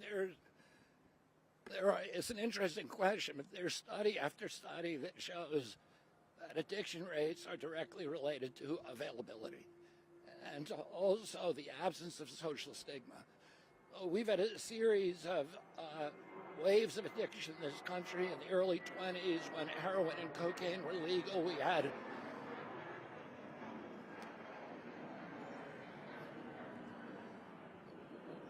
had a wave of addiction. In the 1980s, we had the crack epidemic, which suddenly you could get cheap cocaine on every corner. It created a wave of addiction. The opioid crisis was created by the availability of oxycodone, the ready availability. There are historical examples. For example, at one point, 80% of the adult population of Iran was addicted to opioids because it was common, it was available. Today, almost 100%, according to some reports, of the adult population of Yemen is addicted to khat, which is an amphetamine-like plant. And so it's really, there is a direct lockstep correlation between the availability of an addictive product and the level of addiction throughout that society. And the complete absence of social stigma for this.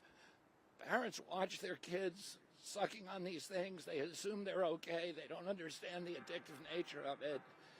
So there's no real stigma. And part of what we're doing right now is changing the moral milestones of this drug to let people understand that this is a drug, that it is dangerous, and that it is illegal. And with the hope that we create those stigmas that will fortify our society against another wave of addiction. And you had I'm going to get you had an off topic, right? Go ahead. Sure.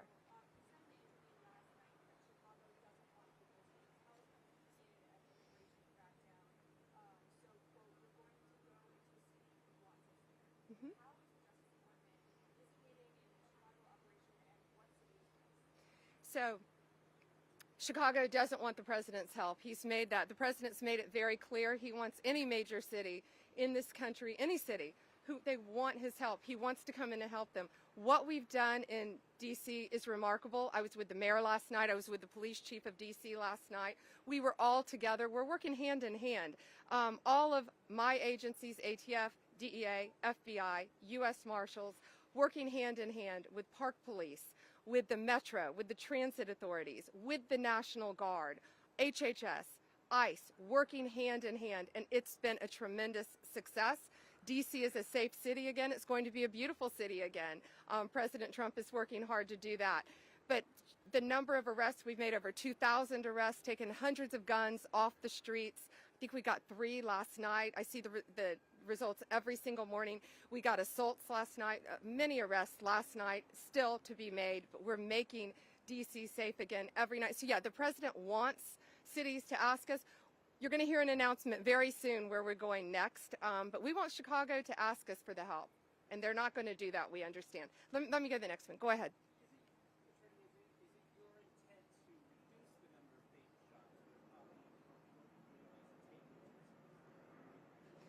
Yeah, you asked about reducing the number of vape shops so everyone can hear over there.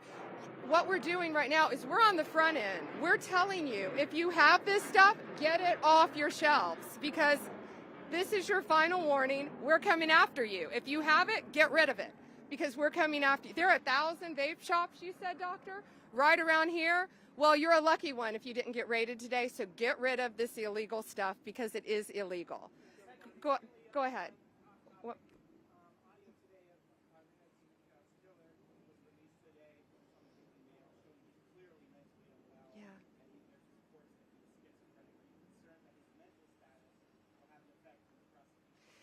Yeah, being mentally ill and being competent to stand trial and sane are two very different things. I've prosecuted people many times who are mentally ill.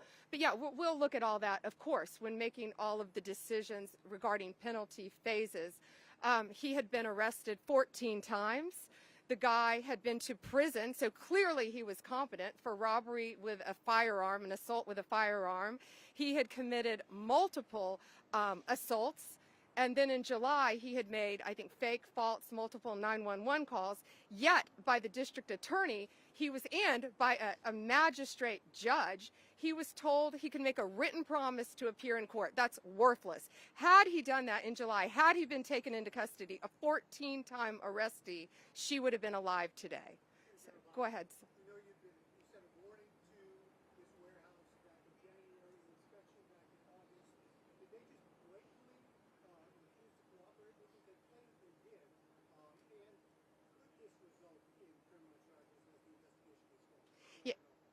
Yeah, he asked about the vape shop behind me. So yeah, after we met in July, we began doing, again, research, sending the FDA into all of these businesses, into the retailers, and into some of the distributors.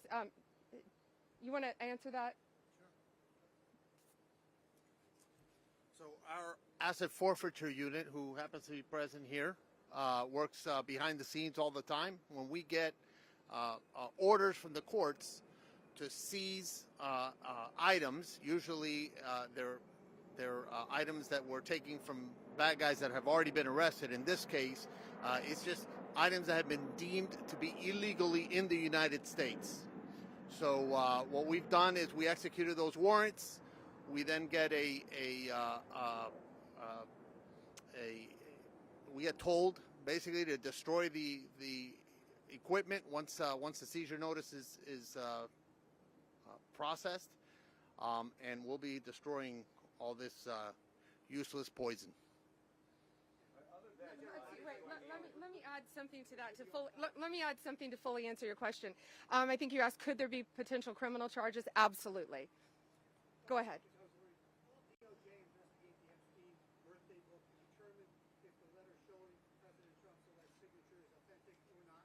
I believe that was handed over to Congress, and we're cooperating with Congress. All right, thank you all. We're about to finish. Go ahead, quickly.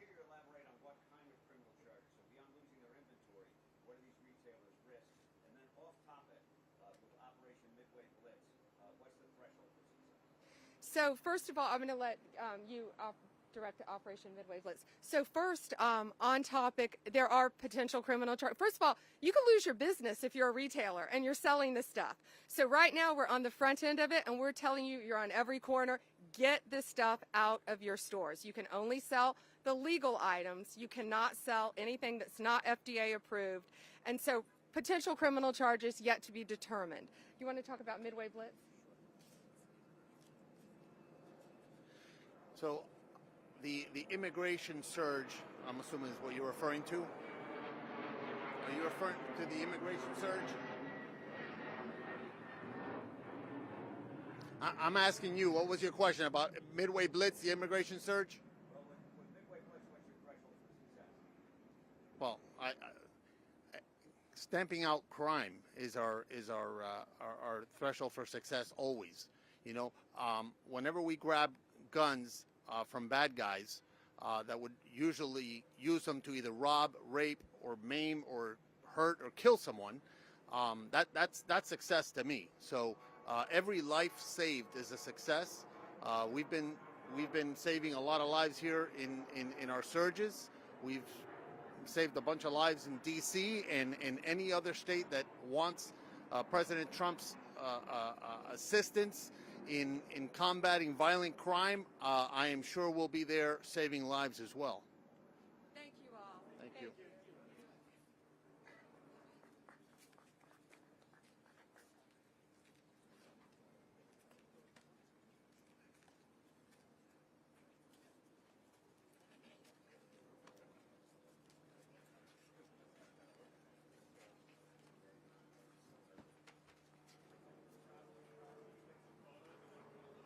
Great cities like Memphis need to be safe cities.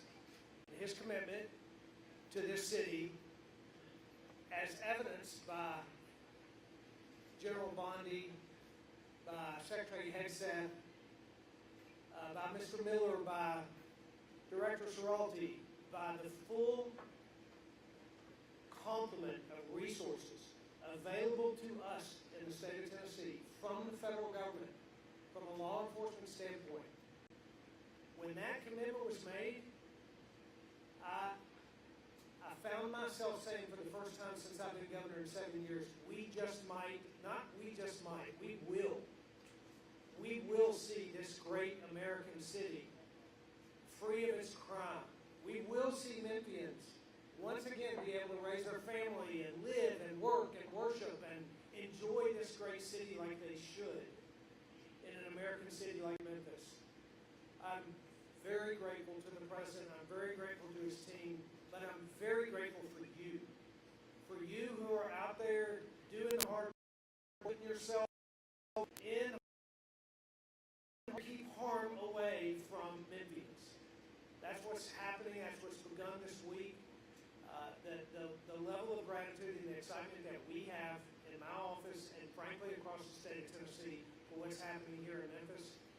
Hard to measure. Thank you. Thank you for the work that you're doing. Thank you for everyone up on the stage.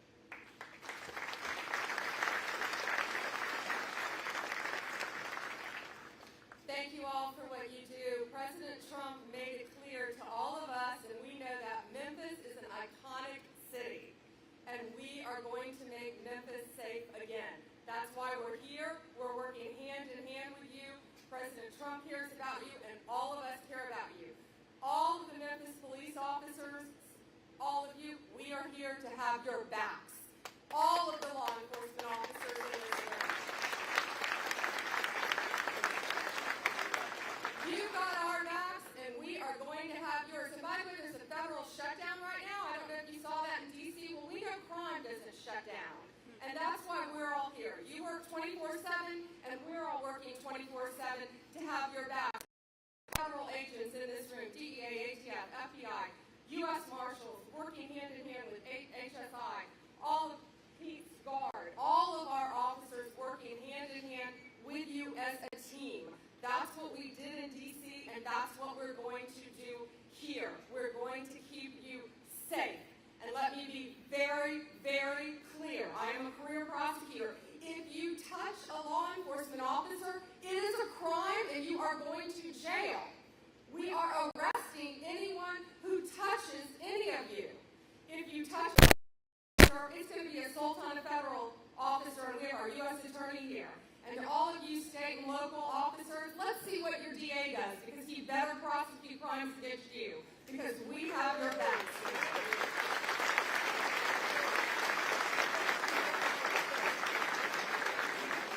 We know there is no ordinary day in the life of a police officer. And thank you for what you do, and thank your families. You are out here night and day. God bless you.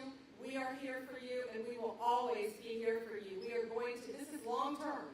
We are going to work hand in hand to make the most violent crime city in the country have no crime. Thank you all. God bless you, and God bless America.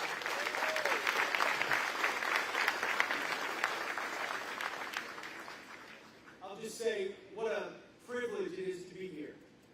We see you up front, we see you in the back. I see green, blue, black, tan, camouflage, all together, one cause, one city. It's really cool to have a privilege, and we all do, Stephen, Pam, myself, so many others, to see how much President Trump loves Americans, American cities, and American citizens, and how he puts America first. And at the Department of War, we are proud to be part of that effort to ensure we're defending the homeland and defending those who defend the homeland. Whether it's our southwest border, where we brought it to 0 folks crossing illegally, whether it's in Los Angeles, where we stand by our partners in ICE, who need to be able to have the ability to do their job anywhere, in any American city. Whether it's Washington, D.C., ensuring our nation's capital is safe for citizens and visitors who come to visit that beautiful place, or right here in Memphis, where your families, every family, deserves to live safe and free. So, I had a chance yesterday to talk a little bit about how we're changing the environment at the Department of War. I see some great beards out here. They're just not allowed in the infantry anymore. Undercover, that's right. I just cannot thank you enough for what you do in difficult places, in dark places, in dangerous places, where politicians spend a lot of time second-guessing you, second-guessing the impossible decisions that you have to make that they will never understand. It's part of what we're trying to do at the department for our troops overseas or in combat and elsewhere. Is we're not here to second-guess you. We're here to have your back, to unleash you, to do your job so you come home safely. Our department is here to enable you, law enforcement, to do your job, to help protect your facilities, help protect your people, so that your hands can be untied to secure your city. So our department's proud to be here. It's a priority for us. The Tennessee National Guard is going to be right here having your back. Godspeed, God bless. Thank you for everything you do.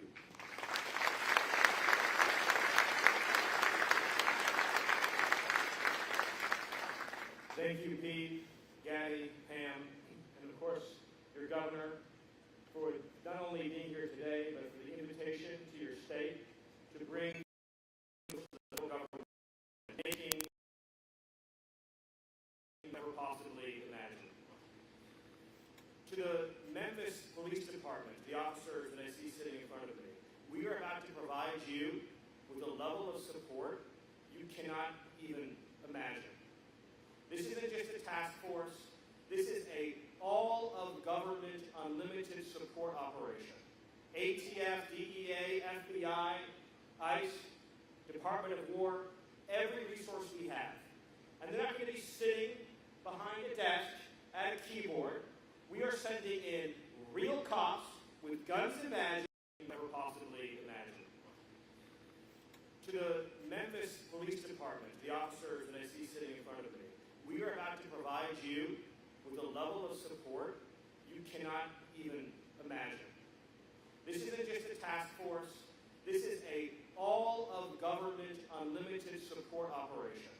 ATF, DEA, FBI, ICE, Department of War, every resource we have. And they're not going to be sitting behind a desk at a keyboard. We are sending in real cops with guns and badges to go out with you on the street every single night making arrests. These are people who have taken down drug cartels, kingpins, the worst criminal offenders in the United States, standing with you shoulder to shoulder to shoulder. All we ask from you is to show up at roll call every single night with your brothers and sisters in the federal government and to go out and get the criminals off the street. And if you do that, I pledge to you, we will liberate this city from the criminal element that has plagued it for generations. This is not just a strategy shift. This is an attitude shift.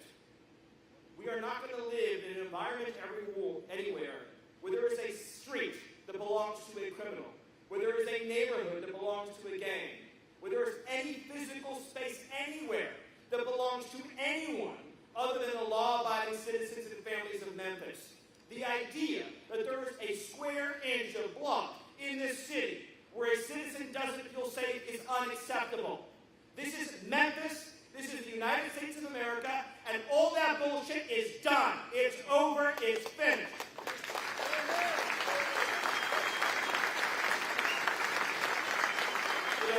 The gangbangers that you deal with, they think that they're ruthless. They have no idea how ruthless we are. They think they're tough. They have no idea how tough we are. They think that they're hardcore. We are so much more hardcore than they are. And we have the entire weight of the United States government behind us. What do they have? They have nothing behind them. So we are going to win. They're going to lose. We are going to rescue Memphis, and it will not only be safer than ever before, but businesses and investment are going to pour in, and Memphis will be richer than ever before. Because President Trump has decided this is a priority, and when President Trump makes a decision, this team behind me today executes. Thank you, and God bless.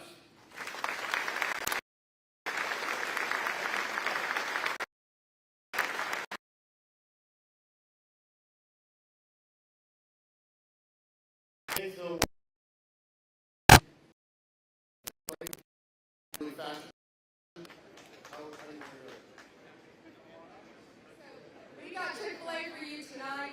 Thank you, Mr. Chairman. Thank you. Would you please rise so I can give you swear? Do you affirm the testimony you're about to give before this committee will be the truth, the whole truth, and nothing but the truth, so help you God? Please be seated and give us your opening statement.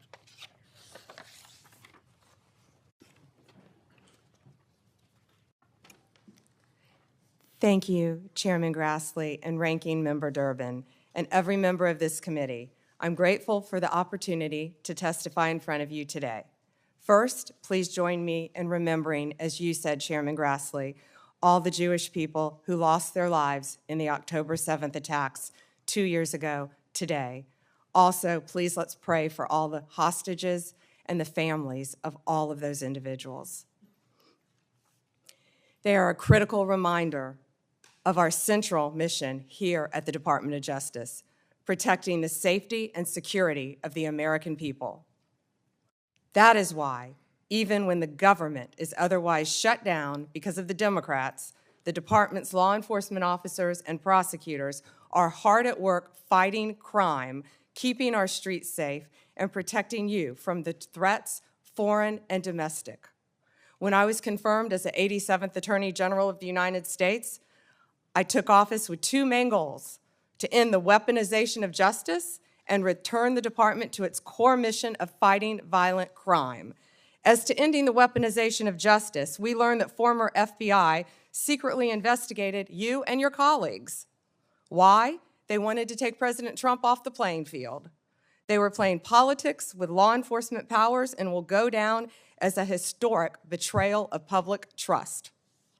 This is the kind of conduct that shatters the American people's faith in our law enforcement system. We will work to earn that back every single day. We are returning to our core mission of fighting real crime. While there is more work to do, I believe in 8 short months, we have made tremendous progress towards those ends. Our federal surges in Washington, D.C. and Memphis are a perfect example of how the Department of Justice should operate. We created strong partnerships with local leadership, working hand in hand with both cities to send resources where they were needed most. The results speak for themselves. We have made more than 3,800 arrests here in Washington while seizing more than 365 illegal guns. In Memphis, we have already made more than 300 arrests and close to 80 illegal guns in just a week. We are replicating that tough-on-crime approach throughout this country. Under the leadership of Director Kash Patel, the FBI is doing outstanding investigative work to keep American people safe. The FBI just conducted a months-long operation called Summer Heat, which resulted in over 8,600 arrests from June to September. More than 6,500 arrests fell under the FBI's violent crime and gang program. Under the leadership of Administrator Terry Cole, the DEA has seized 47.9 million fentanyl pills and 4,500 kilos of fentanyl powder. That represents 370 million deadly doses, 370 million. The DEA is dismantling violent cartel drug trafficking networks across this country, including the seizure of nearly 470 million in criminal assets. Under the leadership of Gadi Saralta, our U.S. Marshals have been the tip of the spear on federal surges in protecting judges and elected officials. Our Marshals have arrested more than 51,000 fugitives nationwide since January 20th. Under the leadership of Acting Director Dan Driscoll, ATF has taken more than 23,000 illegal guns off our streets. 3,400 of those guns have been linked to trafficking between the U.S. and Mexico. My attorneys have done incredible work advancing President Trump's agenda and protecting the executive branch from judicial overreach. We've been sued more than 400 times since January 20th. Judges have issued more than 90 temporary restraining orders against us, more than the previous several administrations combined. Despite the unprecedented degree of activism we've seen from the lower courts, we have never ignored a court order. And why would we? We have secured a historic 22 victories at the Supreme Court alone, with more to come. Our civil rights attorneys are fighting discrimination and anti-Semitism. Our criminal attorneys are prosecuting violent criminals and foreign terrorists every single day. I look forward to continuing this work at the Department of Justice, and I look forward to testifying before you today. Thank you, Chairman. Your views on this is not pending litigation. So I want to get to the independence of the Justice Department.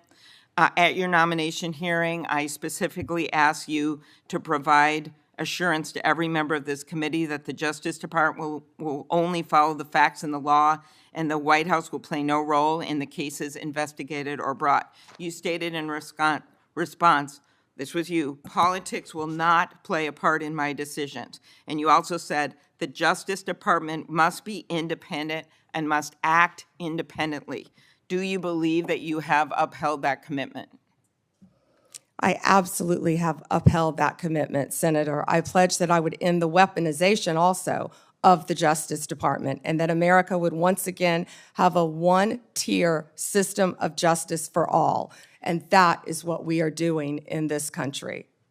We saw this with the president directing an investigation prosecution of Chris Krebs, the former head of cybersecurity, Lisa Cook, who is a current governor of the Federal Reserve, Director Comey.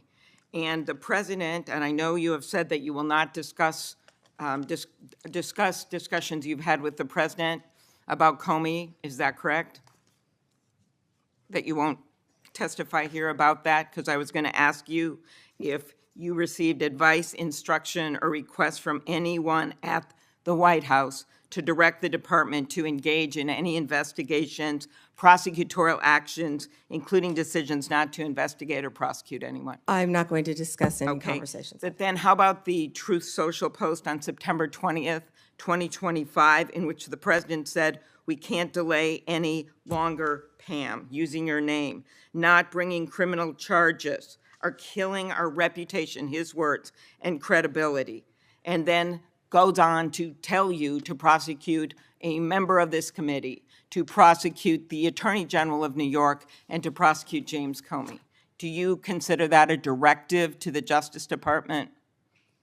Senator Klobuchar, President Trump is the most transparent president in American history, and I don't think he said anything that he hasn't said for years. Okay, it has been reported that you initially pushed back against requests by senior Trump administration officials to push out or fire the acting U.S. Attorney in Virginia, Eric Siebert, who's a conservative Republican, who made the decision that the evidence was not there to prosecute Comey. What made you change your opinion? I am not going to discuss personnel decisions. Okay. Is it true that the career prosecutors in the Eastern District of Virginia found that there was insufficient evidence to bring criminal charges against former Director Comey? I am not going to discuss pending cases because Comey was indicted in the Eastern District of Virginia by, I may point out, one of the most liberal grand juries in the country. Okay, let's go on to other firings or terminations. Last week, the Justice Department... Thank you, sir. I also have two questions for you, if I may. Have you given any more thought to possibly suspending habeas corpus to not only deal with these insurrectionists across the nation, but also to continue rapidly deporting illegal aliens? Yeah, it's suspending who? Habeas corpus, sir. Oh, I don't know. I'd rather leave that to Christie. What do you think? No, sir, I haven't been a part of any discussions on that. All right, go ahead. President, thank you very much. I have two questions for you, if that's okay. Seamus talked a little bit about the money aspect of this. Do you believe if you go after where the money is coming from with Antifa, in regards to Antifa, do you believe that would be similar to cutting the head off the snake, so to speak? And I have It would help. I don't know that it would be totally complete, but it would certainly. You'd knock out 75%, 80%, 85%. These people, a lot of them don't believe it. You know, when I watch them, I say, I can almost tell a pro they're like professionals. That's all they do. And they get paid by somebody. I think it would knock out a lot of it. Yeah, not all of it maybe, but a lot of it. And then a follow-up to that is a lot of the people who we've listened to over the last hour, they've emphasized that Antifa, it's not necessarily this big organized thing. It's a bit ambiguous. It's deorganized. I think that's one of the words that Andy used. What is the challenges of going after a group that makes it intentionally difficult to go after and find? That could be for you, the Attorney General, anyone up there. Well, they're smart people, and they deceive. A lot of them are crooked people. A lot of them have been staying out of trouble their whole lives, and they've been bad from the day they were born, frankly. But these are sick people. Pam, go ahead, please. Well, they're smart, but they're not smart enough. They Oh, my microphone's broken. They're smart, but they're not smart enough. They have been covered by these liberal cities for so many years. And that's why we're all working with Treasury, with all these different departments to find. So Pam, could you start, and then Christie, please. Sure, President Trump, and despite the Democrat shutdown of our government, our law enforcement officers are out there working without paychecks, round the clock, to keep and make America safe. Secretary Hegseth and I were recently in Memphis. We had 1,100 law enforcement officers in one room with us. The Memphis PD, they were the happiest to see us, don't you think, Secretary Hegseth, of anyone. We had ATF, DEA, FBI, U.S. Marshals. I'm not sure if our park police were there. We had Treasury, Secretary Bessent, and of course we had Secretary Noem's Homeland Security, all working together with the Guard. They were so happy to have us there. We've been making arrests left and right. So far, we made 562 arrests and seized 144 illegal guns, just in the short time we've been in Memphis. And many of these people are career criminals. And when you take them out of a place, your crime rate just goes down. These people commit crimes every single day. They're sick. And we're taking them out. In some cases, we're bringing them back to their countries where Biden allowed, with the stupid open borders that we had in our country, to come in. But they're being brought back to other places, or they're being put in jail, but they're career criminals. President Trump, last night alone, we made 91 arrests, 19 firearms off the streets, and one was a warrant for a homicide, and 4 sex offenders who had active warrants. One was a sex offender on a child. Everything we did in Memphis was worth it, in my opinion, for that one arrest. Think about that. We got a child rapist off the streets, but yet we've made 562 arrests and still going strong in Memphis. Just what we did in D.C. But it's because it's all of us. It's a team working for you to make America safe, all together, round the clock. Thank you, Dan. Thank You're you, doing a President great job. Trump. And it's amazing that we're not getting cooperation from Democrats. It's like, it's a new issue. You know, we have all the old issues of the wall and the border and all of the things, men playing in women's sports, they still want that, transgender for everybody. All these issues are so crazy, but we have a new one. It's called crime. We stop crime, and they allow crime. They want crime. It doesn't make sense. I think it's as ridiculous as the other things that we talk about all the time. But I've added it onto our list, a 5-letter word called crime. We stop it, and they actually incite it. It's crazy. You would think they'd want them. You'd think they'd want Christie and Pam and all of the people. If we needed the military, Pete will be there. We've got a massive military. We have the best numbers we've ever had for recruitment. We have a lot of people now. We have people that can't get into them. In a great economy, they want to be soldiers again. A year ago, they didn't want to even think about it. Same thing as with police and firemen, everything. They want to join. They're proud of our country.